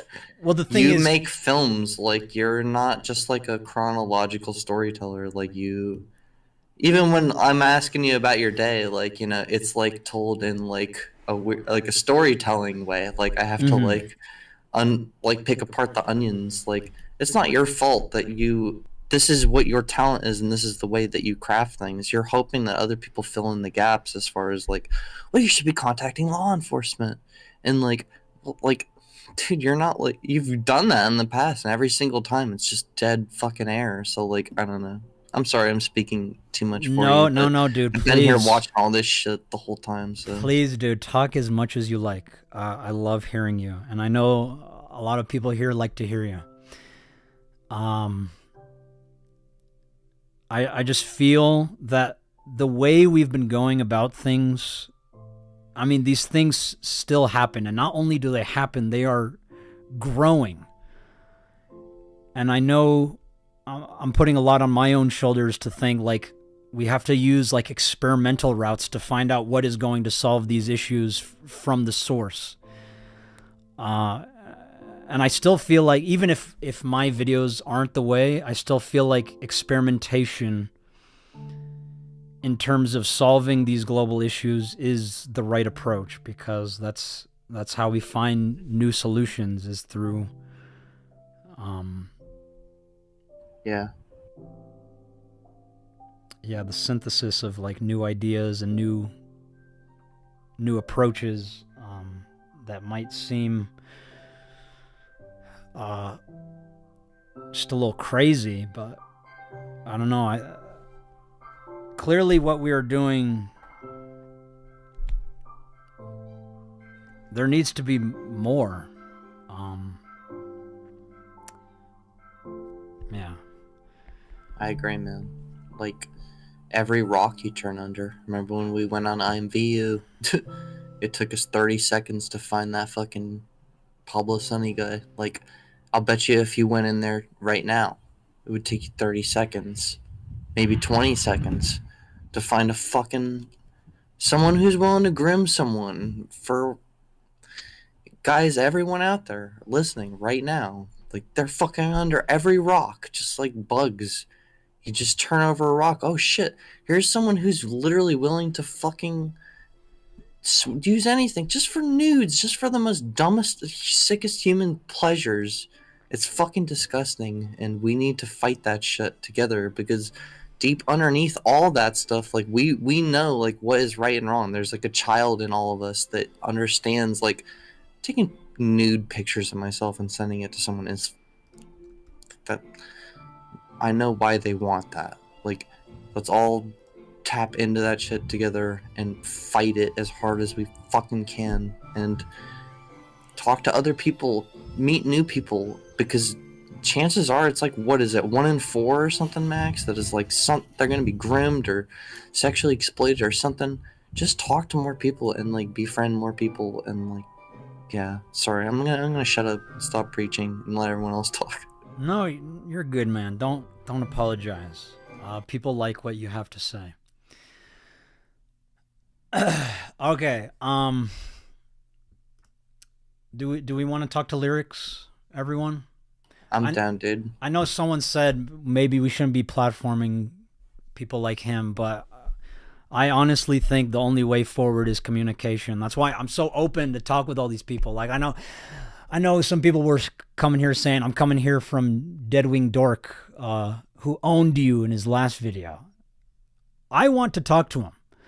I've not seen his video yet, but I'll probably be reacting to it at some point. I'm happy to sit here and listen to you guys. Brianna said, please not lyrics, but do what you gotta do, Max. Can I say something? Yes. Too? There's a lot of really fucked up things happening in this world right now. Mm-hmm. I get it. Things that are literally like almost way more pressing. With, and you guys know what I'm talking about if you're listening. Like, just shit happening in the world. There's always something bigger. There's always something more. And if you feel like that is your cause, please go take care of what you find most important to you. And to some other people, we see that it's just this little story on the corner of the internet that somebody was groomed into a cult that is still active, and we just want to talk about this shit and some of the stuff that goes on psychologically, even, like, just lots, anything. Hey, whoever you are, got a disagreement, fucking talk about it, like, and just open up a little bit, and let's just all hang out and whatever. I'll shut up now. Thank you, Mark. So can y'all tell me why you wouldn't want me to invite lyrics? I personally, like I said, I want to communicate with others, especially dissenting opinions, because we are not going to get anywhere as a civilization if we're all just fighting each other, because that's just a pattern that's happening all over humanity, and that's what's causing a lot of problems amongst us, is that we're not communicating with each other. Totally talk to Deadwing Dork. Tell him to contact me. Like, I will... Here, I'll literally follow him on Twitter right now. What's his Twitter? Deadwing Dork? Deadwing Dork. Deadwing Dork.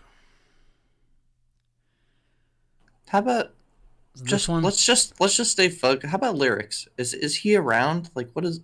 Let's combine forces. That dude seems like cool, honestly. Like, I know he said something. What he said that pissed you off. He said, "I don't give a fuck about Spencer's story," and then that's when you hung up on him. But he wasn't saying like he doesn't give a fuck about Spencer's story. He was saying like, I'm just talking to you right now, Max, and I don't agree with the situation. Hey, Mike, what up?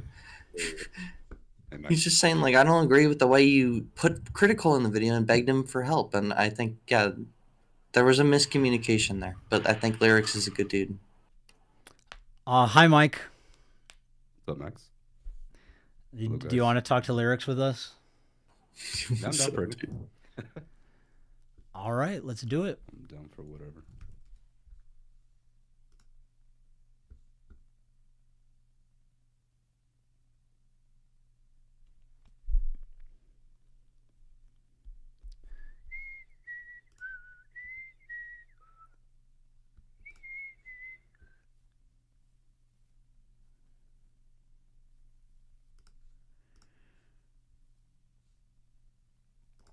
Spencer wants me to answer a question, a really good question, actually. It's not a 3v1. By Lord Be Richard. objective as possible. So it's not a 3v1. No, yeah. Don't corner him. Now, yeah, we're not fucking gonna corner him. So Lord Richard said, I'm currently in the middle of a war zone. Just yesterday, there were multiple war crimes in my town. What kind of survivors are you platforming? Maybe you could platform people that survived war rape. That's just as important. I think the important thing is focusing on the welfare of children so that we can prevent wars from happening in the future.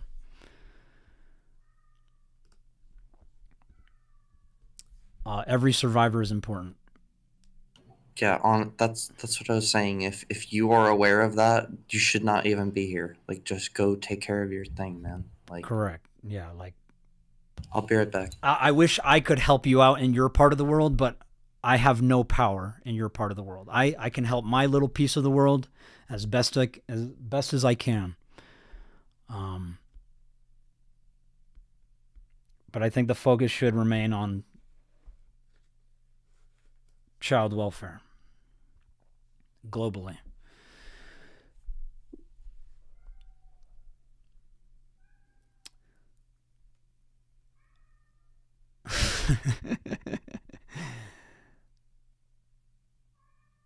Cosmic said, thing about Lyrics, he was trauma comparing and it was really fucked up. Let's actually have a conversation this time. Like, I know last time he was a little bit excited, kept interrupting me. So Lyrics is another YouTuber. I'll just look him up. What's his point? What's the point that he's trying to get at? Is it just your approach? Or does he just not believe the whole thing? I think it's, well, Lyrics actually has a history of bashing on me, especially on Twitter. I remember, and also spreading disinformation. Like, he said I was like a film student. When I've never been to film school. I went straight into the military after high school. He for a long time he had a hate boner for me, and I just kept liking his tweets because he was spreading the message. This was during Pick a Side. Yeah. And then I was going to put him in the Wayne video while I was talking about like Tommy C. But he deleted his like whole channel, and I don't know Like, he deleted every video on his channel, so I don't really know. I don't know. He's an interesting character. Lyrics has given questionable reviews of animes. Okay. Hello? Yo. Yeah, sorry, I missed the initial call. MamaMax? Hello, Lyrics. Hello, good to talk. Yeah, I want to come in good faith last time. Okay, last time I was memeing a lot, came in like a dick. I just want to, you know, come in peace, you know, offer my peace offering, apologies, and just have a conversation. Is that all right? I would love that. Do you Okay. want to? Do you want to turn on your video? My video? Yeah. Like my camera? If you want, do you want to? That's gonna fuck up my OBS. So sorry, I'm not gonna mess. That's with that. fine then. Dude, But you I'm can still I'm live meme. on stream anyway. I'm live on streaming though. That's fine. Anyway. Lyrics, yo, what up, dude? I like your shit. I wanted to say you can still meme, man. Still do your thing. Yeah, no, but I came in like condescending. I don't want to harp on it too hard, but I was like pretty condescending because that was the first time I heard about the story, and it was just such a ridiculous story. I just thought it was like pretty like funny to just like meme about. But I'm coming in good faith this time. I just have some questions, honest questions. Still gonna be like harsh ones because I do have like my many critiques of you, MamaMax. Like regardless though, but I just want to like come in a better faith, approach. You know what I mean? Yes. That's all. Okay, so first and foremost, I think we initially just disagree a lot with how you are going about this Camden Gerard Davis case. So I am going to talk about that a little, but there's questions I have on other things you've done in the past to show, I guess, like a pattern of behavior I've kind of like found, or like I guess I have been observing. But first, let's start off with the most recent case with Camden. I wanted to ask, because after our call, you did something I found was pretty egregious, where you started to like direct your chat to tell them to go reach out to the mom and to the brother to find out information about Camden. Is that's true, right? I guess so. Yeah. So I think that sets a horrible fucking standard because, like, to my knowledge, you don't have any proof that they're even involved, right? Like the mom didn't help out Camden with his potential abuse to these kids, or the brother. Like, you can't prove either of that, correct? Correct.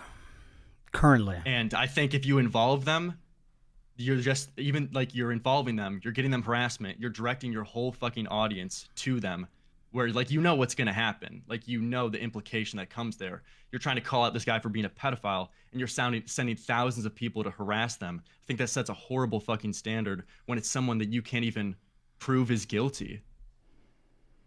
You're talking about Camden. No, I'm talking about the mother and brother being culpable. You can't prove that they're culpable to blame here. They're just fucking family members to the guy, you know? So why do they have to get shit? It's like, what if your brother did some horrible crimes, and then people start harassing you because of something your brother did? You're justifiably so. You'd be like, what the fuck? I have nothing to do with this, but now I'm getting phone calls. I'm getting my shit blown up. I'm now getting all these emails and spammed calls. And now because of an action my brother did that I had nothing to do with, I'm the one to pay for it. I mean, he's telling 14-year-old girls that he killed his mother and his brother. Sorry, excuse me. I respect whoever's talking, but I'm talking to Max. Can we get a one-on-one? Yeah, go ahead. Thanks. Okay, Lyrics. If I begin to answer your question, will you allow me to answer it fully before interrupting? Of course. I just interrupted him because I want to talk to you. Well, you interrupted me the last time we talked, and I was trying to answer your questions. Okay, I won't do it. You got the stage. So, if I had a family member that was a pedophile and I had people blowing me up about it, would it annoy me? Yes. But is it worth my attention? Yes. And I think it is worth their attention. I think the lives that are at stake are worth, people calling them about it. So you feel like the ends justify the means? Yes, I had this conversation with Colton, and I still feel the same way. So at least you're consistent on that, where even if it happened to you, then you still hold the same standard. But can you at least understand other people's perspective on how if you set that standard for the internet where you start involving so many other people that aren't even directly involved and they become collateral damage for something that they're not even involved with, you could see how that's an obvious, like a horrible standard to set. And now you're just involving innocent people into a crime that they didn't even commit. I think it's a standard that should be set if the person they are going after is an actual sexual predator who is active. I'm fine with setting that standard. Just because they happen to be born in the same family? If they have contact with the person or know of a way to make them stop doing what they're doing, yes. Know of a way to stop them to do what they're doing? What do you mean by that? Just because like you're a brother, what do you mean? How are they going to stop him from touching the kids? Well, let's say we make contact with his mother or brother. They might know information that is pertinent for law enforcement. Yes. But let's say, like, what if you do reach out to them and they say they don't want to be involved? Where do you go from then? Do you just keep telling your audience to harass them? I think I remember specifically a line you said to your audience is that, don't stop till you get a response. I mean, you could see that's a horrible look. Like, you're literally weaponizing your audience, and you're justifying it with the ends justify the means, that all under like the umbrella that, you know, I'm taking down pedophiles, so it doesn't matter what tactics I use as long as we get the conclusion in the end. It doesn't matter what path I take to get it. I think that's I don't agree that it's like whatever tactics we use are necessary. I think there are some tactics that should not be used. But I think, and I know you're saying harassing, but I made it clear I do not want my audience harassing them. But if there's a way they can make contact with them and find that anything that is pertinent to the case, I think that is worth doing. I hear what you're saying, but I guess I just necessarily don't buy it, because in your stream, you acknowledged on how people have doxed you before, correct? And how people, like, how that's affected your life. Correct. So you're very familiar with how the internet works. Correct. And you're very familiar that if you're telling thousands of people on a live stream that, hey, you know what, you should contact these people to get information about this pedophile. And also, like, you're doxing the mom's name. Didn't you do that? Saying the full name of an individual is not doxing. What do you mean? What do you mean? Do you not know the definition of doxing? I mean, I think it's fair to say if you're uncovering personal information about someone that they don't offer themselves, that's a form of doxing. I mean, you could play semantics about it, but if you fucking like release my full name on live stream right now, that would be a form of doxing. Absolutely. Full names do not count as PII and do not count as doxing. I mean, again, you can like play the semantics games, but do you have a problem? Don't you see the problem of releasing someone's full name live on air to thousands of people? Because through a full name, you could find out much other private information about someone. According to the law and also YouTube guidelines, releasing full names do not count as doxing. Sorry, I'm just going to say what I said again. Through a full name, you could find out much other private information about someone. So even if you don't think it's doxing inherently, it's the first step and you're walking up right to the door to doxing someone. I agree with you, Lyrics. I know that names can lead to addresses and phone numbers.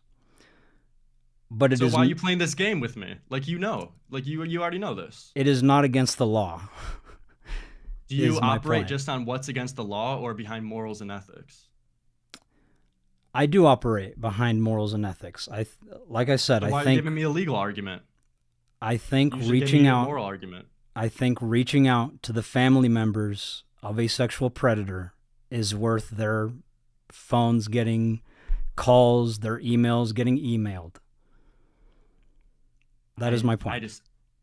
I just think that sets a horrible standard, man. And I guess at least you're consistent and you're fine with that happening to you. To you getting your life, like you getting your shit leaked, you getting tons of phone calls, you getting spammed and harassed just because a brother that you had nothing to do with started to interact with a minor. Now you have to pay the consequences just because you were born into a family with a pedophile. I think that's ridiculous. I mean, I guess we're just gonna have to agree to disagree on there. I mean, I guess unless you have any other like defenses or statements, I just think that's a horrible look. That is the world we live in, unfortunately. Do you view this as the only way to catch Camden? Are you like, I guess we're utilizing I would say this in a disrespectful way, but are you like, I guess, desperate that you need to reach out to the mom and brother for information? It is urgent because he is still active. Okay. I mean, I guess I just disagree. I don't think even if the end goal is to try to save minors, I think like that tactic specifically sets a horrible standard where now you're basically giving like the okay to say it's fine to release public information and doxes and harass people even though they're not involved if it means the end goal potentially might help me out in catching Camden, because you don't even know if it's going to help. You don't even know that. You're just rolling the dice.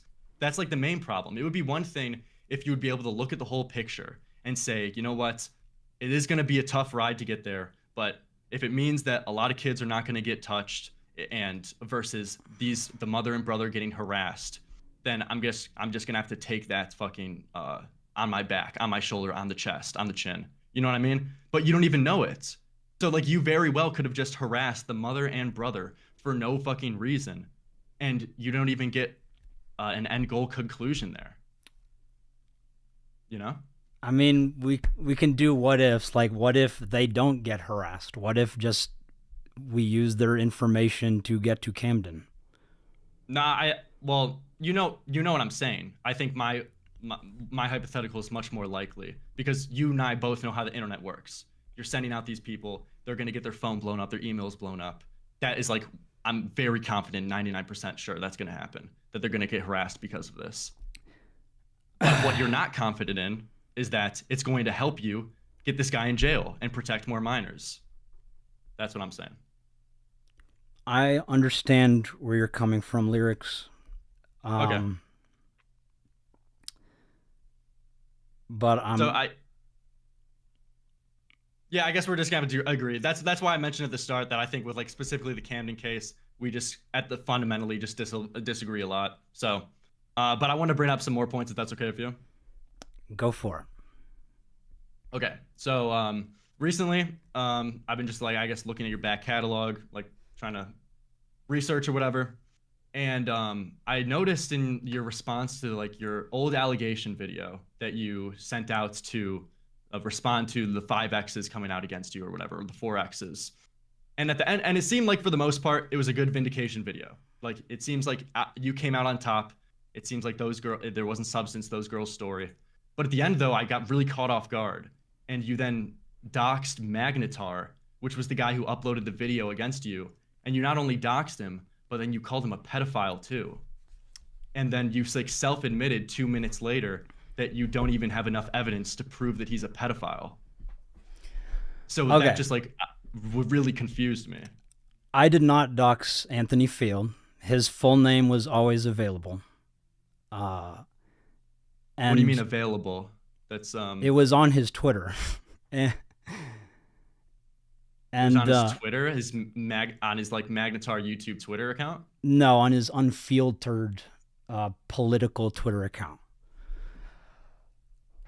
Well, I mean, what's and necessarily and the to be context? clear, Did you dig that up? To be clear, because he even did. If it is, he is the one who doxed me, and he did actually dox me to Kiwi Farms.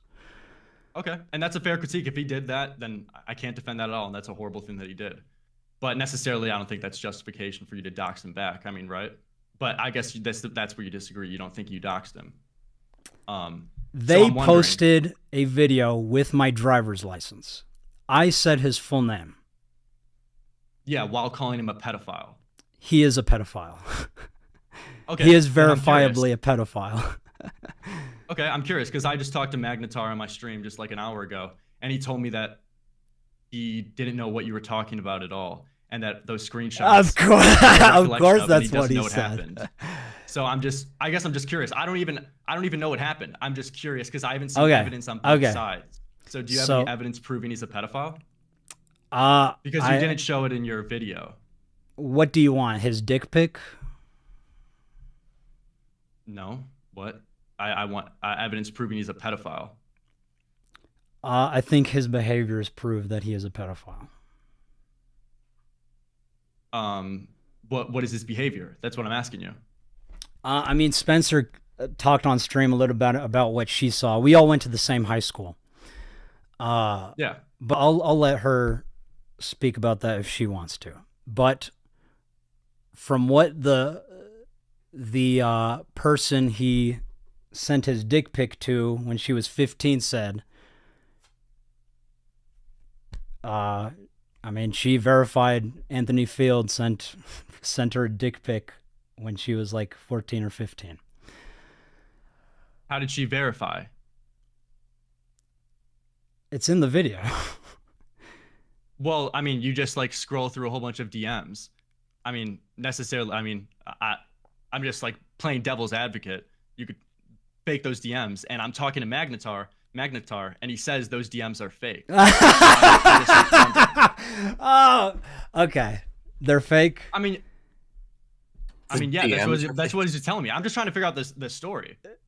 Isn't that what all my exes said, that everything I presented was fake?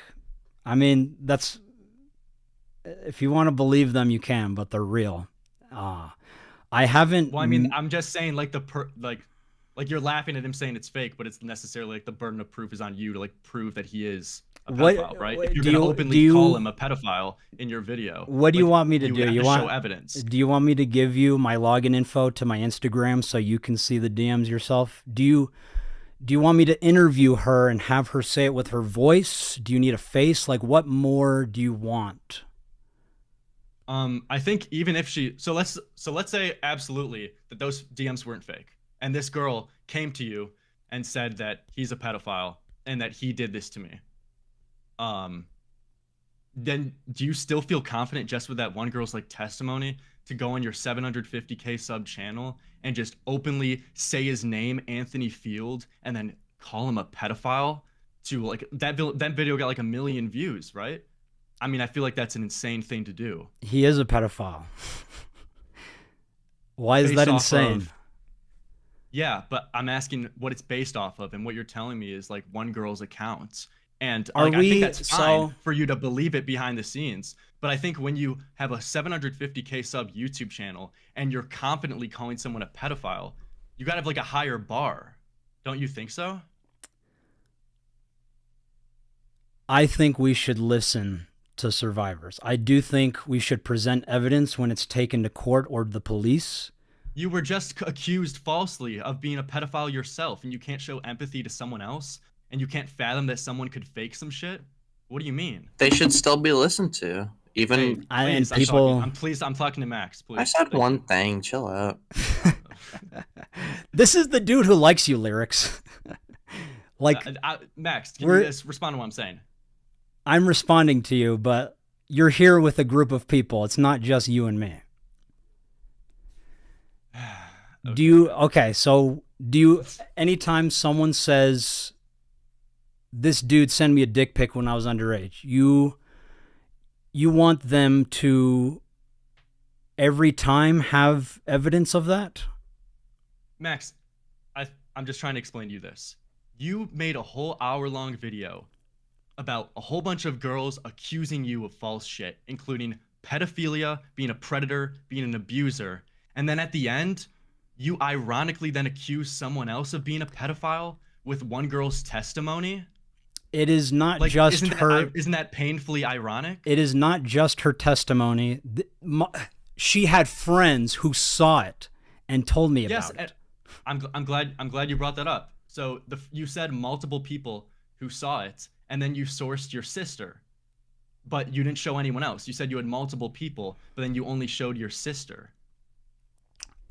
And it's like, I mean, it's your sister. I mean, I'm just trying to be fair to, but like, can you understand my perspective where I'm trying to be fair? Like, I was fair to you, and I saw that you vindicated yourself from all these girls falsely accusing you, but now I'm trying to be fair to the other guy when you potentially could be falsely accusing him when you don't have all the facts and you're openly calling him a pedophile. You're potentially doing the same thing that the girls did to you. Do you not think he could be lying to you or manipulating you? That very well could be the reality. But I'm not going off of someone's word. That's the difference. That's the difference here. You're going off of someone's word. I'm not. I'm saying, hey, let's look at evidence before we call someone a fucking pedophile and dox his name and where he works on my fucking huge platform. That's not what I'm doing. That's what you're doing. You cannot dox someone's name. His name was already publicly available. I understand. I'm curious how you got that information. We'll get to that in a second. But if I have like a LinkedIn account for like work and it shows my full name, and if it's not associated to my YouTube name, just because you can kind of find that information online because I put it on there, just because you can find it online doesn't mean that it's still not technically could be considered as a dox and releasing private information. Like it's still like, I think it's releasing private information if you draw the association between Magnetar and his full name. Do you see what I mean? I think we can do like this kind of gymnastics with anything. The fact of the matter is his name was publicly available. Publicly available? And saying a name is not doxing. This is already after he posted my driver's license on his YouTube video and doxed me to Kiwi Farms. And all I wanted to do was share the information that someone sent to me, was that he sent a dick pic to a minor. That is what I was sharing. When you have a platform, you can't just innocently share that he's a fucking pedophile. Like, you have a higher bar of responsibility. You've got to understand that. Because you're telling a million people that Anthony Field is a fucking pedophile. And he is a pedophile. To back it up. Yes, but your one piece of evidence is one girl saying so. And I'm trying to explain to you and how I it's am so ironic for I you to am make a simply video sharing that to show why this person you're making a video defending yourself from false accusations of people falsely accusing you, and then you can't have the same empathy towards someone else? Not to someone who is a pedophile. No. Lyrics, can I ask one thing? Let's just take a back step here, Max. Do you understand my perspective? Do you understand where I'm coming from? Mark, ask your question. No, that's okay. He can go ahead. Yes.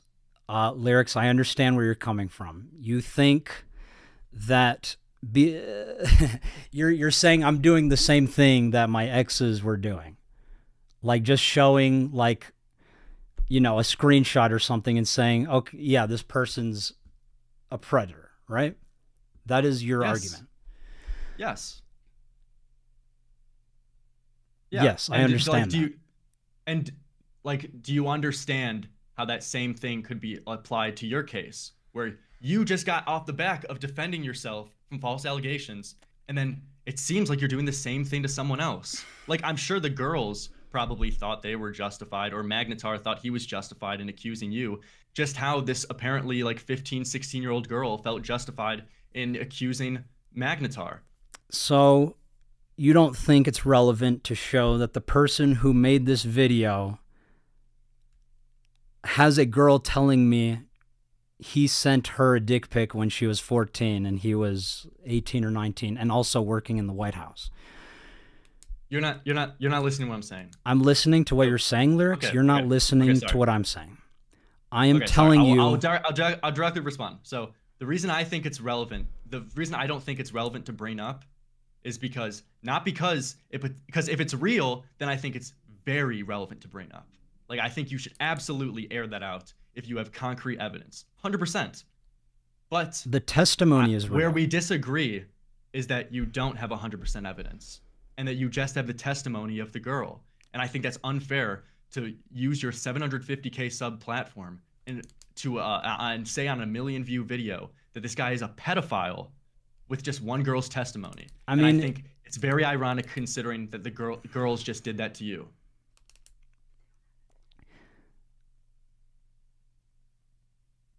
I see what you're trying to get at, Lyrics. I understand what you're saying. You're saying, yes, after this whole video, I am now just doing what my exes did and just presenting a testimony with no proof, right? Yes, that's what I'm saying. Okay, but you don't think it's pertinent to let people know that there is this testimony? Do you think it was important for your exes to know that you potentially are an abuser and a raper who would go into bed and wake your girl up by sexually assaulting her? Do you think it was valuable for them to release that to the public too? Sorry, repeat that one more time. Do you think it was valuable for your exes to release their stories about you, about how you're potentially an abuser and sexual assaulter? Do I think it was valuable? Yes. I'm repeating the same thing you just repeated back to me. What do you mean by valuable? That's literally what you didn't you just say that to me? Valuable? Didn't you just say it was valuable? I mean, I feel like I literally just repeated the same thing back at you that you repeated to me. I'm drawing the connection in case like you couldn't tell. I'm drawing the connection between what you said to me and what happened to you.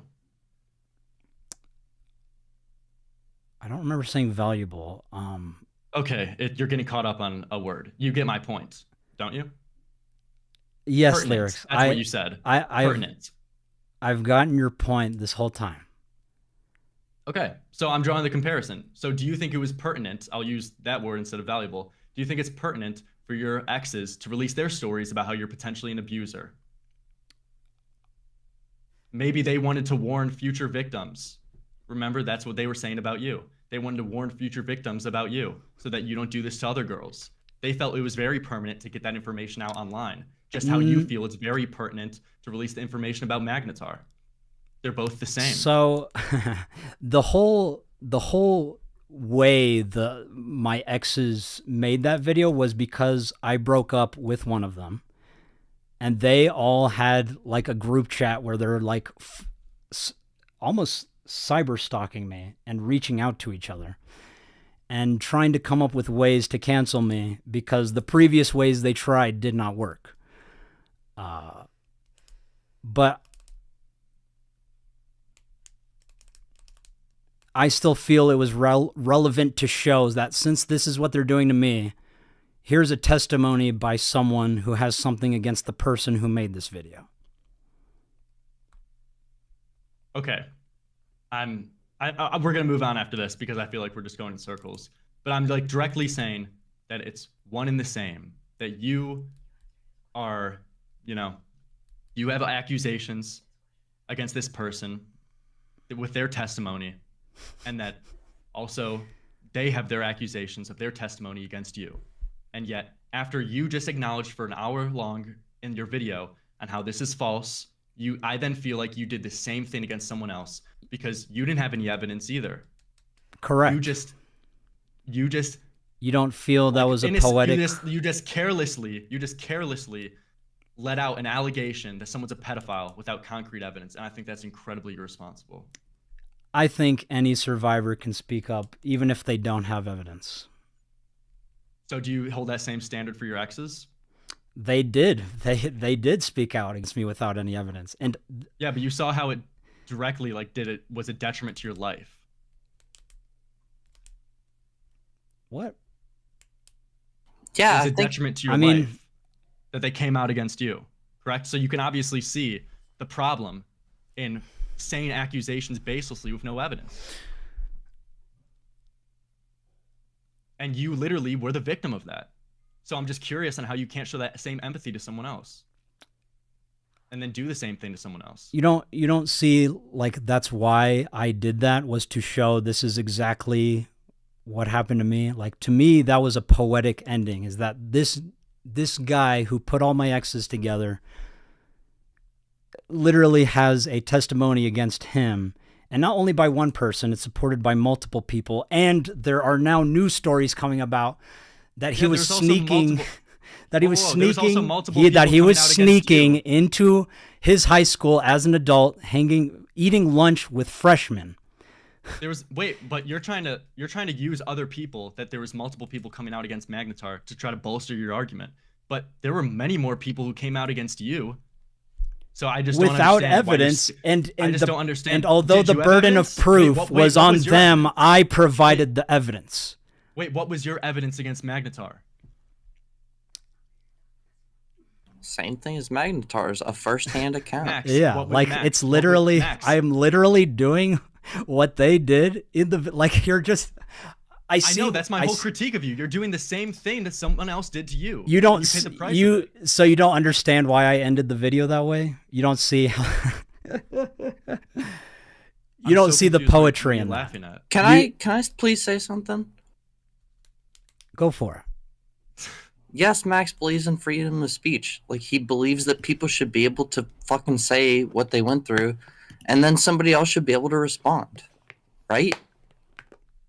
And making an accusation on someone with a first-hand testimony, if that's all you have, but it's still, is it still worth telling? Like, So is that Lyrics, can I just ask you a direct... Yeah, no, that's what I'm trying to explain. question. Okay. That setting that standard is incredibly irresponsible, where we just have this world where now we're just calling people pedophiles because of one person's accusation with no evidence, and people take that and run with it. I think that's incredibly irresponsible for that to the world that we live in. It's scary to think that accusations can have such a devastating weight, and I agree. Can I just ask you one question that's like a direct question to you? Do you have any family members, like siblings, sisters, brothers, or whatever? Yes. Do you have a sister? Like, imagine if your little sister, I don't know if you have one, but like, imagine if your little sister said, "Hey, dude, this dude sent me a dick pic. This dude who made a video on you, you know, conveniently, this dude who made a video on you exposing what a piece of shit you are, sent me dick pics." And then you said, "Do you have any proof?" And they're like, "Well, I have the dick pic." And you just have this firsthand testimony. Is that not worth at least mentioning or saying something about? Like, or are you just gonna literally keep your lips shut and just be like, "Yeah, that's just gonna be a piece of the story that I keep to myself"? Why the fuck would I make a YouTube video? Because you make YouTube videos, you stream. Like, so would you not say that part? I'm gonna respond. Why the fuck would I make a YouTube video about my little sister getting sent a dick pic from like an older man? Like that's incredibly irresponsible. Like, if that older man had made a video on you exposing you, yes, and then it's convenient. What I'm trying to explain is that even though it might be very personal to me, and behind the scenes I can believe my little sister and be a good brother to her, I still think that no way in hell do I fucking publicly say on my YouTube channel that I should broadcast that someone's a pedophile with no evidence, because at that point you have a higher responsibility than just being a good sibling to someone else or being a good friend. Excuse me. You have a higher responsibility to just straight up report the like factual statements. That's my take. So you'd keep that part to yourself, the fact that the dude who made an exposed video on you is literally sent dick pics to your little sister's friend? Yes, because you'd be like, that's what having integrity is about. Only releasing stuff that you know you can prove. He literally said that in the video, though. He's like, you know, this is just this message, that this is all the proof I have. And he was very forthright about, like, this is all the proof that there is. So, I mean, like, what else do you want? Like, he's... What do you... I actually don't even know what you're talking about right now. In the video where Max talked about how Anthony, the guy who conveniently got all his exes together, was sending dick pics to girls while he was in the White House who were under 16 in high school. He says, "By the way, guys, I don't have full, like, this is the only proof that I have, so take it with a grain of salt." He says that in the video. No, he does not say take it with a grain of salt. I just watched it. I'm paraphrasing, but you get what I'm saying. I mean, saying take it with a grain of salt actually is a very important disclaimer that MamaMax didn't give. MamaMax directly said that he is a pedophile and he doesn't have enough evidence to report to the police. So, I mean, I found it as like an incredibly funny and ironic statement that you're still going to publicly say this guy's full name and label him as a pedophile, and yet you don't even have enough full name was to fucking, available. Like, report him to the police. Like, that's like so comical. Well, maybe you should tell your friend Anthony that, because that's exactly what he fucking did. He fucking reported Max to the police, and all he has is these girls' testimonies. We're getting so sidetracked. We're getting so sidetracked. This is all part of the same conversation. What Anthony did to me, doxing me both to Kiwi Farms and on his video, is far worse than what I did to him in terms of like responsibility. And he is actually a pedophile. So, and I mean, we're just repeating ourselves. I think we've gotten enough on this topic. So next, I wanted to bring up. I was going to ask a question for Spencer if there's any other allegations she had against Magnetar, because I saw what happened earlier on how she said that he was coming back to high school saying that he was flirting with fucking freshmen. So I was curious if there's any other information she would want to give. And also, you said that as well in this same stream that he's still a pedophile and everything. But I guess you doubled down on that anyway. But you said also Magnetar was spamming the FBI to report MamaMax for violence on pedos. Correct. Did he deny that? Yes. What? I'm pretty sure I actually have screenshots of that, so I'll send those whenever I find them. Okay. I mean, I guess that's not much of an important thing, because I heard about this guy like called Simpleton who said he was the one who filed tips against you. So I was just curious how you can confirm it's Magnetar. Who's the one specifically? I saw him tweeting at them on his Twitter. Okay. I guess he just denies that, but I mean, it seems he's denying everything because that him being a pedophile is not good for his public image. I guess so. And just like to finish up that last point with the accusations towards Magnetar, I just feel like you have a very bigger standard of proof. I mean, you have a very much lower standard of proof to accuse Magnetar of being a pedophile versus the girls, you know, that were accusing you. Like, your standard of evidence is only different when it applies to you. Well, no. So they did not present any evidence, and I didn't. I presented evidence, even though the burden of proof was on them. I didn't make the argument about where's the evidence. Hold on.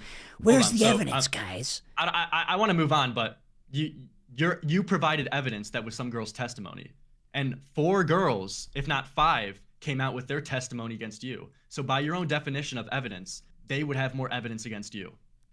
Well, what I'm saying is the burden of proof is on them, and they didn't provide any. I had to provide it just to protect myself and to show what they were doing. So I think that standard, we're going in circles here. Like we've already. One last. If you hold that same standard that the burden of proof was on the girls to prove that you were in fact a predator or abuser, then you would hold that same standard that the burden of proof is on you now to prove that Magnetar is a pedophile. Correct, and that is why I say I do not have evidence. This is just a testimony. Oh, I guess so. Now you're backtracking it, but you still confidently say that he's a pedophile. How am I backtracking what? Well, you still say he's a pedophile, but then now you're saying like you don't have enough evidence to prove he's a pedophile? I'm just confused at what you mean there. I am saying that the testimony is not evidence. I acknowledge that it is not evidence. Oh, I swear you were literally just referring it to as evidence just like 5 minutes ago. No. I'm think saying he's saying he knows this girl, he's seen the dick pic, and like he doesn't know what else to tell you unless you want the dick pic yourself.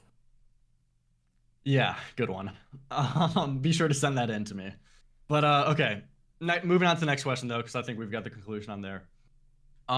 Is the police involved now with this Camden Gerard Davis case? I mean, they've been involved from the beginning. Well, involved is an exaggeration, but we are involving them now, yes. And I saw this YouTube short of you talking about how you found the location of Camden, or am I wrong? I could be wrong there. That is correct. You did find the location of Camden? Correct. And how did you find that information? Classified. Classified? Yes. What do you mean? Why would I tell you that information in a public setting? On how you found information about where he lives? Does it have to do with you directing your chat to find information? What? Well, because you asked your chat in a previous live stream to find out information about the whereabouts of Camden Gerard Davis. And then soon after, you release a YouTube short saying that you found the location. So that's the obvious connection I'm drawing there. Oh, you're saying because I made videos, because I made videos wanting people to find him, that is how we found him? Yeah, I'm asking if it was through you directing your fans in your live stream, if that's how you found the whereabouts of where he is. That was the intent, but that is not how we found him. Okay, and you're not going to disclose how you found him. Correct. Not in this public setting. All right. Well, back into your response video, I just have a quick question about the way you responded to Olivia, if that's all right. So, in Olivia's story, in your response that you gave, you did link the whole call, the 31 minutes of your conversation with Olivia, yet you only included about like maybe 30 seconds to a minute of that call in your response to the allegations. And that 30 seconds to a minute painted a much different picture than what actually that call was. And like, I think you purposely were clip chimping that out of context to try to paint a narrative about her. So, do you think I could screen share with you to go over these clips? Do you have Olivia's permission to be talking about her? Do I have a person's permission to talk about another person? I am respecting the privacy of my exes. Do you have her permission to talk about her?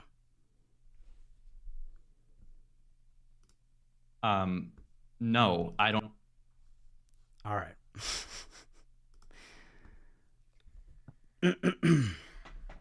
Thank you for joining us, Lyrics. It's clear we disagree on some things.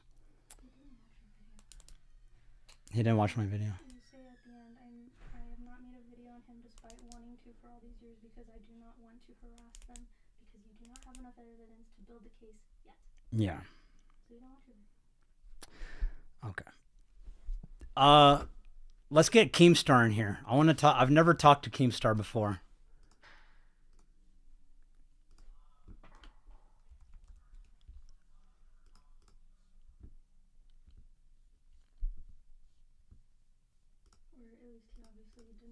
He only listened to the pieces of your... Yo, you got rid of Lyrics? Yes. Oh, I was gonna light him up. Can we get Lyrics back? Oh my god. You're so funny, Keem. You really want to light up Lyrics? I want to light up Lyrics. All right, I'll add him back in here, but if he starts talking about if he starts name dropping my exes again, I'm going to have to kick him again. It's all good. It's all good. It's all good.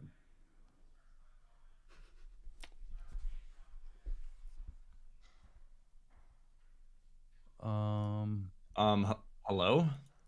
Lyrics, please do not name drop my exes on my stream. Well, why wouldn't you just tell me that before kicking me? I'm just confused. Why wouldn't you just tell me? Hold up, Lyrics. Why are you actually don't even know what you mean. Can you hear me? Yeah, I was talking to Max though. Yeah, you can hear me. Why are you running cover for these vampire pedos? Yeah, that's exactly what I'm doing, Keem. I'm fucking defending pedophiles right now. You nailed it on the fucking head, my brother. Good shit. Vampire pedophiles in the Minecraft community. You're going around. You're running cover. That's for my a fucking cult. Storm of EDP 445s. You're gonna you know me. the world with EDP 445. Let's fucking go. Fucking Lyrics, aka you know it. Jeffrey Epstein. What the fuck is this? I was on the shit, fucking bro? Logs. Did you see me on the logs? I saw you with me, Keem. Keem, we were both on the fucking island together, dude. Don't act like you weren't there too. Come on. Dude, quit cracking jokes. This is a serious matter. We got pedos running around. They molesting the kids. They jumping through the fucking windows. All of that. You know it. So why are you over here running cover for all these kids to get touched, bro? Dude, I support the fucking movement. I support the movement. I got indoctrinated too, man. I'm a vampire. Okay, dude. MamaMax, do you co-sign this? I thought this was a serious stream for you. You just have Keem making a mockery of it was serious until I invited you. Oh, do people know that you molested Turkey Tom's girlfriend? Do they know that? Keemstar. What are we doing, man? What are we doing? I'm just saying. What does molested mean? What do you mean molested? Where's the proof of me molesting her? That's what I heard on a Reddit post. You heard that I molested fucking her? Turkey Tom's girlfriend. You heard that I molested her. On a Reddit post. You're right on the fucking money. Yeah, that's me, man. See See, Mama Max, I went right to the source. Do it Yep. just the way lyrics want it. I talked directly to the pedophile. Directly right to the him. lyrics, right to his face. Yeah. And got proof. Dude, you should be And helping out got Mama proof. Max in his Clip it. investigations. You should be helping him out. Clip it. I No, appreciate listen, it, Keem. when you're covering these stories, right, it's What a the very fuck serious just topic. happened? Dude. When you're covering these stories, it's a very serious topic and you have to tread lightly. Every time I've exposed any fucking pedophile online, I always got so much fucking shit, so much hate from their fan base, criticism from commentary community. Oh, you should have this, you should have that before you come. At the end of the day, if the person is known, and I don't know if this person is known or not, but if the person is known and somebody makes an allegation, that allegation by itself is a newsworthy topic. That is something to talk about. That's all fair game if they're a public person. I mean, I just disagree with having a world where you're just publicly platforming. I mean, that's literally what happened with Super Mega Keemstar. We live in a where you're world where publicly sex platforming crimes are fucking happening to children allegations of globally. rape. Like And now we Super can Mega got complain canceled about for how it the 'cause world people took it- operates all day, but the child sex crimes should be our top priority among other instances of global child exploitation. Child trafficking is definitely bad. I do gotta hand it to you there. Dude, I'm glad we can agree on something, Lyrics. Dude, you know me, man. You know me. And by the way, Keem, I did not molest her. She did consent. I just want to make that for the record. Keemstar is in here. Hello, Keemstar. Spencer says hi, Keemstar. Yo, what up? Okay. Well, thank you, Keemstar. let's Thank you actually so keep- much for your appearance. Legendary. All right, I'm gonna get this stream back on track. Keem, do you have more to say? I just think that everyone should know that Lyrics is protecting vampire pedophiles, and Yep. we'll leave it at that. Keep True. doing your thing, Mama Max. Put these fuckers in jail and make Get them them off have the a seat.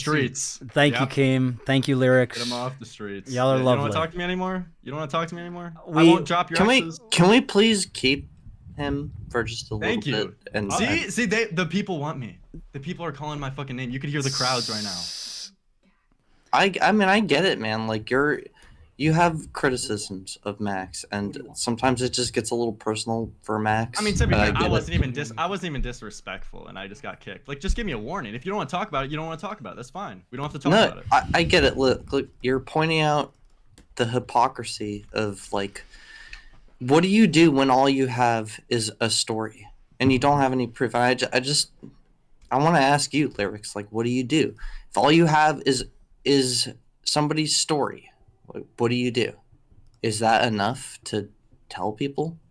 Well, I forgot. Are you the same guy who asked me this just like 20 minutes ago? I guess I don't know. There's not a Well, lot that of would- people here. Well, that would be my response. I think when you take on, like, I guess the responsibility, it sounds cringe, but when you take on the responsibility of being a YouTuber with a following, I think you have a greater responsibility to report on facts and not to just like ruin people's lives with allegations that you can't even back up as What if proof. they are facts? agree, You just man. don't have evidence to back it up. That statement? Can you say that statement again? What It's if? a little bit of a paradox there, Max. Well, what if they are? Thank you. Like, what if? Okay, what I mean, what if a child gets? There are sex crimes committed against a child and they have no evidence, but they still are speaking facts about what happened to them.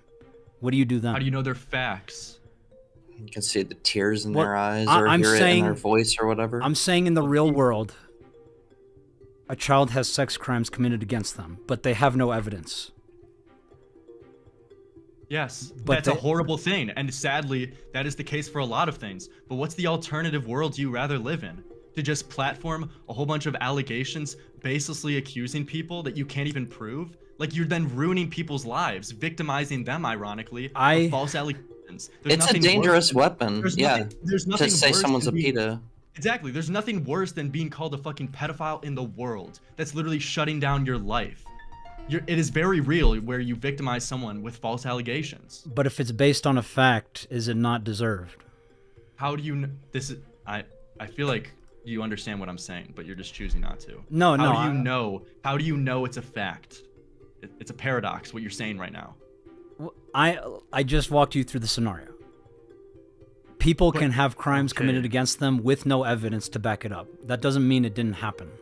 That doesn't mean it's not a fact. I know. And then I said, what is the world that you rather live in then? Where we believe all potential accusations against someone? I believe that That's world. That's why the video is to live called in. "Believe All Abusers." It's kind of like a take on that. No. It's not believe all abusers. It's believe all accusations. Because we don't know who the potential victims are in this situation. You're just believing accusations because you could be victimizing someone else with false allegations. I think we should hear them and take them with a grain of salt. And I'm sorry, I'll shut up now. Well, that's literally that's my point. I agree with Mark, but I would rather live in a world where survivors speak up than a world where survivors don't speak up. Me too. That's why I think we have it down majority of the time pretty well in the justice system, where we don't just like baselessly fucking like throw people in jail. Like there's a middle ground and it's case by case. And of course, some people end up getting fucked over because that's just the nature of it. Have you ever dealt with the justice system, Lyrics? It's ridiculous to just believe Lyrics just accusations. You want to make absolutely sure that the person in the crosshairs is the right person. Thank you. Yeah, I do too. Imagine Max has seen that, and imagine he can't show what he's seen. No, but that's the point I'm trying to make too, is that like Max, this even hits home very hard with you because you've called out other people for allegations and you've also been the victim of false allegations. So I feel like out of anyone, you would be able to understand this the best. I think I do. I'm sorry to interject. I think they had a right to speak. They had a right to say what they wanted to say, and Max had a right to defend himself. Just like Camden does, technically, has a right to defend himself right now. Like we should always hear everyone. No, that's true. Here's the thing. I think everyone, to just give my fleshed out take on this in general, I think everyone should be able to have a voice to tell their fucking story and to be able to accuse someone. The main problem I have is the culture behind it. Is when you have things like Super Mega, that recent controversy that happened, where people accuse Super Mega of covering up a rape, and people just ran with it. It's the culture behind it. It's how everyone just believes accusations instead of just looking at all sides and trying to figure out what the facts are and seeing what's really going on here. Because you don't want to victimize the wrong person. That's all. That's like my fleshed out take. Everyone should be able to have a voice though. But Max platformed someone else's allegations, and he didn't just say them as allegations. He said it as a proven fact that he is a pedophile. He didn't accuse him of being a pedophile. He said he is, and he even reiterated that same sentiment in the same conversation, is that he is a pedophile. He's not accused of one, he is. Like, that's insane to me. Yeah, it's still his opinion, even though he's saying it's fact. You know how we all do that. That's an like, incredibly irresponsible. That's an incredibly irresponsible opinion to have when you have a 1 million view video where 1 million people are seeing it. Like, come on. You've got to see my perspective there. I totally do, but imagine if it was your family member and all you had is just this word of mouth, and it was a person who happened to make an exposed video. I know you did. Just like the person happened to get all your exes together to make an exposed video on you, but it's this person who you've heard for years about has a story of that they sent fucking dick pics to someone who was in high school. You couldn't shake that feeling or just want to fucking at least say something about it. And what Max did say was that I don't have proof and that this is all I have and it should be taken at face value, basically. Like go rewatch the video and watch the message that appears on screen. It's like this is all there is this person's testimony, and I know they're anonymous and all that, but like just take it at face value. Isn't it funny that the person who came after me happens to have this weird fucking thing?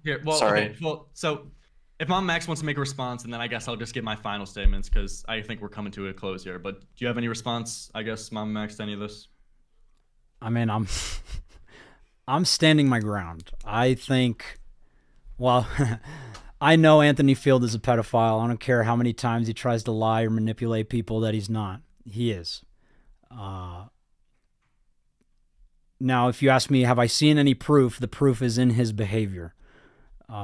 Besides that, I have not personally watched him masturbate to a child. if that's the kind of evidence you're looking for. But just say like all the evidence points to like that you've seen that okay. this dude is a fucking weirdo. Like time will tell the truth. All right. Can we agree on that? That 10 years from now, we'll probably see something about him, and if that comes out, then you'll agree with me. I mean, dude, I don't have anything against. See, my whole critique here is just waiting to look for the facts, and I think you're jumping the gun. Believe me, if you show me proof of anyone being a pedophile, yeah, I'm gonna condemn them as being a pedophile. That's not a critique of me. I always think that, of course. Like, I don't jump the gun though, and I feel like you jumped the gun. I pull the trigger when someone is verifiably a pedophile. I don't like going around calling people pedophiles. I hate that my audience uses that word to like diminish people who disagree with us. I do not like that at all. But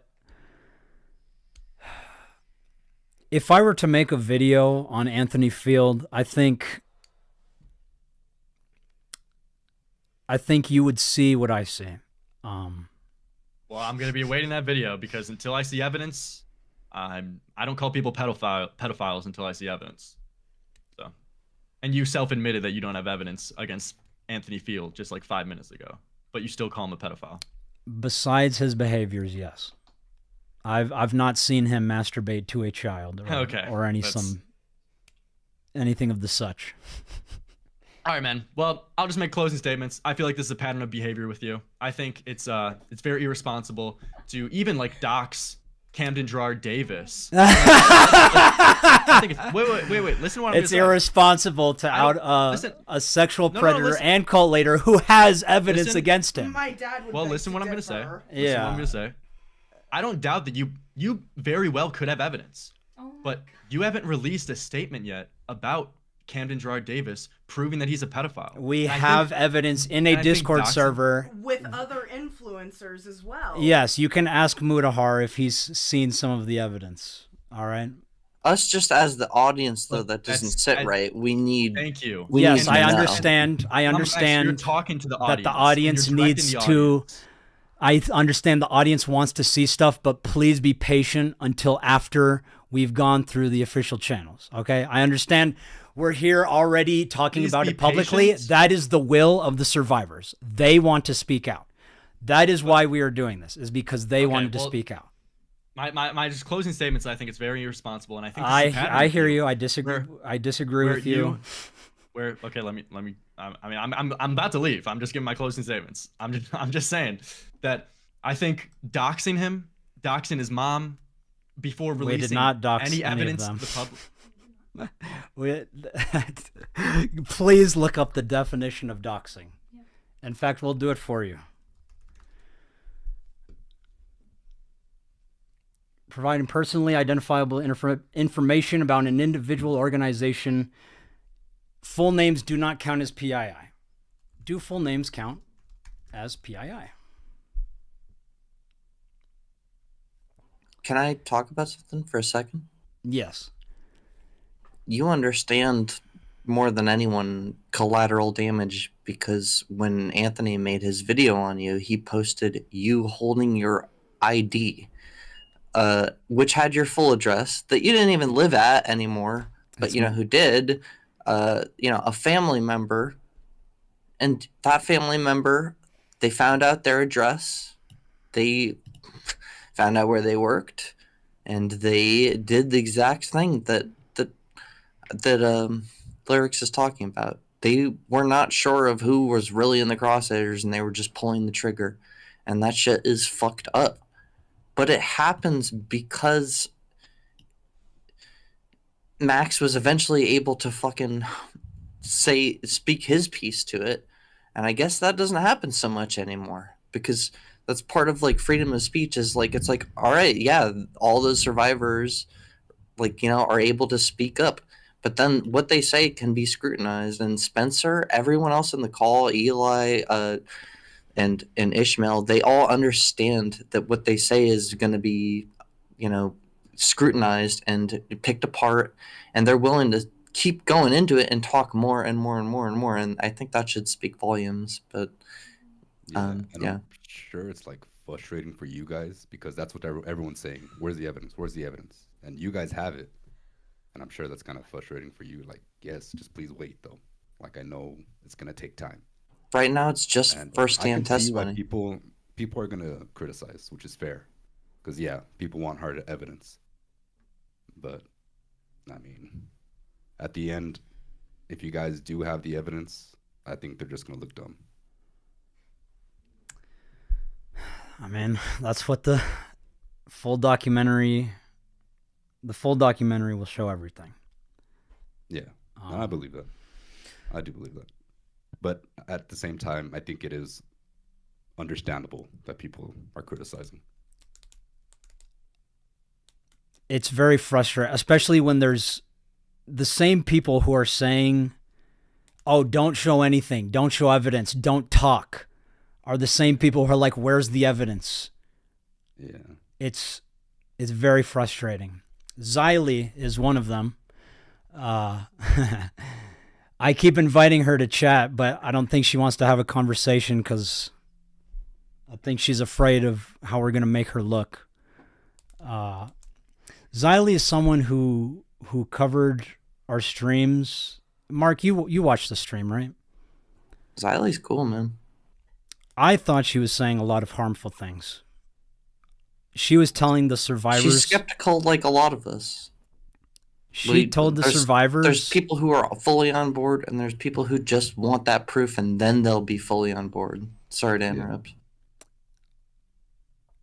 A lot of what she said on her stream was very harmful. Most specifically, I remember she was telling the survivors to shut the fuck up. That's probably the most harmful thing. Not that fully, is probably like, the most harmful thing is... you can say on the internet, is telling survivors to shut the fuck up. Yeah, I think they just meant to protect your court case in the same way that you're protecting evidence. How do you even start a court case without speaking up? Like, how did Jeffrey Epstein get caught? How did Lionmaker get caught? How does any pedophile get caught without people speaking up? You do not tell survivors to shut the fuck up. Yeah, I totally agree. But I don't think it was coming off the way that you're saying. I think it was just saying, like, just keep your mouth shut until the court is... So don't say it in that way. Like, Xylee is cool, and I'm telling you that she could be a huge ally to you. She just like a lot of people, just wants to see something, and then Then why is she not willing to speak to us? She says we don't want to hear what she has to say. Well, the filter, the whole internet bubble filter. Like, I think Xylee would totally be down. Xylee, it's me, Sylphit. If you want, like, hop in, I promise you it could be a cool conversation. You can grill Max as much as you want. You can talk to Spencer. There's another survivor here. Please hop in. Like, this is a cool place. Like, just like you were cool to me in your streams, like, we're down to be cool to you. We're trying to build bridges here and not fucking burn them down or whatever. And, like, we're all on the same team. I think, Max, just people are upset with your approach and with some things in your past and some of your personal beliefs, but who gives a fuck? Like, let's just get this thing back on rails and fix it. Like, all that shit needs to go to the side. I agree. And the only way forward is by communicating with each other. Yeah, man. Cringe you, we've already spoken to a lawyer.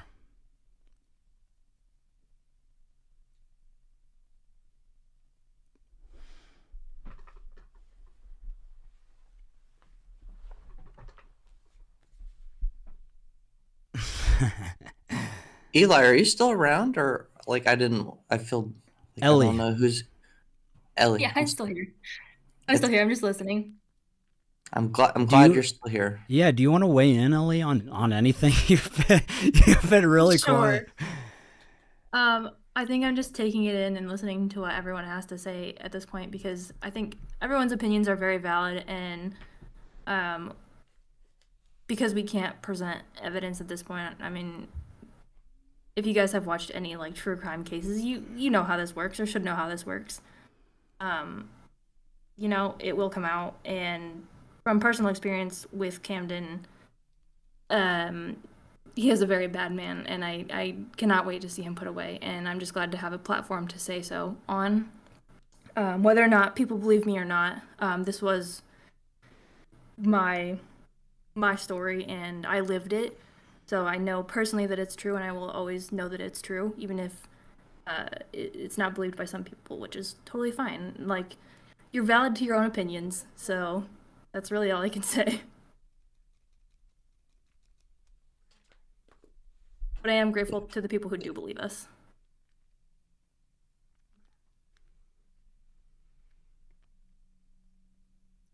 Ellie, and this is for you as well, Spencer. Is there anything that the people are saying against, I guess, our approach that you agree with? I mean, nothing that I can personally think of. I mean, we've just been charging through the shit head first, like. I think we're all human, and we will all make mistakes, and there's no real right way to go about trying to bring down a cult, honestly. So, as long as we can get them taken down, yes. But I do agree from earlier that maybe putting Seema's name out there wasn't the best, because like I don't personally believe she was involved. So maybe that wasn't like a great choice, but I can understand like trying to get a hold of his family and be like, hey, do you have any idea, like information? Like, even when I first got out, we thought about trying to contact her and ask her if she knew what her son was doing. So like I've had that thought in my head, like what if I were to like email her or try to call her and be like, hey, do you know what's going on? I can understand that, but I do think that was maybe a misstep, which happens. Again, we're all human. We make missteps. You don't think it's worth putting her name out there to get Camden faster? I think putting Camden's name out there is really, really good. I think putting any of his wives, quote unquote, names are definitely good.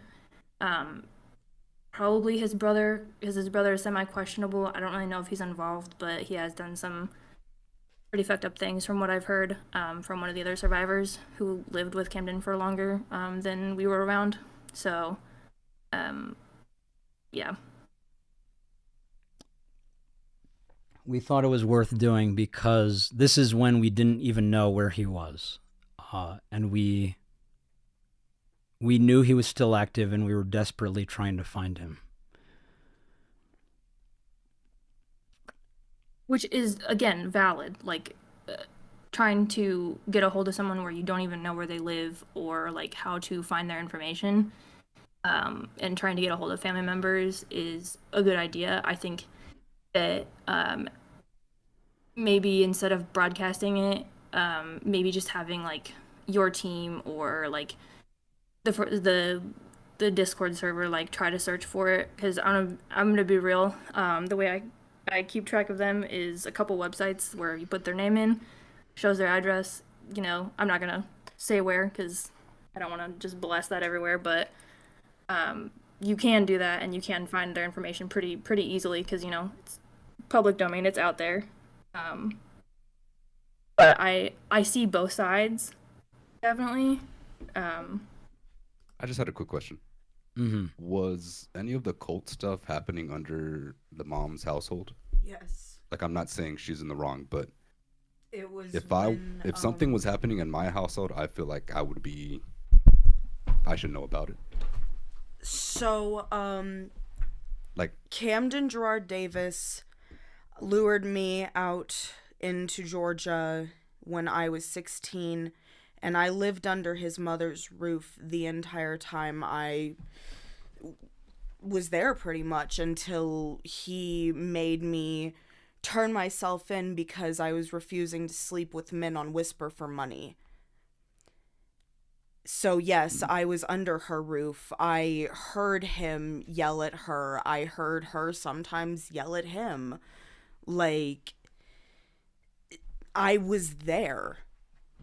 I was in every square inch of that house. He even went into her bedroom closet, and not her bedroom closet. She had a closet in her bathroom.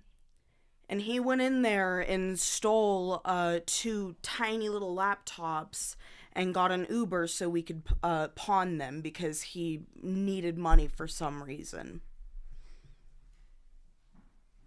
Yeah, I was just wondering that. Yeah, like, I was there.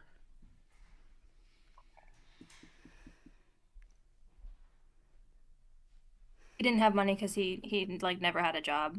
He would also get money off of Jalexa, so that's how he made his money. Yeah.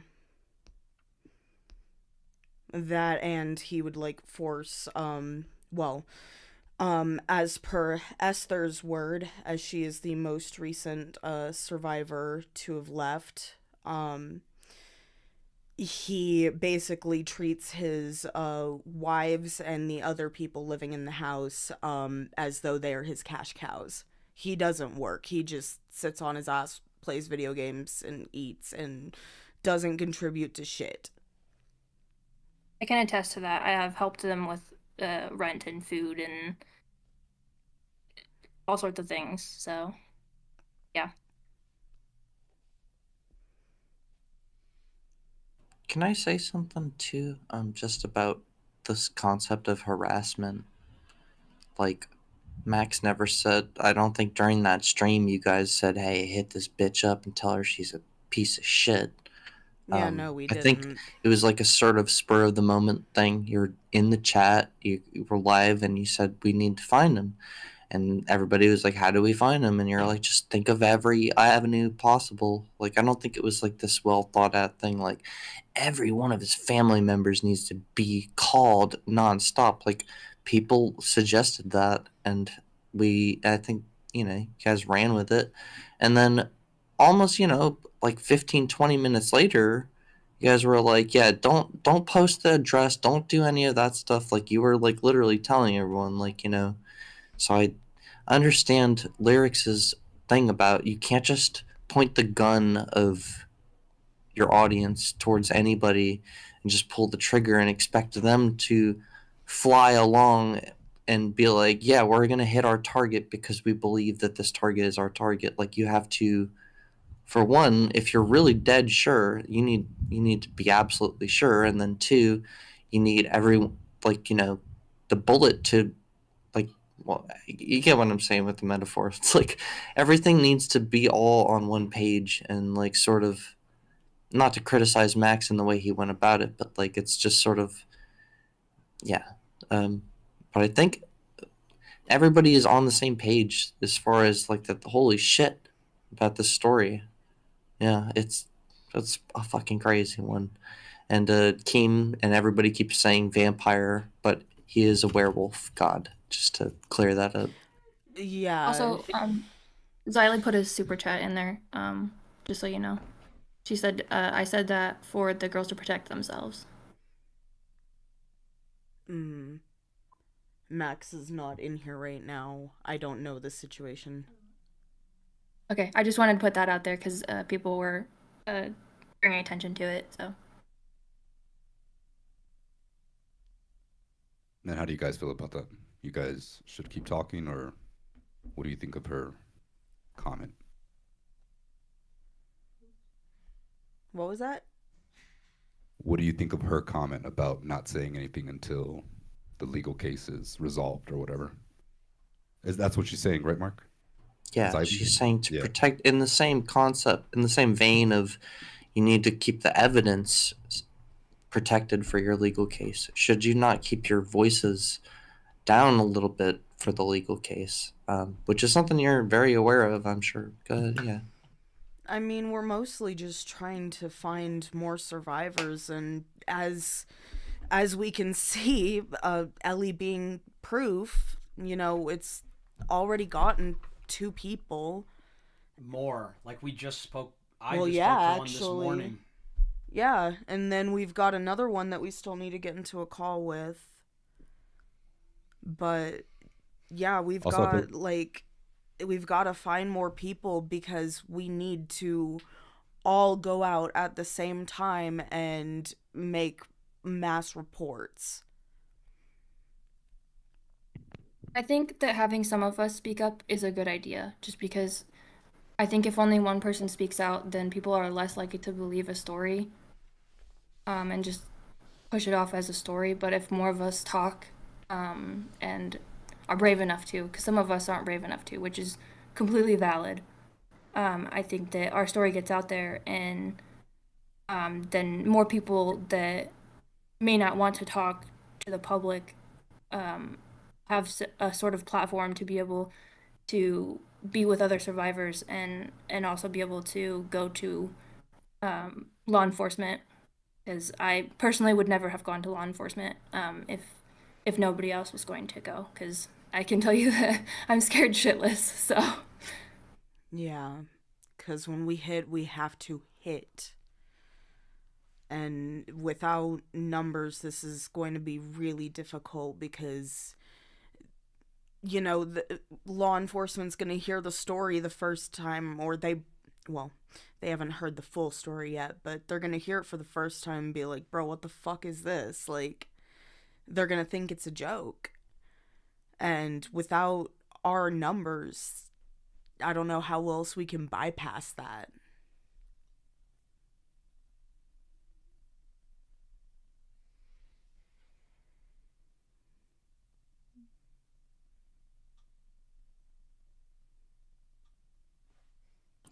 Max?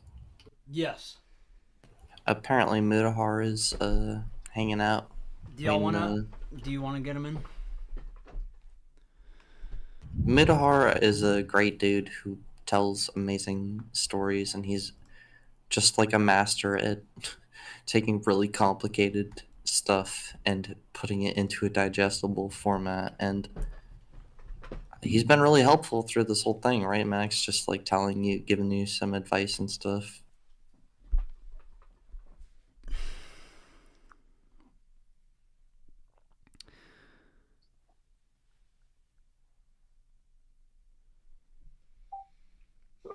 What's up? Hi, Muda. Hey, man. How's it going? I don't know everyone here but Max, but how's it all going? How's your guys' night? So you guys have been streaming for a bit? Yes, sir. It's been a minute. Yeah. Doing good. So last time we talked, Max, I thought you had a video about this coming out, a concise documentary. A comprehensive timeline. We released a short saying that as things have evolved, it's taking longer. Like I told you, more survivors and witnesses are coming forward and joining. And that's what's causing the delay. Thought it was like a legal notice or something. You guys are getting like legal and everything involved already, right? Like correct. We've already spoken with a lawyer. They suggested we don't even pursue him civilly, just because if he doesn't have substantial assets, there's no point in a civil suit. So he recommended that we all go in person to file a police report, and that will make them take us the most seriously, because we've tried phone calls and phone calls to the law enforcement? Yes. We recently called Baldwin County Sheriff's Department, and I spoke to a sheriff's deputy and, even asked for an email so I could send them what evidence we do have, and they weren't interested in even looking at it. He was like, oh, well, it didn't happen in our jurisdiction, so we can't do anything, even though he resides in their jurisdiction. Yeah. I thought you guys had like the feds or something involved too. I don't know. It's been a minute since we've covered this whole thing, but this has been, like I heard a bit of the lyric stuff at the end of it, and you guys were discussing the whole concept of doxing and everything and all this stuff. And it was just like a matter of this whole story, it hasn't really properly been told yet to the mass public, you know what I mean? Yes, we know. Which like, and that's the big problem, right? It's like for people to come in here and like, the thing is, it's like you're accusing somebody of really serious situations, right? Like this guy of really serious crimes. And I know that you believe you're in the right. And from a personal perspective, I know that you feel you have the evidence and you feel like you know what you're doing is the right thing. But the thing about it is like, if you want people to take this as seriously as you guys are taking it, you need to start providing that evidence to the public and provide like an actual story, you know? Like I've seen the evidence that you posted, and obviously there's an NDA signed, so I can't publicly discuss this with anyone. But I can say, obviously, like, you know, it contains one side of the events, and obviously, you know, my thing on screenshots is that unless I refresh something from a server myself, I never usually believe it or jump on the gun. You know, recently I covered you know, scam situation where I had to pretty much dot my I's and cross my T's before I could even make the accusations, right? And obviously with a situation like this, look, I know that you know that there is something amiss here, right? Like with this Camden individual, I know you know, right? Like I know you from a personal level. I know that you believe this, and you're not doing this out of, I would say, malice. But I hope you understand that the way that this whole situation has been presented has actually hurt this case, unfortunately, because from the public perspective, it's like people have been sitting here for months now waiting for a definitive, you know, not timeline, but like a definitive proof on this individual, and it's all just been a mess being presented. And I think it actually hurts the victims in the situation more than it actually is assisting them at this point. You know, last time we had a conversation weeks ago, me, you, and Nux, we had this discussion. It's like, you gotta not do the streams, you gotta bunker down, get this entire video out. And the moment you present this individual in the light that the moment you present this story in a way that everyone can follow, victims will just naturally pour in, you know? This isn't a situation where we got to sit down and wait for everyone to join together like a class action lawsuit. All this is doing is it's jumbling up the story, and it's making people question you, and it's ultimately hurting the entire victims at the end of the day, which I don't want to see happen. You don't want to see happen. This story needs to be presented properly, and that's it at the end of the day. You know, it's been over a month. It's been 2 months now, and it's just been a jumbled story. Like most of the people that are talking about this outside of this circle specifically, they don't even know Camden. They just have heard black vampire guy, but they don't know the real extent of what this person's done. They don't know they don't know anything about this cult. I still don't even know everything about this cult. We have no explanation of how this cult operates, how it gathers victims and what it does, its entire procedures and whatnot. Presenting this ringleader and how it works and how children are brought into this situation and how they're turned into these really, really dark fucking situations, that needs to be properly explained. I really feel like that has to be the thing, you know? If I was in your shoes and this was my story, what I would do is I would present this cult, I would present Camden, and I would tell people, hey, listen, this is a guy that's done some really, really fucked up things. And we've got a few victims, and if you know this person, please come in. That kind of a video spreads naturally. I covered something not similar to this, but I covered another really bad guy years ago with a YouTuber known as Kavos about the Club Penguin situation. And that was a scenario where we sat down, we grabbed evidence, and we presented a story. I made an hour-long video where it definitively went through the beginning, middle, and end, and it showcased how fucked up this individual was, and that reached out to people. Like this is something that we kind of fucking need to see with this situation. Right now, we only know about the theatrics and the arguments around this situation. We don't know the cult. We don't even know everything about Camden, and you know, we just have one account of the information. You know, all this is doing is hurting the story, it's hurting the victims, and it's going to actually hurt a legal case. The law enforcement agencies, look, I get it. The law enforcement system fucking sucks a lot of the times, okay? I get it. It sucks ass. But the reason why sometimes they're indifferent and they don't give a shit is because they don't have a story to also piece together. They don't know what to go into. You know, they have a million cases to deal with. If you bring them black vampire cultist, they're gonna sit down and think, okay, where the fuck do we begin? You know. And that's ultimately the situation. Look, I want to see this asshole fucking if what you're saying is 100% true, I want to see this motherfucker behind bars. But there's a there's a way to present this, there's a way to handle this before you get to that point, right? And that's what we need to be focusing on. That's like where everything needs to be centered on. It is where I'm at, and that's all I really can say about the situation. Okay, so I would have really appreciated this like 2 months ago when we first reached out. I reached out to you and multiple other creators asking for help, and none of you were responsive. I understand y'all are busy and doing your own things, but this is the first time I've ever handled a case of this complexity and magnitude, and that is why I was asking for help.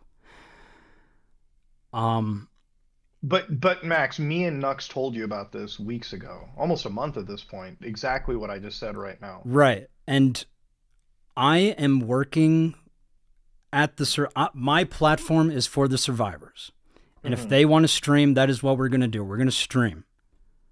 Yeah. I'm giving them my platform, and because it takes me like almost a year to make a video about even just one pedophile. Like I was looking for help so that someone could talk about this case in a way that, you know, like the way you talk about your videos. I would have liked you to help me on this and you know, just make even just a PSA saying, hey, there's this guy, Camden Gerard Davis. Please reach out if you are a survivor. But see, okay, this is what we talked about though, like a month ago. It's like if we're gonna make a PSA and we're gonna talk about it, we need to make sure the story is. I'm not saying 100% bulletproof. I don't live in that world, right? Like obviously you can't have 100% evidence of something, but I'm saying very, very, very, very, very like fucking very ironclad almost, as close as you can fucking get, right? And we talked about this with a month ago. We were like, hey, listen, we got to make a story. We got to make a hour-long something video, whatever, in your style. Because if you want to provide your platform to the victims, your platform isn't built upon live streaming like this. Your platform is built upon hard-hitting videos that present the story, albeit in a, you know, very flashy way, but you have to present that story first. And then naturally, the rest of YouTube and the rest of the internet community will come together and view your video and say, oh my God, I get this. That's how you get the victims on your side. I can't sit there and say, let's make a PSA. There's this bad guy. Hey, come together. Let's go after him. Look, what this sounds like, it's like a class action lawsuit, right? Like, hey, this person's done something wrong. Please come together. I mean, recently Logan Paul had that crypto zoo shit. I mean, not recently, but with Logan Paul's crypto zoo, if Attorney Tom came out and said, hey guys, this asshole scammed everyone, join our class action lawsuit, that's not going to be his video. His video is still going to go through beginning, middle, end and describe exactly why they're suing Logan Paul, what the scam was. They're going to describe this, and then they'll say, hey, listen, at the end of it, we're going after this person legally. Join up. You still have to present the story from beginning, middle, and end. Then you can ask for a PSA. Then you can get people in. And we talked about this a month ago, and that's all that you can. It still can be fixed, right? Like all you can do is like, again, hunker down, spend a week, 2 weeks, a month, honestly. I mean, right now it's YouTube down season, really. All you have to do is craft this video from beginning, middle, and end, and I promise you, it'll attract attention. It'll grab victims that would never even have heard of your channel, and they will come together and they will join this case, and that's how you do it. That's the end goal here. That's the path to victory, I would say. I agree with you. Can I say something? Yes. Yeah. Please. Sorry, Mood, I know I'm a nobody. I just wanted to say one thing. Like, dude, you are like the fucking master of taking a fucking really complex topic and like making it digestible for regular like people. And that is fucking, dude, you like, I love your videos. Like I watch them all the time. Thank But you. like, anyway, I just wanted to say, like, Max is just a different kind of guy. Like, he makes like arts.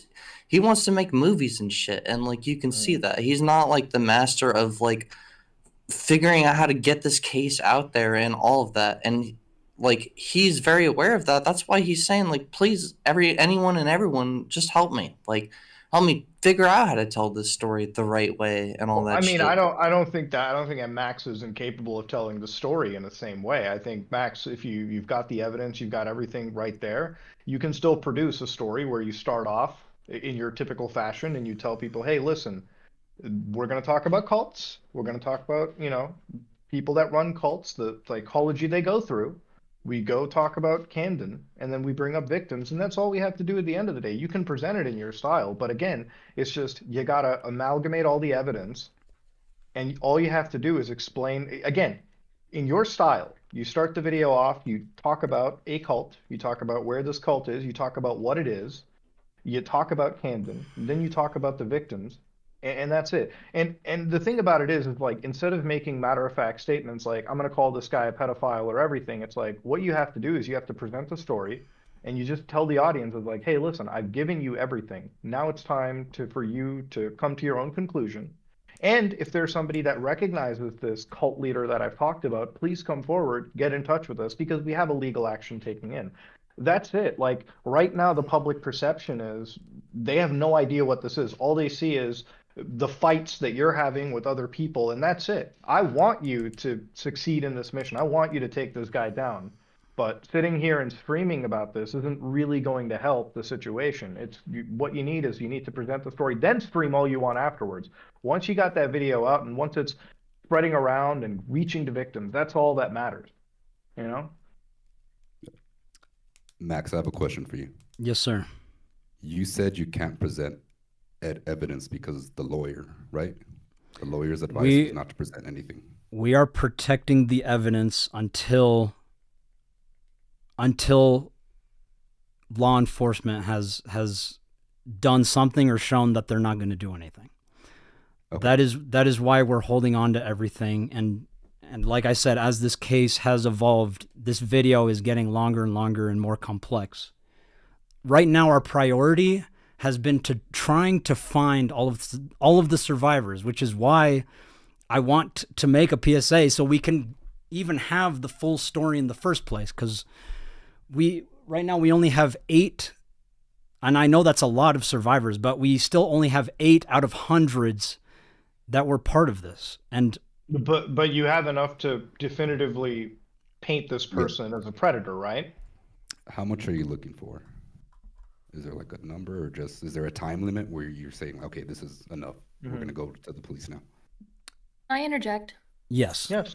Yep. Please. I think that right now, because we did just get a survivor who got out like 9 months ago, I think that we have a pretty close timeline, and I think even if we only have 8 survivors, that all of us would make a fine documentary until, like, we can always make a second and third part.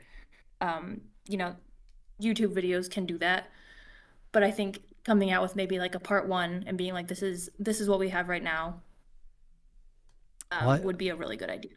I agree, but that's a little bit of why we're streaming, is that these are parts of the greater picture. Like, I'm allowing y'all to speak on my platform to be able to give your accounting.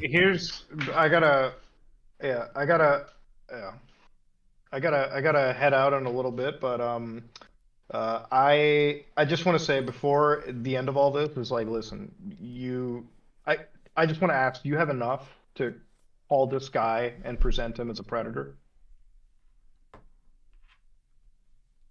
Sorry, was that a question, or you were? Yeah. I was asking, do you personally have enough to call this person like, already you've been calling him a predator? That means you have enough testimony, evidence at the moment to present him as a predator in a pretty bulletproof fashion to the public, right? I'm not talking about the court of law. Then that's the part 1 you need. That's what you got to have. That's what you should produce, and that's what you should release first off. Because that's the most important part in presenting a story. You have enough already. Present that, the victims will come. Then you can follow up with the full story as it develops. But right now, the story needs to be presented in a proper way that will absolutely seal the deal with the mass public. And as far as doxing goes, here's my personal thing, right? Like, I really don't think anybody should be making matter-of-fact statements about somebody being a pedophile unless they have that story that can 100% prove it, right? Like, the accusation needs to be out there. Because, again, that's one of the things that people are calling you out on, is like, you're calling this person a predator. Now it's time for you to present actual evidence that he is a full predator. That's exactly what I would be doing to anybody else. You don't think we should protect that first to see if the police are going to do anything? I mean, what you have right now, is it going to be something that like, what is the evidence, do you believe, is going to be invalidated the moment you release it out in the public, like a message or something? Correct. Is that not the case? I mean, your lawyer should be the one discussing it. What did your lawyer say?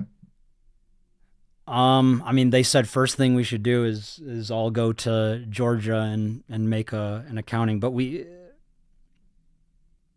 that's going to take a little bit of time just because we have to get all of the survivors on board and a date and time to do it. I would say sit down with your lawyer again, because I've never heard any lawyer that would say that to me. Like, hey, if you present this message, it's going to be invalidated, right? Like, I literally released an entire call that I had with somebody just because they were threatening lawsuits against me just because of how the situation was publicly presented. That doesn't mean that call is going to be invalidated, right? Even based on technicalities, you can always take things to court, the way that things are presented. So I would definitely confer with the lawyer again. There is no reason why you shouldn't be able to present that. Absolutely.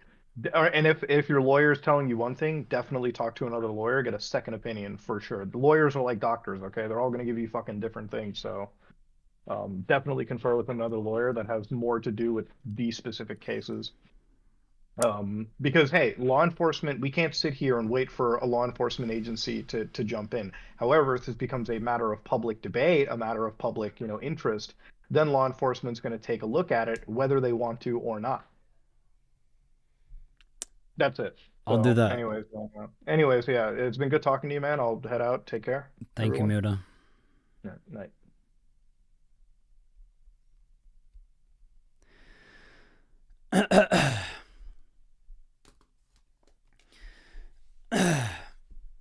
To those of you who are saying I was putting the blame on Muda, I am not. But I do acknowledge that I need help with this case.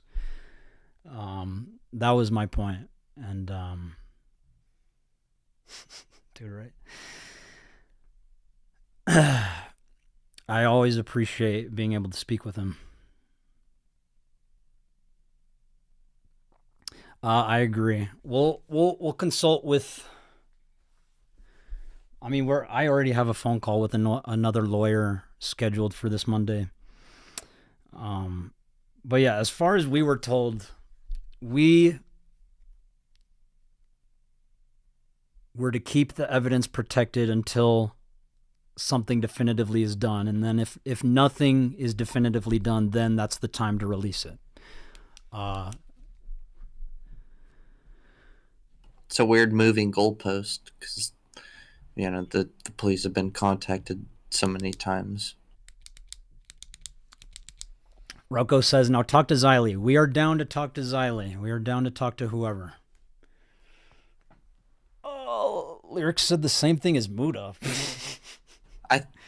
I wanted to say, I mean, just to kind of defend you or whatever, I know I'm a dick sucker, but like, there's a lot of moving parts to this shit, and to just be like, edit a video on it, like, if you're good at that shit, dude, why don't please do it, or let's see your work. But like, Max takes a little bit of time to make his videos, and it's been like, what, 4 weeks since that stream with Muda, and since then 2 new survivors have reached out, which complicates the timeline a little bit. And I understand, I'm sure Muda has had this experience too, where it's like there's a lot of moving parts to his story and it's still unfolding, but you still want to make a video on it. And I don't know, like, it's, yeah, everybody can probably understand this if they just open up their heart, like, mind and heart a little bit. But like, if you're just on the whole thing of, oh look, it's been 4 weeks and no video yet, like, it's like, Dude, have you ever edited a fucking video? It takes a long time, and it's not especially when just- you are the project manager of all of this shit, and there's a documentary you're making simultaneously. There's a lot. Sorry,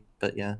No, you're good. Just on that same note, it's not just the editing. Like it is an ongoing investigation that we are doing. It is an ongoing awareness campaign that we are running. Like there's so many different things happening. Like it's like where's the video? Where's the full video? So I mean, other people have condensed down the timeline. They have made it. It's just not a huge channel like yours. So Right. that is the thing. It's like you need one on your channel, Max, that I can send to my mom that just explains Yeah. all this shit in detail. And I'm still waiting on that. But dude, it was just the holiday season. People have no idea what you've been through. Like over this holiday season, all the shit you went through. So it's like, calm down, people. Not everyone has like a fucking production team or whatever to edit all their videos. Like, you know, Max is literally editing this shit and taking all the pieces and putting them together by hand. I mean, And we he's got also Slug. at the same time Slug is trying to helping give out. everyone a little voice. Okay. But thank you. Also, Thank you, Mark. If you need help with any like creative stuff or video editing, I can help with that. It was my major. What? I did not know this, Ellie. Ellie! Yeah, Bro! I was a film major. Well, we'll have to talk about this later, Ellie. I got you. Forget A24. I want Ellie to For real. That's really Hit me up. I appreciated. can be a video editor, okay? Yeah, we will talk about that. But yeah, guys, please. So let me just walk y'all through the original plan that changed just because Spencer believed it was a better idea to name drop Camden and face drop him for the awareness, which I actually agree with. And this is where I disagree with Muda. So my original plan was just the trailer, no Camden Gerard Davis, no face reveal, just that there's a video coming. There's a there's a documentary coming. Spencer thought it would be a better idea to name drop and face drop Camden just to start the awareness campaign. That changed everything. I do think it was the better choice. Again, I know Muda said like we should not be releasing anything until everything's definitive, but we would not even be talking to you, Ellie, if we went that route. Like we wouldn't even. How many more survivors were there? Like 3 or 4? And like 2 to 3 witnesses. Yeah. And growing.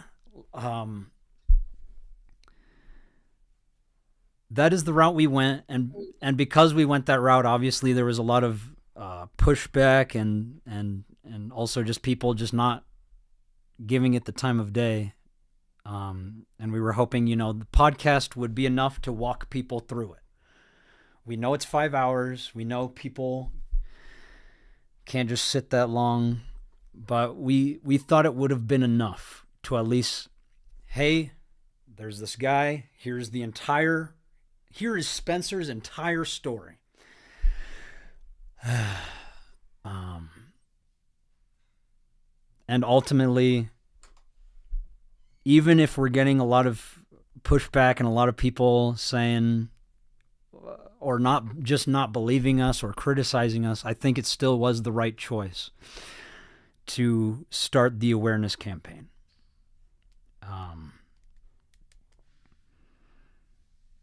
But yeah, the original plan was to... He's not blaming me for the quote-unquote docs. Who's... What? What? No, I have every right to say his name. I have every right to show his face after what he did to me. After everything that I had to go through to recover from that, and how fast I had to bounce back after he had somebody in my hometown where I was living threatening my 4-year-old sister. Like, I will never regret name dropping him, because people deserve to know the kind of filth he is, how disgusting of a person he truly is. So, that's all I have to say about it. Thank you for the 20, Psychotic. Hey, it's an unknown caller. Just want to say that good job so far. You're close to the finish line. I just know it. Also, just want to say thank you to MamaMax, to Spencer, and to any survivors that has helped out. Thank you. Thank you, Psychotic.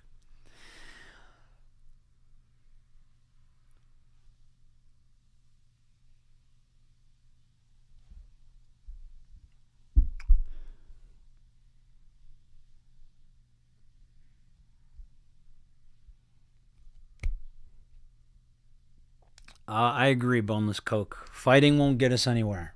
Let's talk, guys. What am I doing that's making you angry? I want to know. Calling out YouTubers. So, Mark, you don't think it is worth the awareness, calling out YouTubers? I think not everybody's ready for it. But I do think that they should at least have the chance to say yes or no. And I think everybody should be able loud to speak. And if you want to speak by shouting as loud as you can and say, do you care about this or not, that should be a thing too.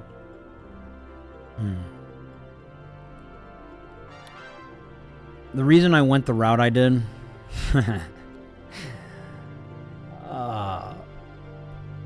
I mean, I've already explained it so many times. But we... James said that he has a lot you'll want to see, just FYI. Okay. Okay, thank you. Sorry. No, don't ever be sorry. Go ahead and DM me, J-Mac. I got you. Yeah, don't be sorry for... I just hate interrupting, but I thought that was important. No, please interrupt me. My platform is for y'all.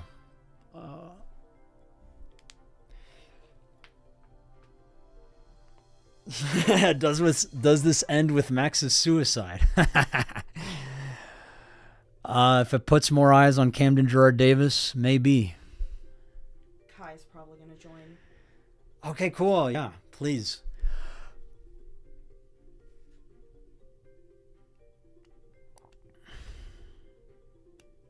I think calling out YouTubers and shit isn't even something to be fussing about anymore. This is about getting the word out there with evidence. Can we stick to the actual problem here? Oh, can you send Kai the link? Yeah. We will be consulting with more lawyers just to see what they think. But yeah, as far as we've been informed, presenting evidence,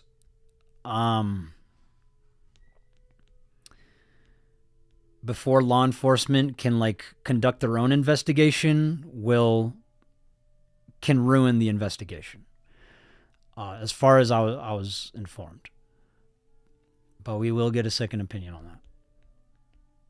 Hey, Charlie wants in. I'm just kidding. Is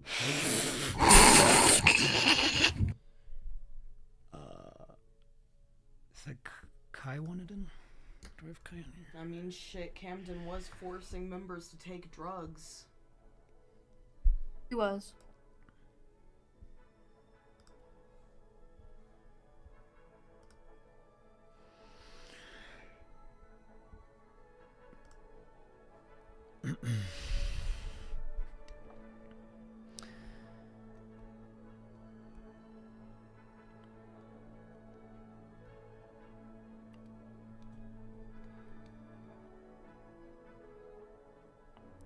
Zwaglo, no, the evidence is not available for anyone willing to sign an NDA. That's just because we don't know if some people are going to sign an NDA and just fuck off with it. The only people we trust are other influencers who we know are actually who they present themselves to be. Why not just file a personal lawsuit against him? We talked to a lawyer about that. Camden has zero assets. A civil suit would not even be worth attempting. Correct. They informed us, yeah, a civil suit is not even worth attempting since he doesn't have substantial assets. And it would not put him in prison, which is the goal. I'd rather have him in prison than have money, I'm gonna be honest. Yeah. Yeah.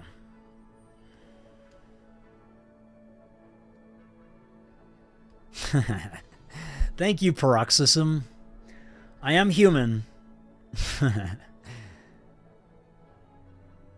I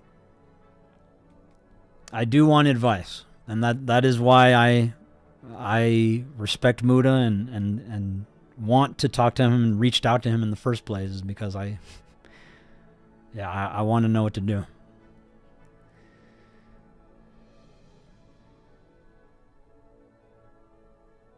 Okay, Cosmic, thank you. We'll talk about that later. Thank you, Lavender.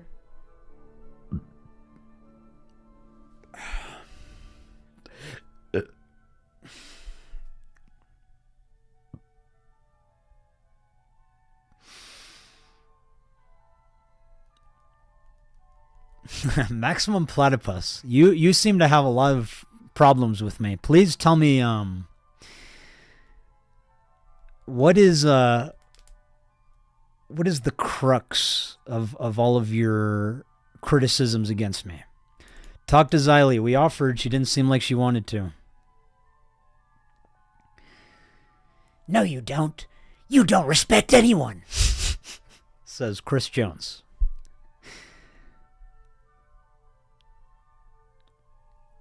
Just hang around a little longer, man. Let's see if your theory's correct. Only time will tell. Xylee said, "Nah, reads my super chat, homie. Do you want to talk, Xylee? We'll invite you."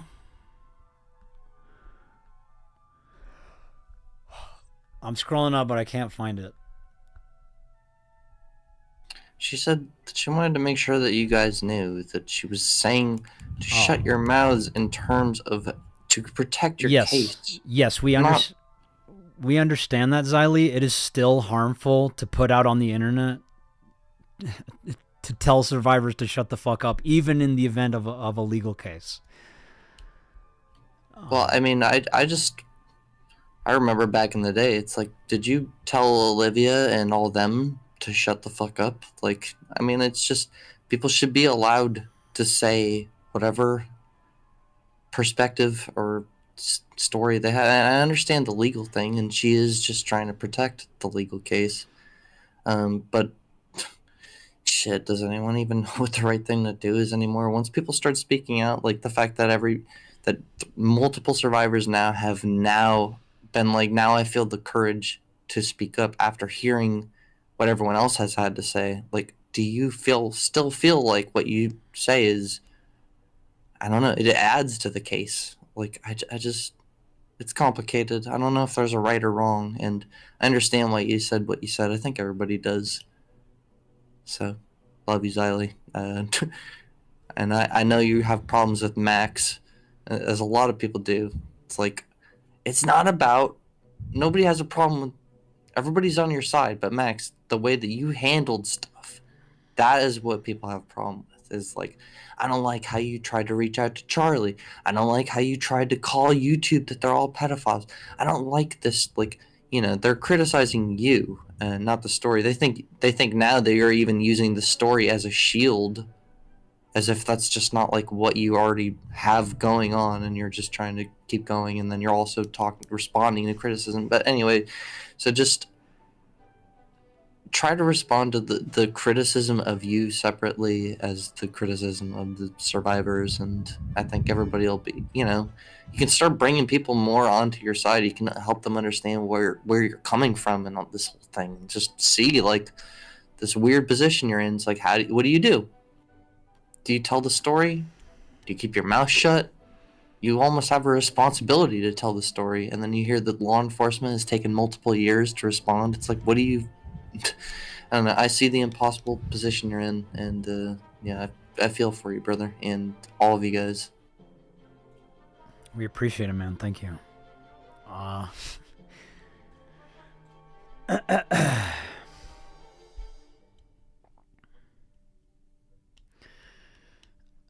So, Eddie, that was the original plan. But like I said, we felt the awareness campaign first would have been more worth. And I still we both still feel that was the right choice. Because even though, you know, y'all may not, a lot of people may not like the approach, it is still working. Self-fulfilling prophecies, man. Anything might have worked. You doing the video of you just doing just like sitting in front of a camera saying, "Here's what happened," might have worked. Like, we'll never know. But just be more willing to just do that. Like, just try it. I think that's what, you know. I'm sure you'll get a few people that'll be like, "Why do you do this instead of the cinematic movie style?" But any people who are here love you and they love what you do. So just, you know, do whatever. Just keep telling this story. Yeah. Thank you, Mark.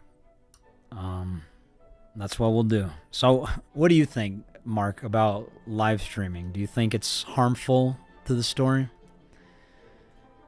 I see all aspects of it. I don't think you can just say something is harmful or hurtful. There's some things are hurtful and some things are harmful, and it's complicated and messy. But as far as I'm like trying to look at it in a timeline point of view, and it snowballs things. Like it has. Like it gathered 8 or however many new survivors, and it could continue to do that. And imagine the lawsuit with 8 survivors versus 15 survivors versus 20 survivors. And then imagine the toll that takes on the creator trying to edit together this whole thing. Like, it multiplies and multiplies, like, exponentially. And, yeah, it's a big burden. I'm here for you in any way I can be. And, yeah. Thank you, Mark. Angel, I agree with you. I'll be right back.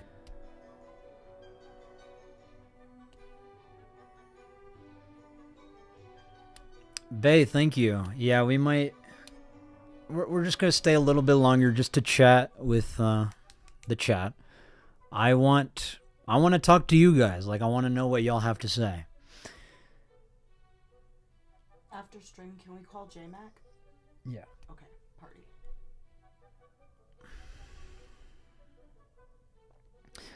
Boneless Coke is absolutely right. Let's have a civilized chat. What? Hey, Lando wants to join too. I fucking love Mexican MamaMax.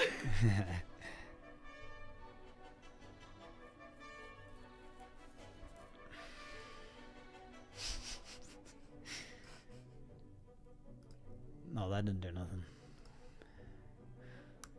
Is everyone okay here if I add Lando?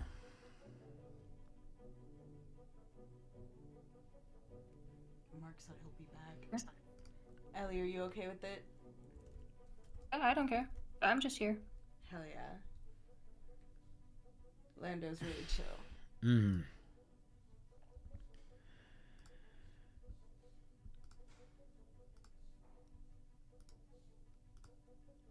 I'm avoiding my workout, so thank you. No, get those gains. No, I got the gains yesterday. Hello? Hi, Lando. Hi there. How are you all? Doing alright? I'm glad to hear that.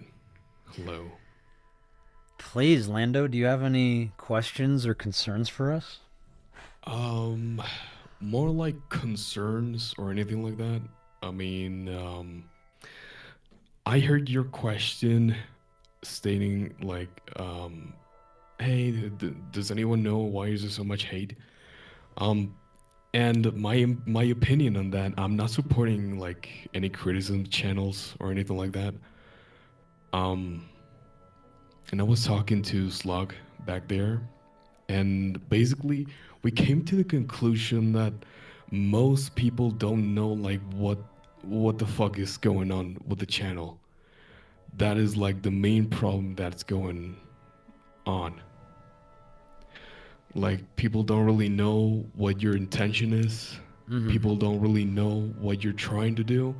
Like, most of us, your fans, we do know what you're trying to do. but not the people outside of the channel. Like, that is probably the main thing going on. Mm-hmm. So, what is happening with the channel is that I'm treating it as if it is no longer mine. It is ours as the survivors. Like, I want them to have a platform. Like, if they want to live stream, let's live stream. If you know, they want to release a short, let's release a short. I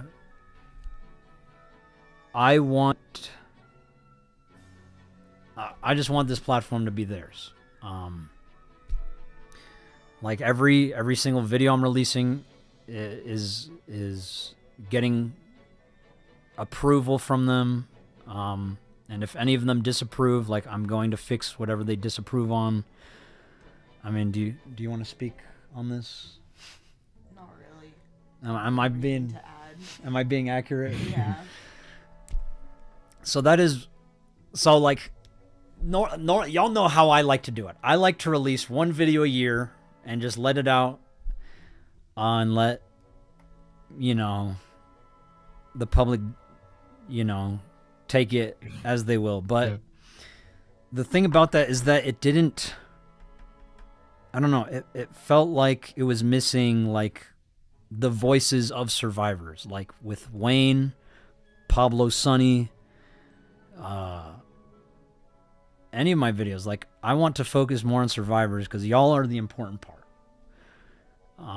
When I just make a video about a pedophile, sure, it does well, but still nothing happens. Like we literally got Wayne, like, locked and centered, basically admitting he's a pedophile on camera, and still nothing has happened to him in terms of any jail time, prison time, whatever. Like, nothing. And I do not want that to happen with this. Like, we need Camden behind bars because he is still active. Kaya's not about to be homeless, and she is not asking for money for diapers and shit. Her kid's like 3.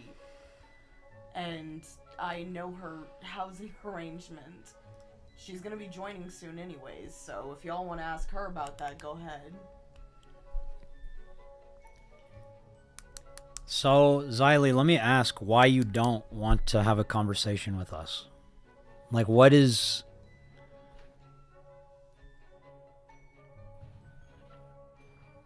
I mean, you can either watch this whole stream and stream it, and you can disagree with literally every single thing I say, like you usually do.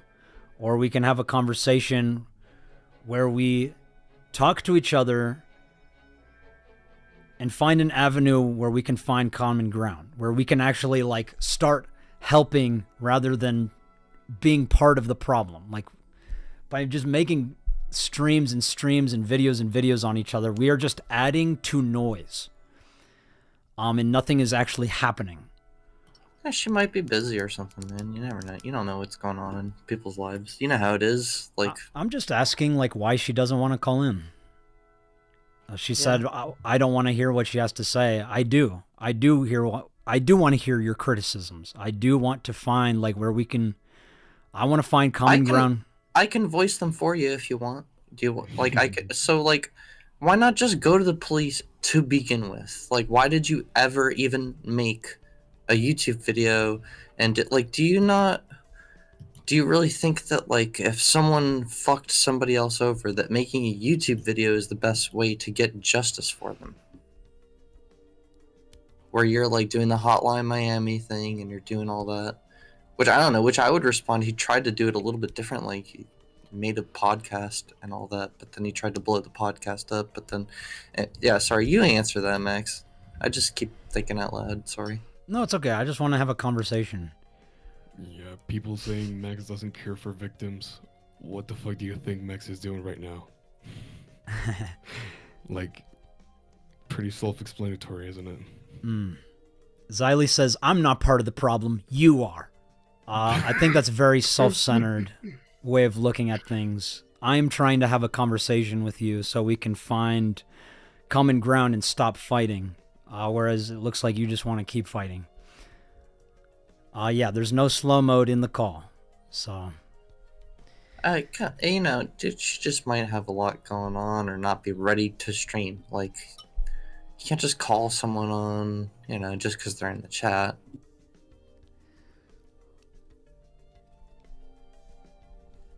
But Max, look, reply to my thing. So, like, why not just go to the police right away? Like, what? Explain. We did. We tried that. And we Go still on. Like, when did that start? Spencer said 3 years ago was the last time she did something to the police, right? Well, most recently it was last week. I mean, like 2 weeks ago. A week or two ago. It was before we left for strike, right? Someone not just say that, like, to begin with, like, hey, we're also working with the police. Why not? Why do your thing where you said I don't want to wait for the bureaucracy of law enforcement, because that's a clip people keep playing.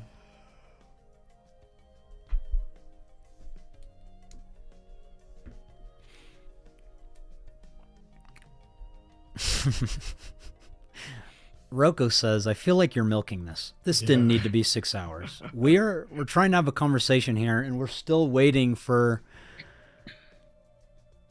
one more survivor to talk.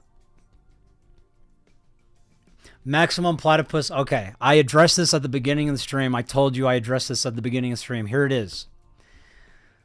What was on this Mega Drive was, I'll just show y'all.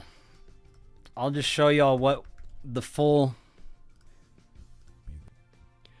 So it was the full accountings of what happened in these instances when the predators were masturbating.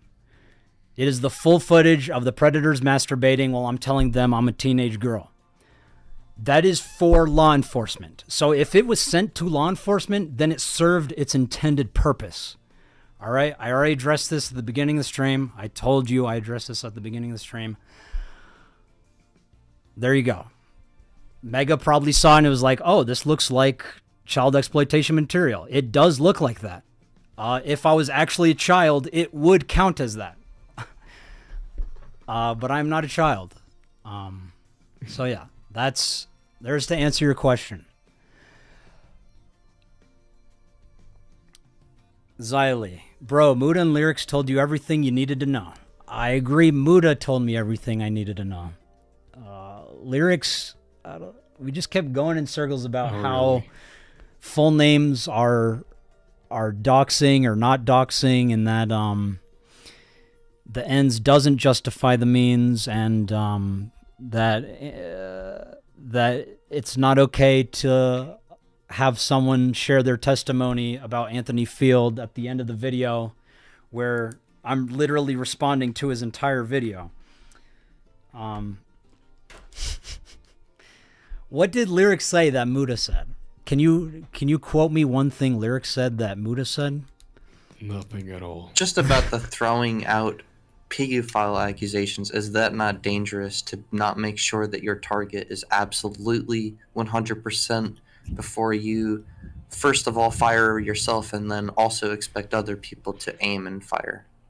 And that's a good point, because a lot of innocent people get caught in the crossfire of people saying that's the bad guy, go get him. And so how can you, why are you different? The thing with Lyrics, I think that his definitions on certain words are just like quite wrong at all. Like the definition for doxing, he was going back and forth with that like a law, the entire call, to be honest. So yeah, so it was really not used. So about throwing out family names, did Moody even bring up the family name stuff? No, he did not. He went straight to the Camden theme. Now Ellie brought up the family names and she disagreed with it, which I respect your opinion, Ellie. Why do y'all keep saying I'm deflecting? What am I deflecting? They Stop reading chat, Max. Well, I'm here to talk to chat. I'll let you know if they have Maximum Platypus's question.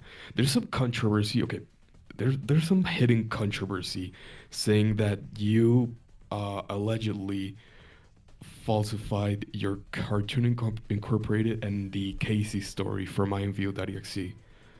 That you faked them. They're saying that because they couldn't find a record of Cartoon because they Incorporated. couldn't It got find erased anything while he about was making the fucking video. It literally went down. He was telling me, he's like, dude, I'm making this video on this weird fucking channel, and everything goes down while I'm making it. And he's like, I wish I would have screenshotted shit more, right, dude? Sorry to speak for you, but No, it's okay, Mark. Let me just be clear. I'm not going to go into the specifics of like, so obviously I ride the line of like fiction and nonfiction, and that's purposeful so that my videos can't be, you know, used against me in court if a pedophile ever wanted to take me to court. And that's why I don't speak about like the fiction versus nonfiction elements. But I can tell you all of the pedophiles are real. And that's really the only important part. The survivors are real. Yeah. And I'm not going to go into specifics. I'm not going to talk about like, did you actually, why are you admitting to sending viruses to a pedo? It's like, because at the beginning, it's like, you know, it should be considered fictitious just to protect me. So yeah. There you go, everyone. To all the ones that keep bringing all that shit up.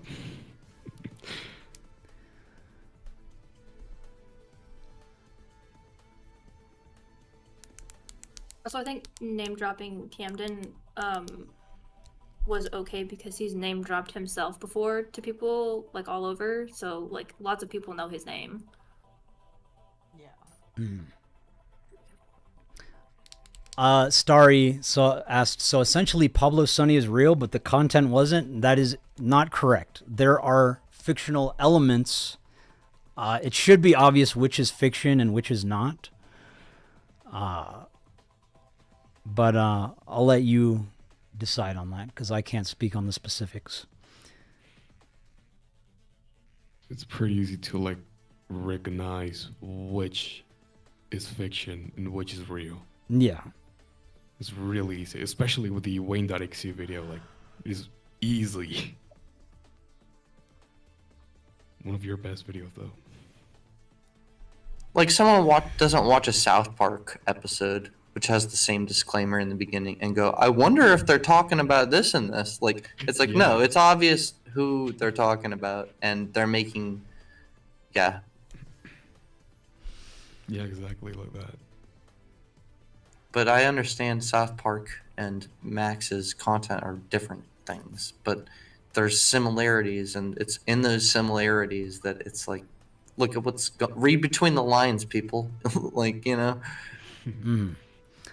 So Jessica asks, so you are saying any evidence you have wouldn't protect you from a lawsuit, but you're okay with putting the victims at risk to be sued? That sounds bad. What?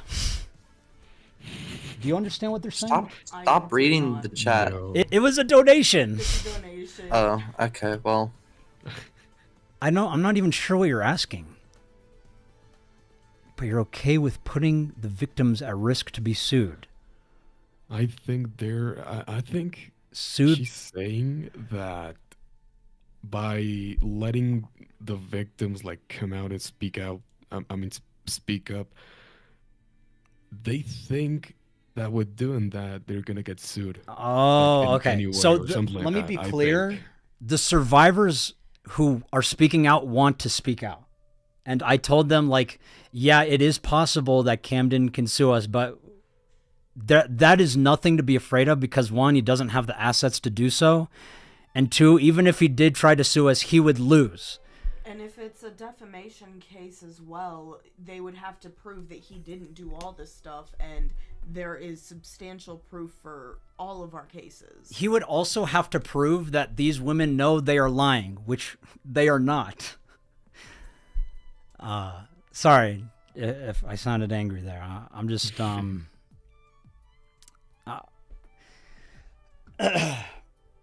know people are trying to poke holes, and that's okay. That's why we're streaming, is to answer like your concerns and questions.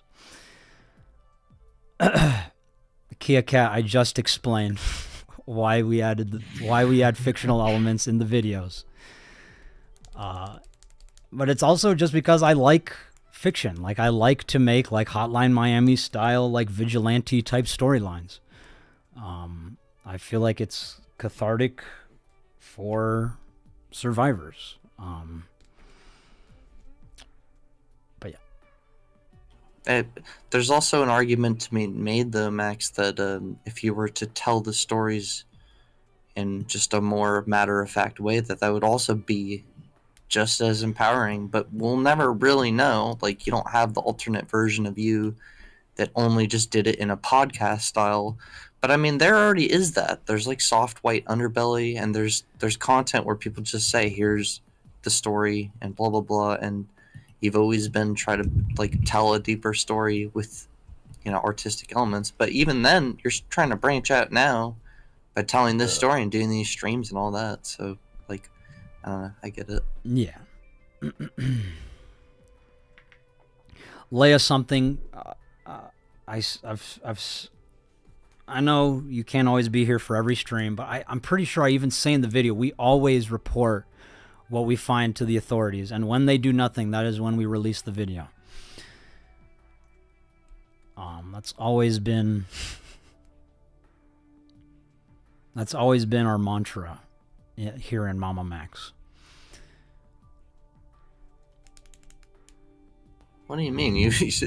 You've talked about how law enforcement is ineffective. I mean, so it's how would I know that? How would I know that if I didn't try reporting these? Like, that is why I know. Like, I used to have faith in law enforcement. I used to be like, dude, cops deal with so much. We should support our cops. And then, you know, after I started my channel, that's when, you know, things started going downhill, and I started looking at them through a much more critical lens. But now I would say, I know a lot of people think I'm a cop hater. I am not. I actually, I've actually grown to understand what specifically police officers have to go through. I know it's not their fault. It is the fault of the law itself. And I do agree with Geck earlier, who said we need to change things at a governing level. I absolutely agree with that. We have too many laws that protect perpetrators and hurt survivors. Thank you so much. I heard that there was like, it was not a law, but it was like, it was like a hole in the law or something like that, where CSAM content is like permitted in audio format, and actually people have like joined together to like try to stop that, like making change.org things. Like, yeah, that's pretty disturbing. Yeah. This is the kind of shit that I wish I had heard about.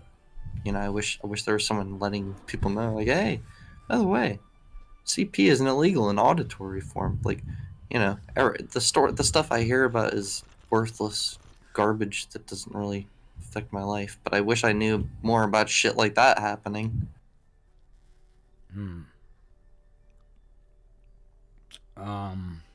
So Xylee, you don't have to talk in all caps. I see your messages, but I would prefer to have a conversation with you than keep responding to your messages. So Xylee said, you said last live stream you weren't going to go to the police, so no, that is not your mantra, OMFG. So as we've explained so many times, all of the survivors already went to the police in some form or fashion. Not all, sorry. A handful have went to law enforcement. And after last stream, we realized that people wanted us to like go again, so we did. And as we expected, they didn't seem to really care. Again, that isn't necessarily the fault of the police officers. I know they have their hands are tied with so many different laws and regulations. But yeah. Xylee, it would be so much easier if you could just talk with us.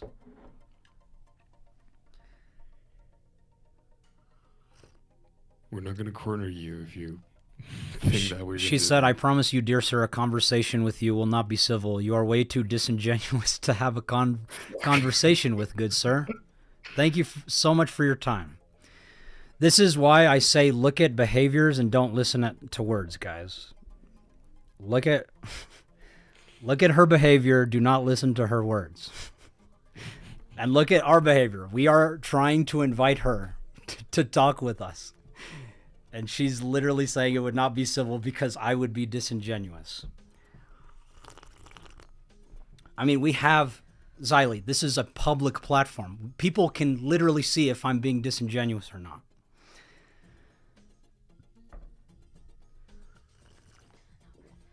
Not worth. I'll go ahead and gaslight her. I can echo some of her points for you. Like I get them, and I will be happy to make them for you. Please. Do you not think that with as sensitive as these stories are, that maybe this Hotline Miami approach sort of style is not the best way to like tell their tales in the best, most accurate way that they feel comfortable with? And maybe, you know, both Spencer and Elliot, like, you know, how do you feel about that? Do you feel that your stories were portrayed in a good way and stuff, or? I mean, I think so. Are you okay with the critical stuff? Like the whole, like, you know, this is the greatest cancellation of all time. Like, do you stand behind all that? I mean, I agree that our approach in the video with Charlie, it was a little aggressive, but at the time it was just more of a desperate shit. We need to get somebody big on this because we need somebody that, oh hey, other survivors are probably gonna watch him, but they don't know Max. And like,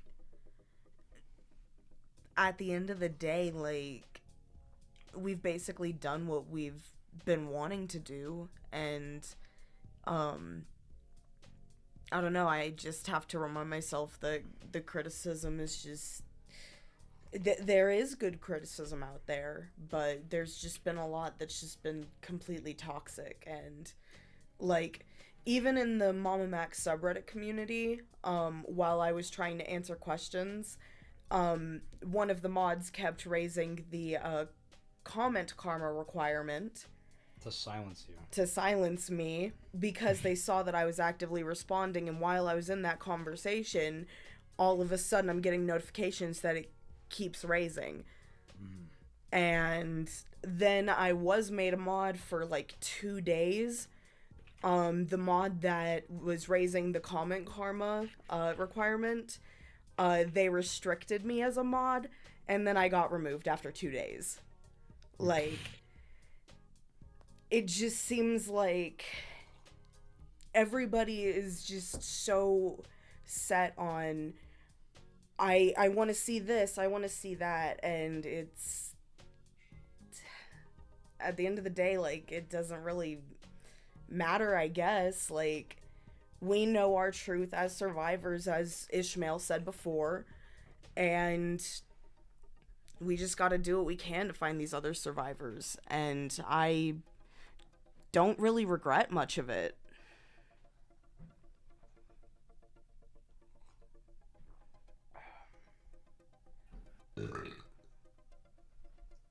Does that answer your Xylee perspective, Mark? I like I said, I see both sides, and I totally get where everybody's coming from. I see her side. She clearly does not see our side, which is why we want to have a conversation. Well, it's hard because you're such this weird character. Some of the stuff you say to people, makes people confused on whether or not you're, these 4 streams, 3 or 4 streams have been the biggest window into like who you really are as a person that we've ever had. So you can't help people from being a little confused at like are you this cult leader? Are you like this deep voiced like vigilante who's always killing pedophiles, or are you chill? Like let's laugh at stuff and let's talk to people sort of guy. Like people are bridging those gaps right now. I do not have the luxury of doing stuff like Charlie can do and just like be himself and play You video can, games. dude. You could. You're fucking awesome no matter what. Like, dude, you don't even know. Stop. I appreciate it, man, but I feel like the work I do just, I don't know, it turns me into something else. Like the way I am with you guys personally, like I'm nowhere. I don't know. I feel like I'm a lot more neurotic on camera just because the shit we have to talk about is so intense, and not only that, just the shit we have to deal with while talking about it is so intense. I feel like it's hard to just flip a switch and be like, let's play Fortnite now. Yeah. Smaggle, do we want to invite Smaggle? I don't know, Xylee keeps saying we should talk to Smaggle and not her. Let Smaggle in, he's actually pretty articulate. I like the sound of that. Yeah, you can. Smaggle's a cool guy. Okay. He's gonna be upset with you though, and he's gonna say a few things that make you upset. But I'm willing to listen. Take it all on the chin. Yeah. I'm willing to listen. Smaggle, how do we get in contact? Don't you just like wait for a Discord thing to pop up and then someone does something?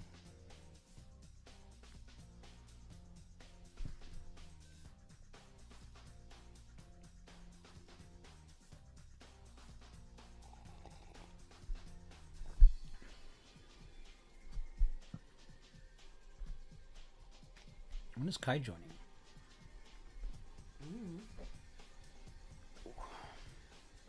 Might be busy with the kiddo. Oh, yeah, probably. Maybe I didn't. Oh, was it because I didn't add her? I don't know. Let me also just do that so it's more private in here. Yeah. Okay, she hasn't accepted it yet then. Yeah.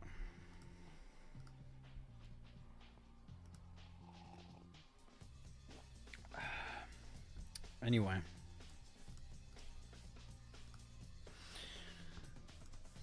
Let me,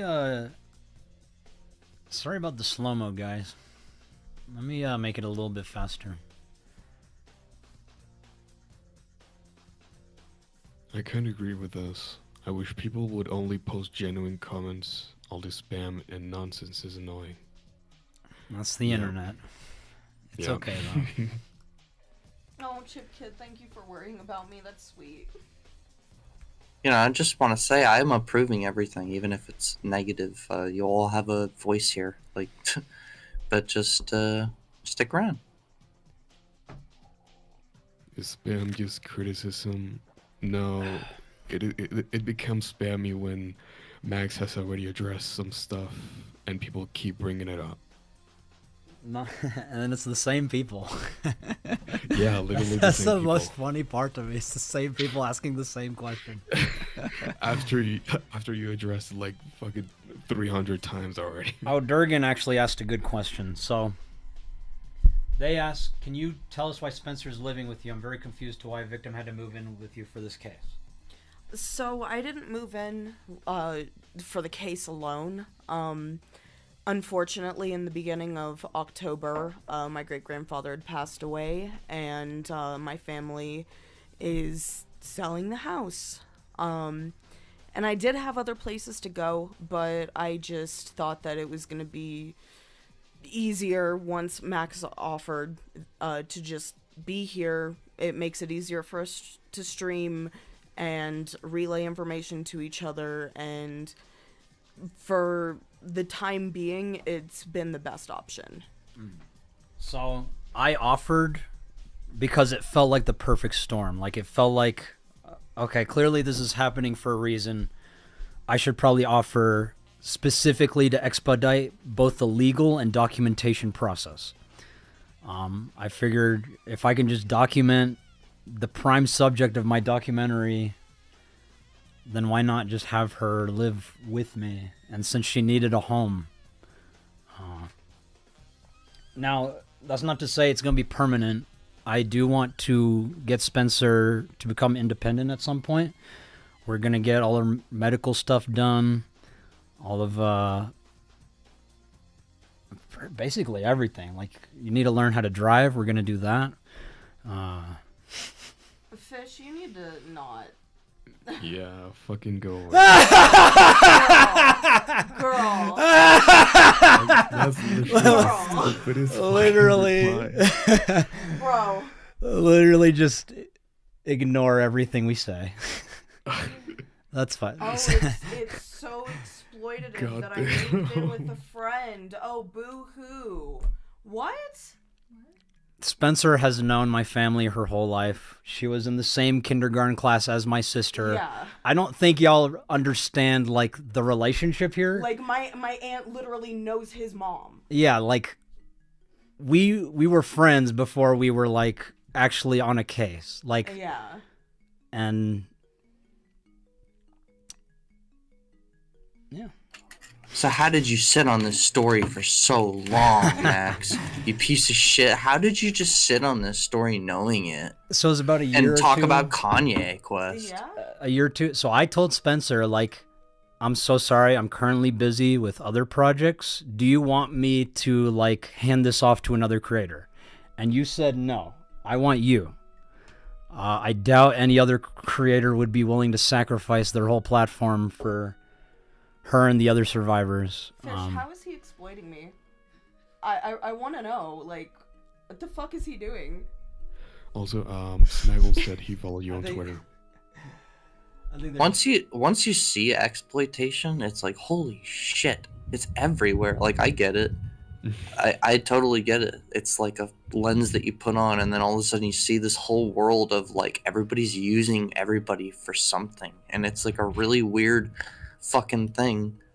But from everything I've seen and experienced, it's a very mutual beneficial thing in this. So, like, look, they're both on fucking stream. They're both having an out. Seems like a good time. I don't know. It's just me. Basically, one of these comments. I'm using you to deflect criticism.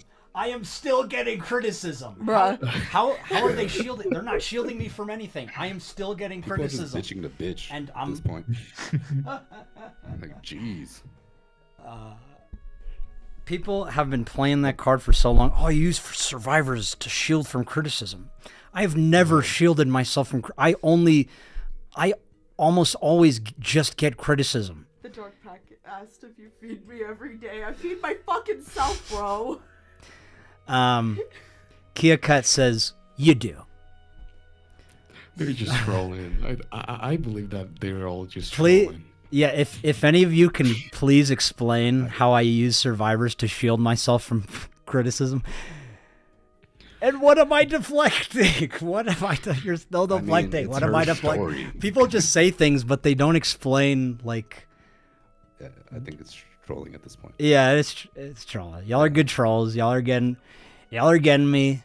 I mean, some might actually mean it and be very mad about it. What two adults do, what they choose to do. Gotta fucking dictate your life and shit.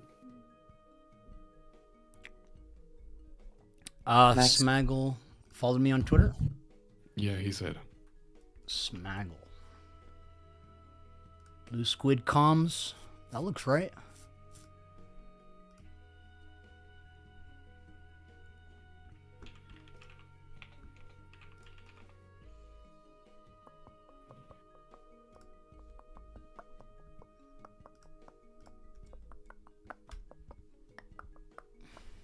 Smaggle, I don't know if you're listening right now, but can you please be nice? I know you're angry and stuff. Just be nice, man. A lot of people here have been through a lot of shit, and I'm sure you probably have too. Say everything you want to say, just be nice. Smaggle, if you can, please just be respectful more than anything. Yeah. Yeah, I'm being told that if you're disrespectful, Smaggle, I'm going to have to kick you. You could basically just apply this the same like you did with lyrics, like not cutting each other with talking and stuff.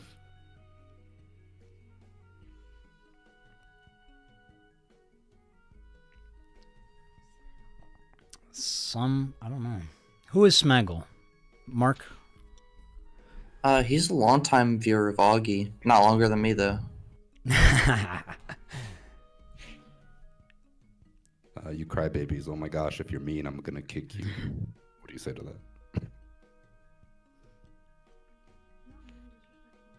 that? Smaggle is respectful, unlike you.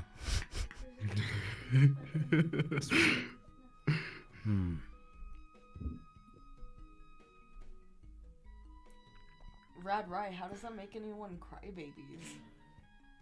Like, what? God forbid we don't want, you know, potential survivors in the chat feeling like shit because of that kind of stuff. Like,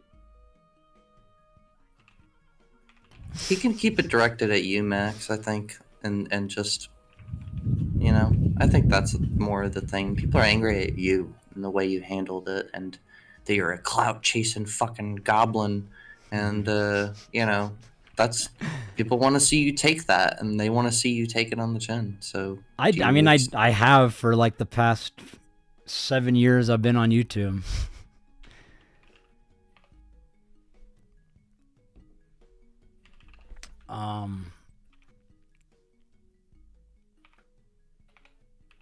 I think most people see that there is like sort of a line in the sand as far as where we're like clout chasing and where we're just doing our own thing but promoting it.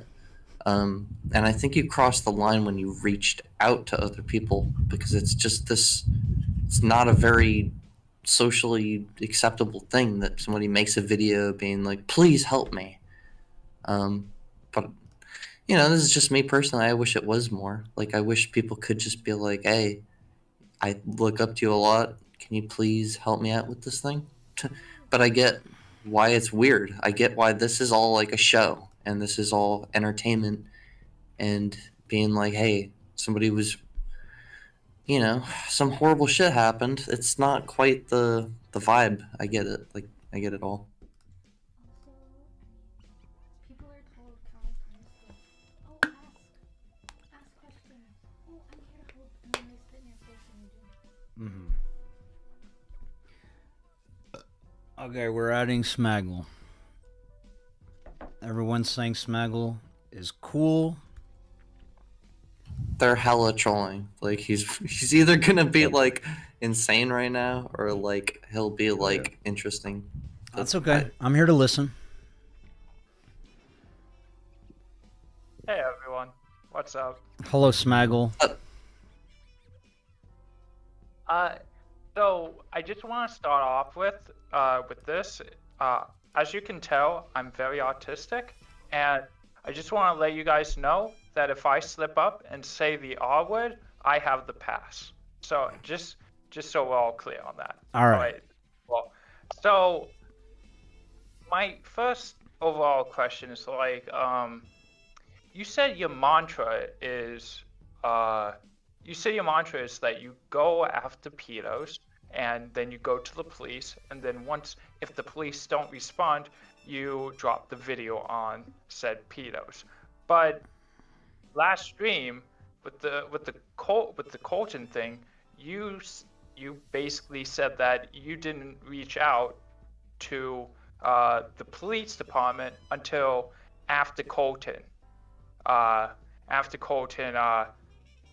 Said you should do that, but you said that the victims went to the police before you started the investigation. But have the victims in your other cases, have they gone to the police before you dropped the video, or is this a unique case? This is a unique case. Yeah, I'm calling bullshit on that. That doesn't make sense, dude. It seems like, well, you just admitted this situation is overly personal for you because you knew Spencer, your mother knows Spencer's aunt, so this kind of just seems like this super mega allegations all over again. Just like you are very intertwined with the victim, and you wanna support them whenever you could, but that kind of just, you make mistakes along the way, like changing your name to God Code, making it so that nobody knows that it's you that made the video. That's why your video bombed, because you changed your name to God Code, nobody saw it. And then you made the second video where was you crying about comments saying what the fuck happened to you, why'd you do the God Code thing, or what is this Camden Gerard Davis person even about. And then you made third video, which was calling out Moist Critical for not covering the story after you DM'd him like a spurg a bunch of times, and you did get a response from Critical, but it was just him just completely shitting all over you. So, like, I'm confused. Like, and you said like after this stream, after the last stream, actually, you said after the last stream you were gonna focus on the video, and then instead you decided to do this stream where two more victims have been called out, two more victims have been given the platform to speak, but you also got steamrolled by Lyrics, you got steamrolled by Muda. Keemstar came on and kind of just ruined the whole thing. Like, you should really just end your stream right now, because nobody in chat is agreeing with you, or most people in chat aren't agreeing with you. You just need to, like, hang up the cowl, like, make the video, do the police involvement. You should just stop going online. You should just stop with all of that. I think he's right, Max. Let's go. This is done. Yeah. All right. All right. Bye, it was nice everybody. knowing all you guys. I'm sorry, Spencer. It was a good stream. Sorry, Ellie. Appreciate Love you all guys. y'all. Damn, get fucked, huh? Bye, everybody.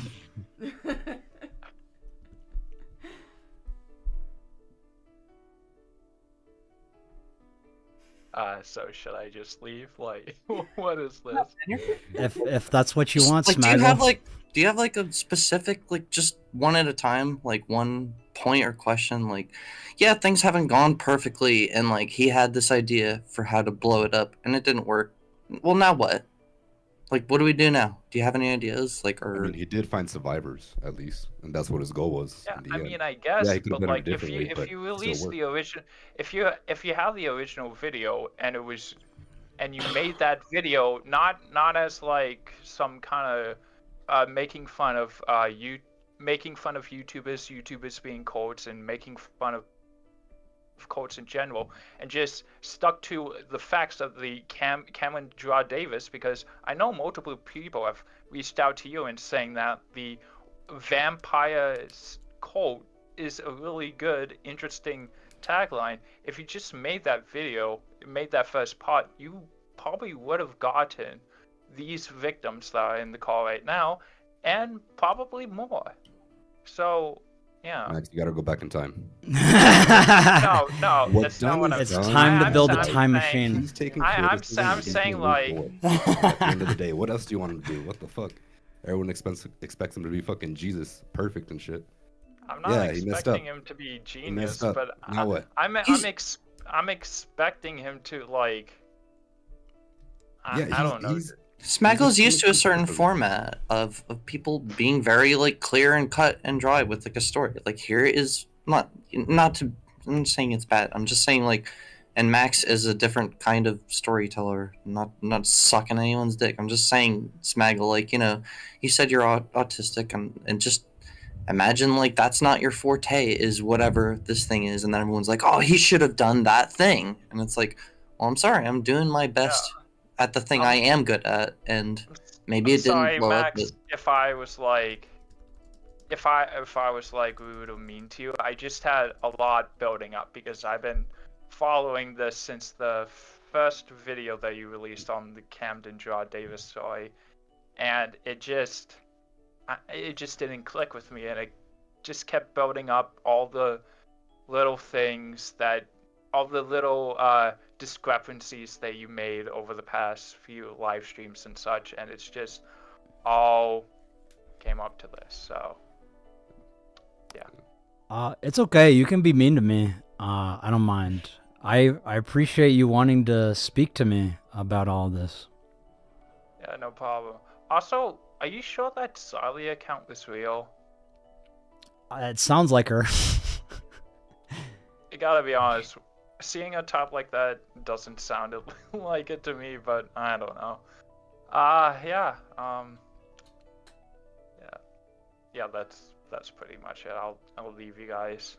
Thank you, Smaggle, for joining. Yeah, no and thank problem. you for being respectful.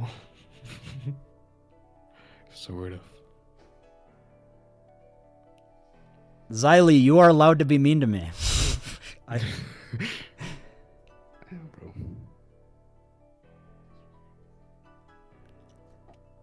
Well, so what's your next step, Max? What's your next step? What's the next move? I mean, like at the end of the day, what's done is done. Shit happened. Oh well. Right. Time to move on. Fucking let's get this guy, right? That's the whole point of this bullshit. Correct. To get fucking Camden. I do want to bring up all these legal experts in the fucking comments and shit. At the end of the day, like, for real. Experts on everything, really. Take criticism, take everything, and just move on. I agree with Muda. Try to talk with another lawyer, see what they say. Maybe you do get the green light to show the evidence, because I know the reason you haven't shown anything is because the lawyer, according to you, said not to. But I mean, fuck it. What's done is done. Just let's fucking move on and get this guy. For sure. Bro is malding. Yeah, because I'm fucking speaking facts. Motherfucker. Bro was yapping. I mean, all these people saying that, but it's the fucking truth. I mean, what else?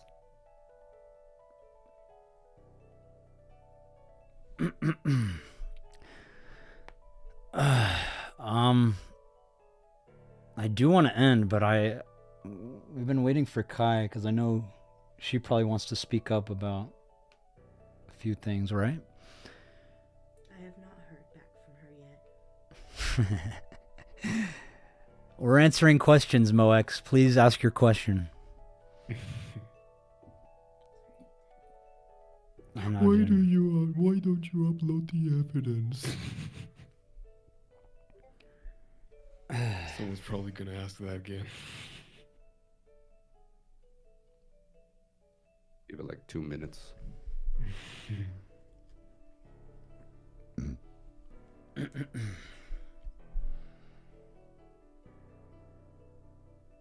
Wow, that's big.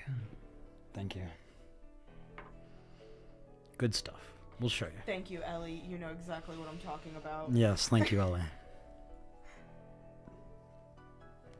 Okay, so Buddha Soguda said, do you believe that you have engaged in multiple conflicts of interest?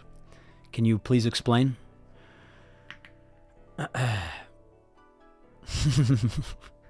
assuming they're talking about Spencer living with you. Why is that a conflict of interest? That, if anything, that's a choice that two adults make. Well, so a conflict would be like if living together made it to where it jeopardizes the case, but it only helps the case because it expedites the legal and documentation process. So how's that a conflict of interest?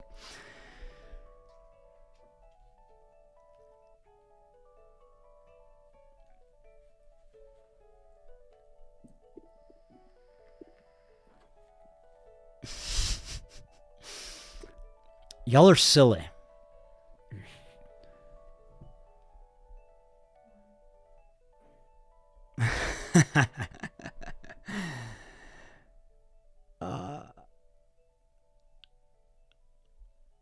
I gotta say, I was annoyed earlier at the silliness, just because that's when the survivors were speaking, but I'm quite entertained by it now.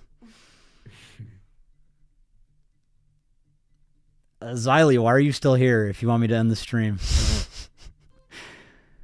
Clearly you like being here. If you don't want to watch Max, just get off the stream. Yeah, and it's crazy. It's like people have a choice to be here or not. That's fucking forced right now. Jeez. God, like they're the forced to be self-inflicted dilemma. That's crazy.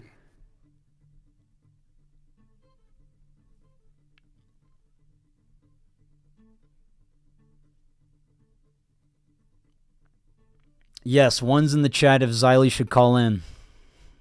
One. One's in the chat if Xylee should call in. Yo. The people have spoken, Xylee. Two. She said fine.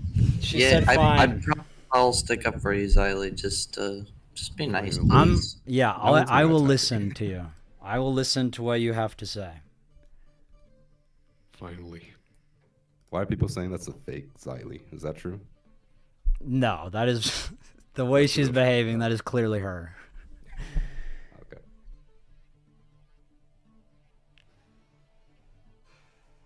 Can I ask something that's just a little bit? It's like, so was that harassment or was that persuasion? Like, what? I don't know. Like, doesn't feel like she didn't want to come in, and then now you did the chat poll thing, and she's. I don't know, it just feels like that's not. I don't know. I promise we'll be nice to you, Xylee. You know, just hop in. I definitely will. Like, I will listen to you. You don't have to be nice to me. But and everyone in chat, I swear, be nice to Xylee. She's a good person. Everyone blames themselves. Right? We'll see.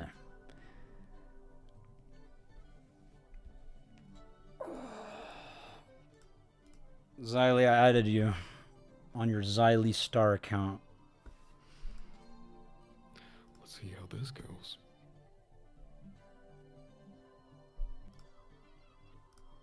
Max, get ready to get fucking dunked on, bro. I've been ready, bro. Getting dunked on all stream. You were born for this. I was born for this, dude.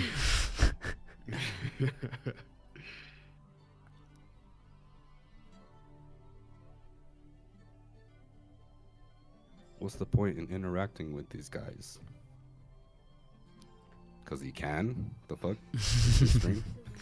It is good to communicate with each other.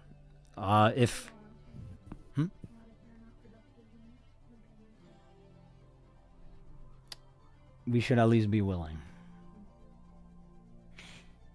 If we don't communicate with each other, we are going to go extinct because we are a social species. And the more we don't communicate with each other, the more we fight. All right, Xylee. Go Xylee. So I'm gonna just let Xylee go off. I gotta go to the bathroom. So if you want to take over. No, bro. Wait, so you're gonna go to the bathroom as you're gonna let me go off? That's how that's supposed to work. Hi, Xylee. No. Hello. How are y'all doing? Doing good. Pretty Doing fine. bad. Pretty We can talk. alright. Doing good, doing good. Are we doing good tonight? Are we good? Yeah. Yeah, we're good. What about you? Siplet. How are you doing? I'm doing great. I'm doing amazing. Now I'm just waiting for him to come back so I can have my little fireside go off chat with again. him. Yeah, Oh, you don't better go off worry. again. Don't worry. I feel like we've been waiting all night for this. I don't know Yeah. why. I don't know why he wanted to talk to me, but I did love to hear him beg and say my name. My God. Did you have a good New Year's? Digging his own grave. Not really. Trying to fix my sleep schedule. I don't get much sleep. You know. Was your New Year's good? Yes. Boring. Didn't do shit. I feel you. I was I tired, so feel I you. stayed with the dogs. I like how he waited to go to the bathroom Yeah, he ran away. after he put. I should say he ran and just leave. That's what I should say. You gonna Yeah. pull me in and then go to the bathroom. Go to the bathroom first and then pull me in. The hell? He had to get Come on, Max. ass whooping. Don't run. He's like crying profusely in the bathroom right now. He's Yeah, probably get yourself ready. God. You gotta put on a diaper and everything. You don't know. He needs to. Yeah, he's bracing himself for this. It's not gonna be as bad as he thinks it's gonna be. Oh, no, just kidding. Siley, you're also on with Spencer. Did you want to like talk or anything? No, I don't. I Nice. don't have anything to say to her. I mean, not disrespectfully, but no, it's Max I got the problem with. Fair. It's Max I got the problem with. What problem you have with him? Well, one, this is his damn channel. And he shouldn't be relying on anybody else on what's said on this channel. This is his channel. You don't And think he has the a right to and he platform? has a responsibility of what happens on this channel True. because it's his name on this channel. Yeah, but with his channel, does he have the right to platform other people if he wants to? I Since am it's not his saying channel. he can't platform anybody. Did I ever say that? Did I ever say that? You're saying it's his channel. Yeah. So Okay, what's that the difference means with the any channel? doxing that happens, he's responsible for it.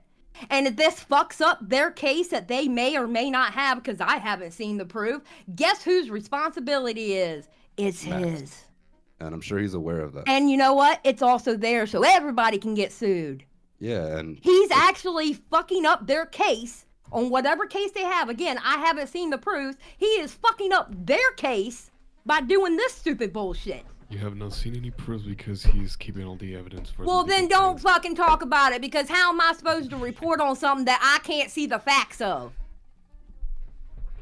no one's forcing anyone to report on anything. Okay, great. Mama Max is back. I ain't got to talk to you no more. But Speaking respectfully. facts, that's all I'm saying. Respectfully. Facts. Hi, Xylee. Respectfully. Hey, Max. Now, we've talked before. You should have known me coming up here would probably not be a good idea. I think it's a great idea. I don't know. I don't think so. Because you're not listening to anybody else. So what makes me think you're going to listen to me? Because I'm going to tell you now, Lyrics had hella good points. Muda, once again, had hella good points, and you're not listening to them. And every time Muda talks to you for 2 times in a row, I think it was 2 live streams in a row, but 2 times Muda has talked to you, you act like your daddy whooped your ass, and you look like you're about to cry because you know his ass is right. But yet, you don't do what he says. What is wrong with you?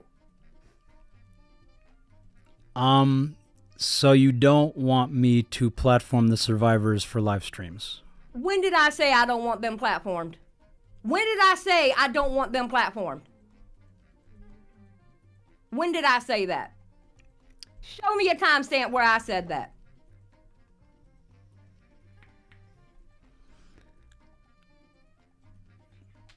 What are you trying Don't to say? look at her. Don't look at her. Listen to me and look at your computer. Don't look at her because she can't give you that answer. You said it out of your mouth. Show me a timestamp where I said you can't platform them. What are you trying to say, Xylee? What I'm trying to say is, if they have a case, again, I haven't seen the proof, so I'm saying if, okay? If they have a case, you are fucking it up by these live streams. I don't think that's true. No, I think it is. Because let me tell you something.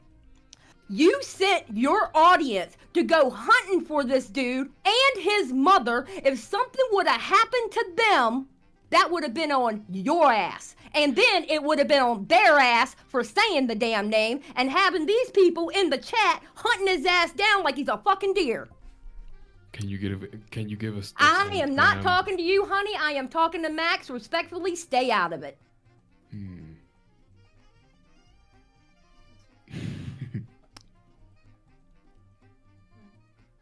You are not being Well? respectful, Xylee. How am I not being respectful? What, because I'm loud? I'm a loud bitch. I've been loud ever since the day I was born, homie. It ain't changing because of you. Have you seen my live streams? All I do is stay loud. Stay loud and proud, baby. That's me. Xylee, can I ask something? I only have like one question. I turned her volume off so I don't get cut off. Can you show a Well, then fuck you. You ain't which getting an answer. You can prove that. You ain't getting an answer. You're not getting an answer if you can't hear me, and you can do your thing. Blah blah blah blah blah blah blah blah blah. When did he say that? He sounds like Charlie Brown's he teacher never in my did ear say right that now. at all. Because he cut my volume off, and I I'm don't know what the supposed to fuck you're answer. saying. Yeah, I know you don't know what the fuck I'm saying because you said you cut my volume off. So why would I even care to answer you? I'm sorry that y'all can't handle somebody being real with y'all. I'm sorry you can't handle somebody not kissing your ass. Because you know, Max, you've talked to me before. You know I'm not going to kiss your ass, dude. You know I'm not.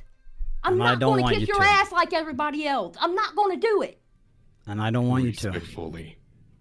Can I ask something, Xylee? I just want to like just try to get us all on like one page here. So like, Mudahar did give him really good advice about the timeline video. Like I the way I keep referring to Max is I said the version I can show my mom, because my mom doesn't know any of this, any YouTuber or anything. I want something I can show her. It's a clear and concise video. It's something that a lot of people have been asking for. Basically, what normies can watch. Totally. Yes. So, but you understand, you make videos and stuff, like it takes a long time. You can't necessarily just get it together in 2 weeks. Like it's kind of unrealistic to be like, this is how long it's going to take, when literally every week there's a new page unfolding. Like, hey, this survivor reached out now this week, and now you're talking to a lawyer again. And like, it's not something you can just, I understand. I am an audience member too, who's patiently like, hurry up, dude. Like, but it is also like a thing of, try to be patient. And is it the time frame that you're angry about, like that he just hasn't hurried up and made it, or is it just the whole thing? There's a whole bunch of stuff I'm angry about. I don't like how he hides behind his victims either. Or not his victim, but the victim, excuse me. I don't like how he hides behind the victims either. Every time he gets told about the doxing, well, they said that it was okay to do it. You're hiding. This is your channel, Max. You hold responsibility of what goes on in this channel. I agree. So, yeah, I'm angry at all of it. Because quite honestly, you do understand, if you go to court, they can pull these live streams for court. You do know that, right? We are not going to court, Xylee. So what are you doing? Just hunting them down like a deer? Is that what we're doing? What are we doing? Have you not been listening this stream? I know, but you loop. You loop, and then you always look to somebody else for an answer. You can't give an answer yourself. I'm answering you. What are you doing then? Tell me right now. I will be quiet for you to answer, and go. So when we reached out to the lawyer, he told us it would not be beneficial to pursue a case against Camden Gerard Davis because he likely does not have substantial assets. So he recommended that we all go in person to report him to the police station that is in his jurisdiction. Mm-hmm. That is what we are they doing. didn't tell you to go into the okay, is he still in the same jurisdiction that the crime occurred? For the most recent survivors, yes. Okay. Because I was always under the impression you have to go into the jurisdiction that the crime occurred. All right? Then yes, carry your pretty asses over to that jurisdiction and go, hey, Mr. Police Officer, I have a crime to report. Yes, that's what needs to be done. Yes, hell, that you is might what we are even be doing. able, and because since, COVID and stuff like that, you might even be able to do it over the phone. I don't know. Because I've only dealt, because I know you're in a different state now. You know what I'm saying? But I've had to do it. I've had to do stuff like this before on my own accord. But yes, you need to go to the police of the jurisdiction of where the crime occurred and go, hello, Mr. Officer, can you help me? Yes, that is what we are doing. Okay, that should have been done before all these live streams. Even I know that, and I haven't been on YouTube as long as you, dude. Now, granted, I have lived like probably 20 more years of life, but still. This was a decision by the survivors to come out about Camden publicly. I get that. I get that. I really do get that. But Max, how long have you been chasing predators? How long have you been doing this? It's been about 4 to 5 years, probably, chasing. Okay. So 4 to 5 years. So you have experience in chasing down predators, right? Mm-hmm. Okay, what bothers me is you didn't have the wherewithal to tell these ladies, hey, listen, we need to go to the police first and file a complaint or file something of like, hey, a crime was committed. What bothers me is you've been doing this for 5 years and you didn't even know to tell them to go to the police first before they say something? They did. And have you seen my Wayne video? Well, okay, you're saying names, so I don't. Which video was that? It's called Wayne.executable. No, it's Wayne? called "This is what happened to a child predator on TikTok." Yes, that is the YouTube name. Sorry. This I think I did. I think I did. Give me. Hold on. Did I see it? I don't know. I don't remember. I watched so much shit. Okay, wait a minute. So I have a question. So you plan? Okay, so you do plan to go to the police, right? Of course. So what's the point past that? Because then you're talking court. So then if you go to police and they say, okay, yay, we're going to go get him or whatever, I don't know, live in a dreamland, whatever you want to feel. Are you going to court after that? I'm unsure about the entire process. I think that's the job of the district attorney, but the survivors would likely appear as witnesses. Okay. What bothers me is your answer right there. You've been doing this for 5 years and you don't know how the process goes? How many people have you actually caught? I've never been to court. Oh, well then shit, that makes sense then. There you go, folks. Okay. There you go. I'm glad you're a vigilante for views only. You're a vigilante for views only. Bro, are you serious? No, the entire thing is that he has never gotten a case this big to like get and I've never been so personally involved in a case as this. Yeah, I guess so. When you had somebody move in with you that you're friends with, yeah, I guess so. I guess so. Yeah. Oh my God, this is amazing. This is absolute. Oh God. Okay, Max.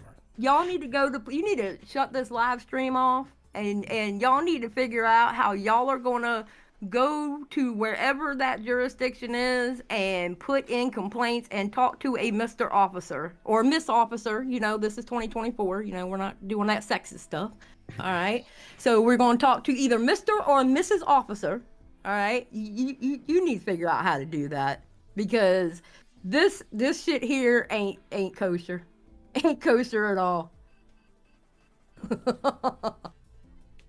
If you say so, oh my Zyla. God. It's not if I say so. You don't act like it's just me saying this. Please do not act like it's just me saying it. It's me, at least a good 150 people in your chat saying it. It's all over Twitter that's saying it. You look up your name on YouTube and it's a bunch of people saying it there too. Everybody is saying it, Max. It's not just your haters that are saying it. It's people with common fucking sense. It's people nicer than me that's even saying it, Max. You need to go to the cops with this. It's not just, mean old bitches like me. It's not just assholes who are saying it. It's actually nice people who are saying it too.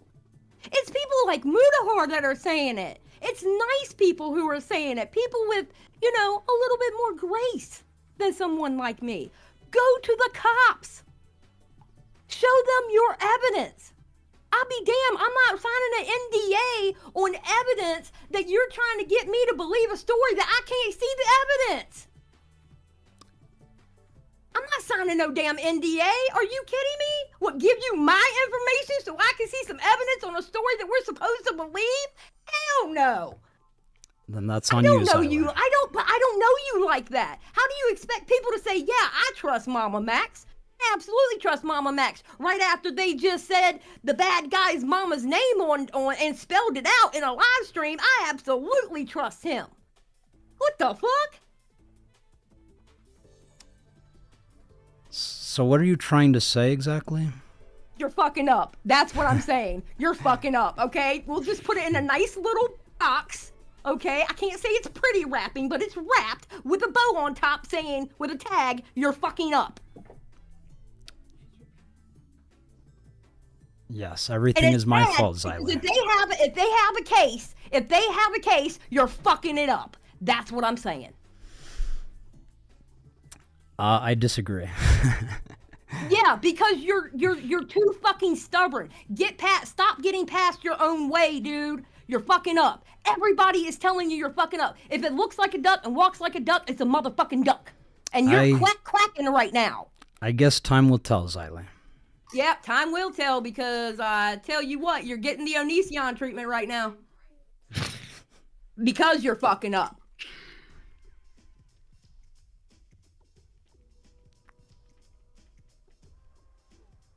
At least one thing with me, I'll tell you exactly how I feel, right? Thank you for telling us how you feel, Zyla. You know I'm not gonna kiss your ass. I didn't want you to.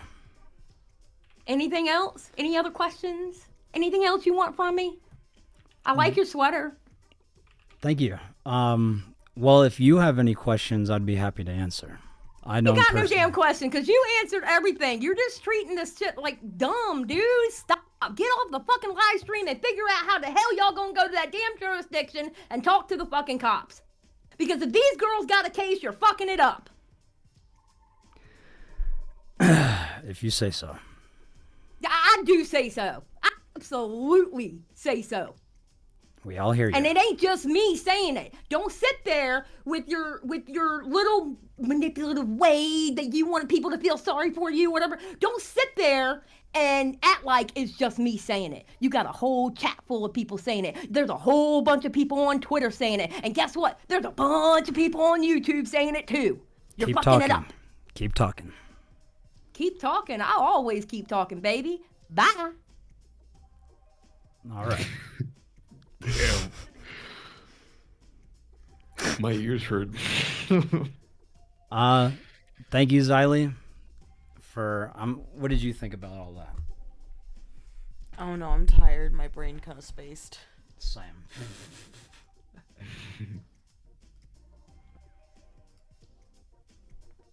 So I'd just say listen to the lawyer.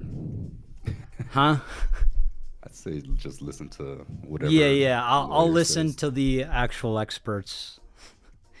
But like Mike said before, people in the chat are legal experts. Everywhere. Yeah. But for real, like honestly. Yeah, just listen to what the lawyer approach. says. Like, Yeah. don't listen to what people on the internet says. Don't like let yourself and to get be fair, manipulated by all these people. Zyla could be saying- right. To be fair, like depending on what the lawyer says, I'd go straight from what they say. I because agree. they're the I will listen to the lawyer. Yeah, definitely. I'll listen to Muda too. Yeah. And I heard someone say earlier too, if the lawyer does give you the okay to release the evidence, just make it like in parts. I think a victim said that earlier, or suggested that. Yes. So I think that's the route to take. That's the play. Yeah.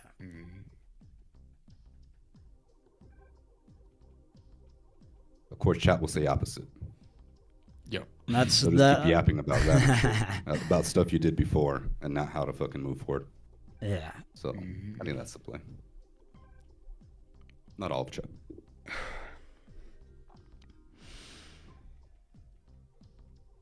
All the experts, all one of them. Take Muda's advice, new lawyer.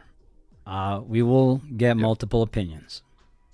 I personally think that content-wise, you should listen to Muda, and legally-wise, you should listen to a lawyer. Yes, I agree. I agree 100%. Yeah. Good conclusion.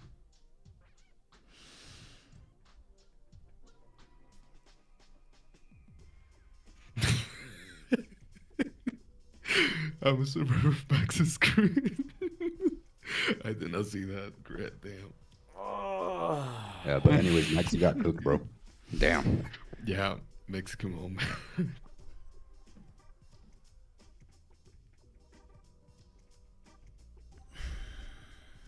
No lawyer would suggest streaming about a case. Maybe, maybe not. I guess he just has to talk to him. Well, the lawyer's aware we've been streaming and making videos. I don't think they have a problem. I think what people think is going to happen is that the streams are going to be used against y'all. I think that's only if Camden sues y'all, or if y'all sued Camden. That would have nothing to do with the crimes he's committed, as far as I'm aware. But I guess we'll see.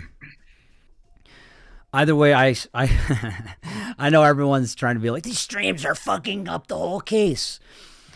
I don't think so. I think Camden Gerard Davis is guilty of the crimes he's committed, and just because people are speaking up about that doesn't diminish that. But chat, y'all are the legal experts, so Someone said, you don't know y'all about the decide. process, which is why, again, he's going to talk to a lawyer, like he stated. Yeah.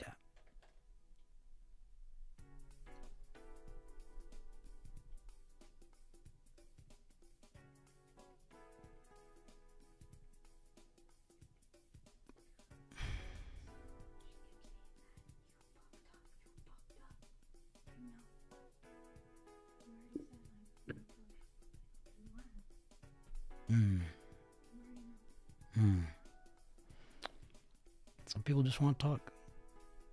Speak their mind. Take it on the chin, bro. We needed to hear this.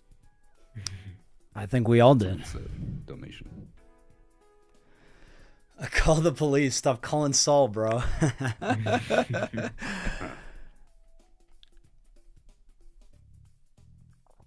Someone just said, Xylee told you the truth, and if you're not willing to listen, you're not willing to listen. Clout is a greedy beast. What is the truth? Exactly. It's whatever Xylee says, clearly.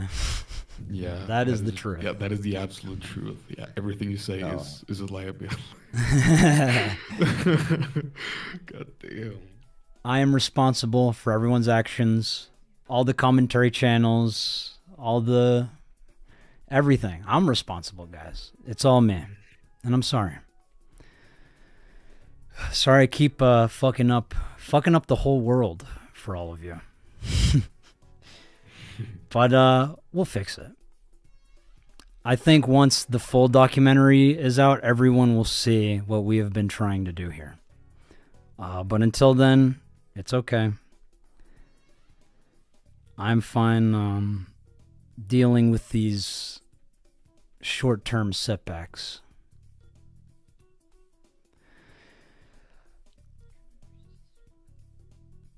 Her?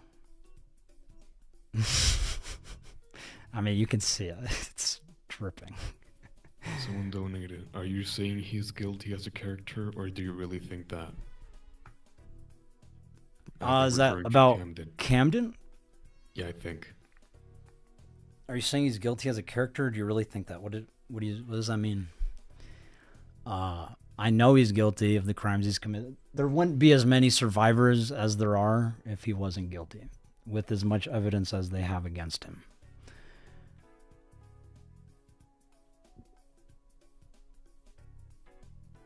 Here, genuine question, finally. Cosmic. How have you been, MamaMax? Sorry to interrupt you, Lando. No worries, no worries. But Cosmic would like to talk. Do you have Cosmic's Discord? There's not evidence. Yeah, I would like to hear a reasonable person out. I mean, to be fair, play devil's advocate. Xylee, she could be doing it for like the victim's best interest. So I certainly think that's but at what the end of she the day, thinks. honestly, the lawyer. I mean, everyone else is just yapping at this point. Yeah. Take advice from an actual expert. She's not. Definitely not. She's very harmful, I believe. But you know, we won't know until our AI overlords tell us all the things we've been doing wrong. Oh, sorry. We're adding you now. I do believe Lavender. Xylee cares. If I like Star Wars, I've never seen Star Wars. I'm sorry. Oh, she's got another underscore after the system. Oh shit. I don't know who I added. Oh no.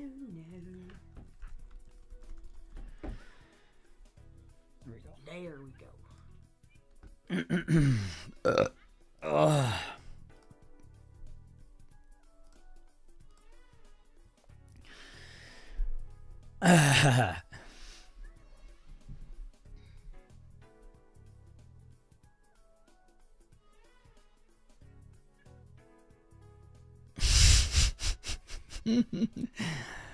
She's still going off. You did not have to leave, Xylee. I was still willing to listen. I know probably the rest of us weren't, but I was. I was willing to listen. I did like her energy. She has a good energy. She is entertaining. She's passionate. She's passionate. Like I really do think in her. Yeah. She means well. She's just passionate about. Very passionate. Extremely She's passionate. but she has the wrong idea. Overwhelmingly passionate. No, yeah. You are the only one not willing to listen. Yes, that's why I've been inviting people to talk to me and listening to them. Random people say that.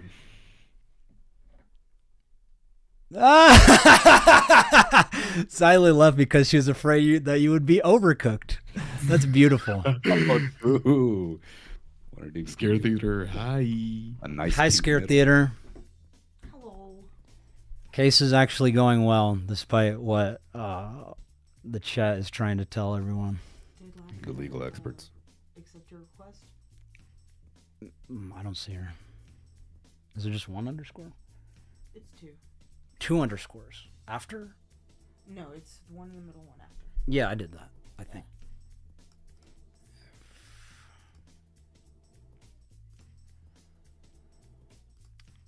I don't know how to see my sent. Your sent friend request. Was it this one? No, yeah, friend No. requests. No. Oh, not this one? Yes. Yeah, friend request sent. All right, we're ready when you are, Lavender. The person who put us in contact with Ellie. Right? Yes. Yeah. Ellie and Esther.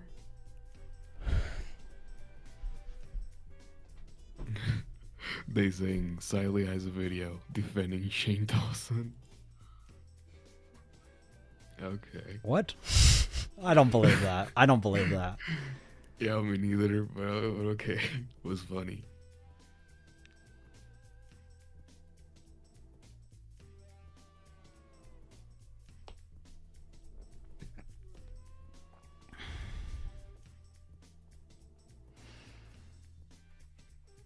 Kevin, can you please explain to me how survivors speaking up on live streams about their perpetrator would hurt them in a criminal court?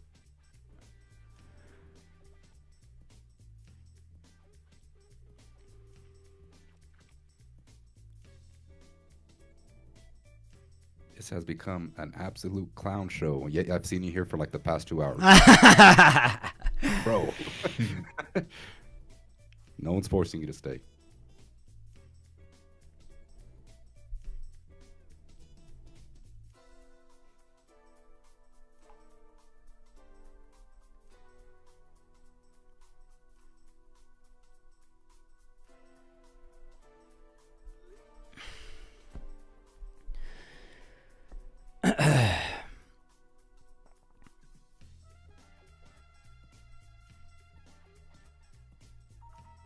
Xylee said she loves you, and she means it.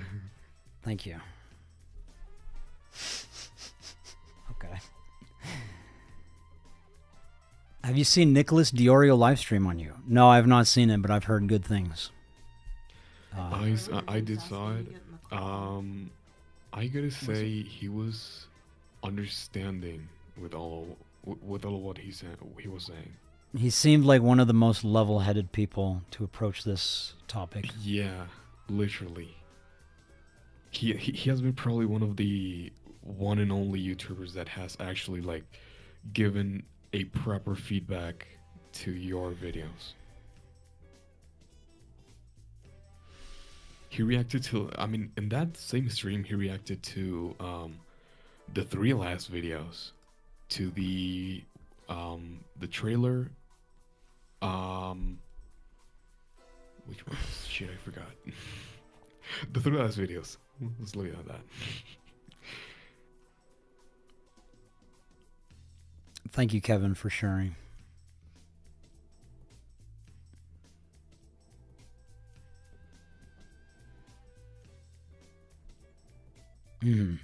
I think Camden can argue whatever he wants. I don't think there's any escaping the amount of evidence and testimonies and witnesses and survivors he has.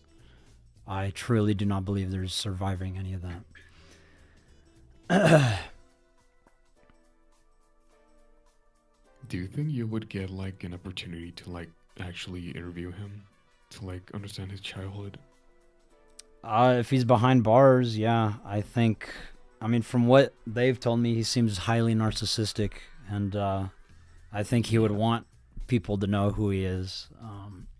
But I'd have to be careful to make sure he's not lying about anything, because he does lie a lot then.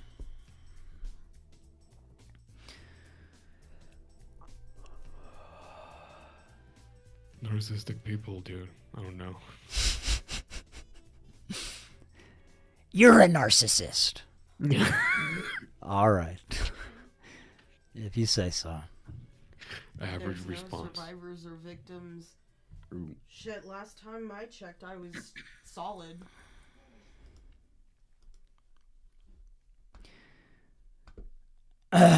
Like, y'all can... I appreciate those of you who are being kind and understanding.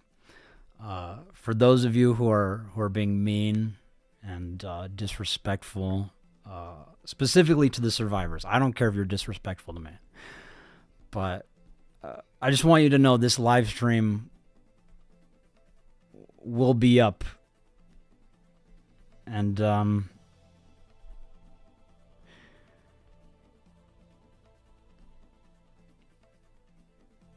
I don't know, I just think you should think twice before speaking.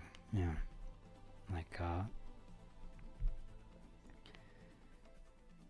Day of reckoning's coming. Stay tuned.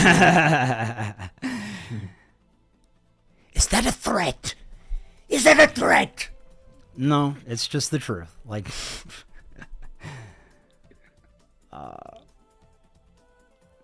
Dude, it's what Papa John said. It's a meme. Chill the fuck out. good old Papa It's a Papa John quote. It's one of his famous quotes. This is a threat. Kia Cat says they don't see anyone being mean to the survivors. Is that true? Dude, just counting with Zaylee. We've seen a bit. Yeah. Even though she was saying like, "Oh my god, yeah, I'm saying this but respectfully." I'm shutting the fuck out of you, but respectfully. Yeah. Yeah. I'm sorry that Xylee was making fun of your voice too, Lando. That was not cool. Yeah, no worries. I get that a lot. It was disrespectful, and I'm sorry. Yeah, don't apologize. It's okay. It's okay. Yeah. I'm grateful enough to be called Mexican MamaMax. The fact that she has to stoop, that's low. That's Yeah. nasty.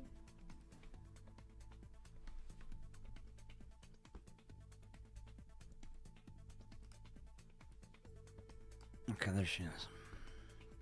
All right, we're gonna have one more person talk and speak their mind.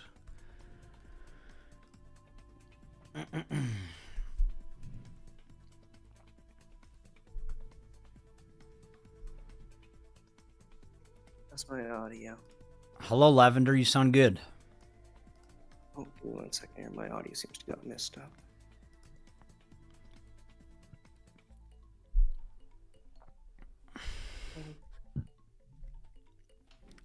There we go. How's my audio? Sorry, my headset disconnected. Can anybody hear me? Yes. Perfect. Yes, now.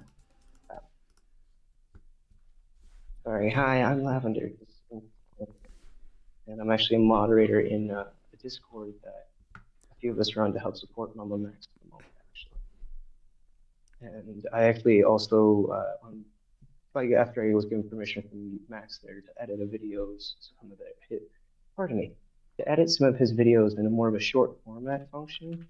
I ended up just creating one and posting it to TikTok with one singular hashtag of guard our descendants with all capitals at the beginning of letters. And I'm so sorry, Lavender. Your mic is like very muffled. Oh, how about? Is that a little better, or is it still muffled? Still a little muffled, but you can keep going. Here, is that a little better now? That should be Kind of fine. adjust. Okay, perfect. But yeah, anywho, so to make a long story short, I ended up posting that. It got about 800 plus views in about 4 hours. And I only have 22 followers and I had one hashtag.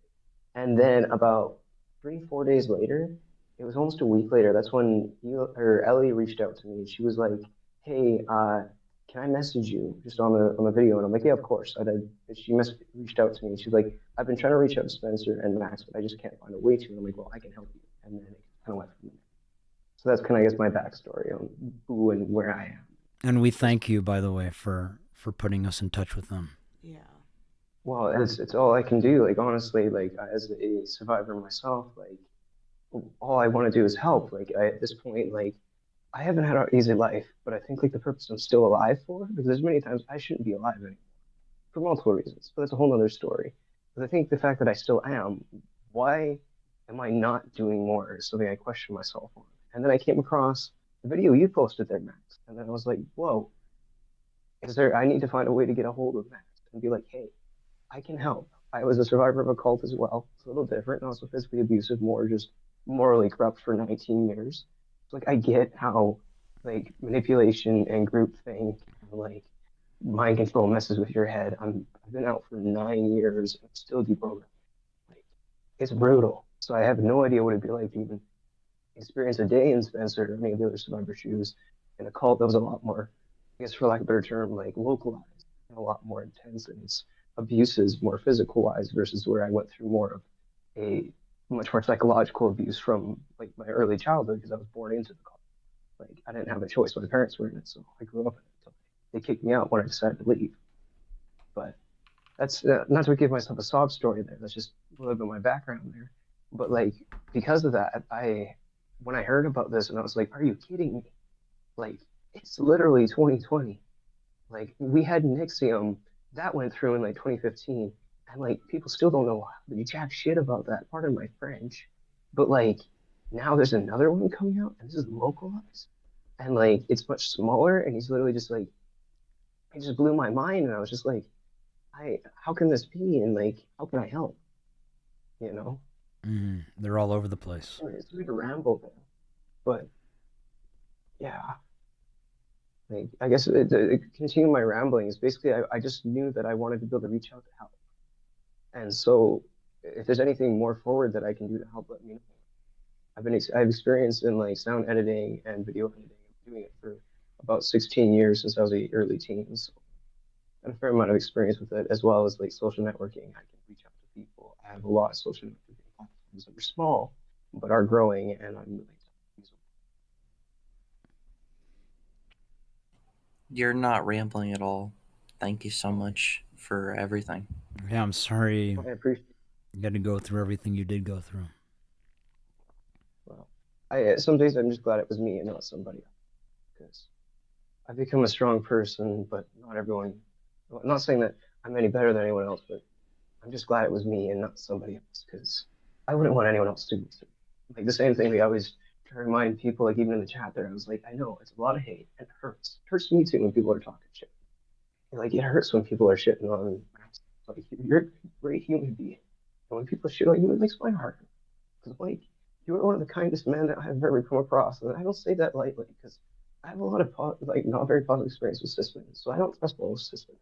But I didn't even know you or talk to you. And I saw your video and I went, this is a good human being. I felt your energy speaking to me through a video. As weird and metaphysical and weird as that might sound, it's just the way I am as a person. And I knew you were a good person. And so, like, I appreciate everything you do, no matter what anyone says. Like, you are making a difference. You have already, and you continue to do so with everything you do. And just know as like another survivor, I appreciate it. Like, I have a father and a stepmother who both abused me. And I know nothing's going to be done at this moment because the Canadian legal system is messed up. I should mention that I'm Canadian. I'm from the cold ass north of Alberta. So like, I feel so distant too. Like everything happens so far away. But like the amazing part of the internet is that we can all talk to each other and we can actually make a difference. Because up here, I live around in a very conservative area where no one cares. Like, stop complaining about pedophiles. No one cares about these sex trafficking calls. They're not even true anyway. Why do you got to ruin them? Like, because I care. Because I have a heart. Because there's maybe not just a lump of coal between like my ribs. Not to sound cold towards people that might be conservative. Not all conservative people are terrible. There are a lot of good conservative people out there, but unfortunately, a lot of people just tend to throw hate and just constant hate instead of going, hey, I hurt. If I hurt, someone else hurts. And like, if I have addiction issues, someone else obviously also has addiction issues because everyone has an addiction. It may not be to drugs or substance. It could be to like addiction to music. I have one of those. And like, I'm also a recovering addict of over 9 years. And like, I've been sober from alcohol for 6 years. So like, I can definitely speak and relate there. Like, I'm not someone to be like, oh my high post of like, oh, I've been sober. Like, no, it's a hard struggle. And like, I struggle every day. And like, so I like, it's one of those things where if we all just supported each other and realized that pedophilia is a thing and it is something that unfortunately is a scourge upon our planet, then I think we'd have a different planet where maybe we wouldn't be dealing with the fact that we're on the brink of World War III potentially with like the issue of Russia and Ukraine and then issues with North Korea and then everyone's being mad in general in the States, like versus like the whole like people are still huge Trump supporters versus people who aren't Trump supporters. Like at the end of the day, don't we all just want to have a happy life? Why can't we just agree on that and realize that we have our differences and that's okay because that's what makes us unique and to actually love each other for our differences and not like as long as like you're not doing things that actually actively hurt someone else, like it's okay to be different and like embrace that. Like we are all created by something in the universe, like diverse and unique for a reason. Like no single fingerprint is the same, and there's a lot to that, you know. Like, not to sound try to sound like all weirdly like it's, It's not weird at all. I'm No. glad you came in here, Lavender. You're freaking Yeah, that awesome. was beautifully put. That was so poetic. I'm a poet, so I apologize. It comes off that way. It was very beautifully put. Thank you so much. Thank you. I I think appreciate the kind words. They really do mean. Thank you. yes, never apologize for being an artist. Well, thank you. I think this is a good note to leave the stream off on. I agree.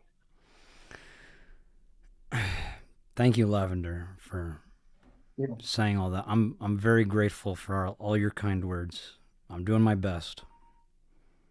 You're doing great, and we're all here for you and your task force. You know what we are, and we'll always be here. None of us are going anywhere, especially J-Mac and Bree, and like Gravity and like Zane. Like, there's a bunch of us. We're all here, and we're fighting every day to try to make sure you and your story and Spencer's story and all the victim stories is heard and shared. Or sorry, survivors, no, and not so positively to put it. They are survivors because we're all still surviving. Victims are people that aren't fighting anymore. You know what I mean. We could all use a little more love. Definitely. Thank you, Lavender. You're welcome. Is there anything you wanted to say? Lavender, I am very grateful for you. You are a beautiful person, and you've been doing amazing behind the scenes. Like, I'm not gonna go into detail, but you know what I mean. Well, thank you, Spencer. And I'm sorry that I don't have the next video out yet. Just been a it's hard trying to write a video, to be honest. Because like Spencer, I'll be honest, asked me to try to write a short form video about how Camden like uses tactics to manipulate people and how he like selected his victims, because that's very important and that's something that in the stream people brought up about. And I felt kind of bad when people bring it up. So I'm like, that's something I've been procrastinating writing, because in itself, I'll be honest, it's triggering to write about, because I dealt with like cult related like tactics and stuff, and I was being groomed more than once. So like it's something that's hard to write about, but at the same time, I'm still working. So I appreciate your kind words there, Spencer. Well, just know if you ever need me, I'm just a text away. Well, thank you.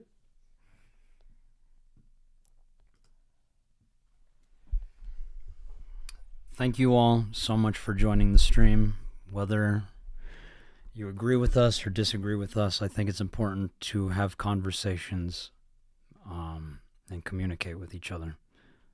We will not solve anything as a species without communicating with each other. Thank you to the moderators who've been working overtime, like you, Lavender, to keep the chat in check. And thank you to all the people here in the voice call with me for being here with us. Thank you, man. Thank you for inviting me. Of course. It's been a pleasure. And thank you for Thanks for letting the two me of you sit in here. person. Of course. I mean, Ellie, I keep forgetting you're in here, Ellie. I'm so sorry. You just go quiet Surprise. for like an hour. Yeah. Boo. Not to call you out, but we appreciate it. Ellie, how'd you feel about the stream? It was crazy. It was fun to listen to people, and I value everyone's opinion. And it was good to hear other people's opinion on what's going on and what's happening. I think it's very valuable for us to think about and know where we're going to go next. So I appreciate everyone who kind of stepped in and let us know what we should do.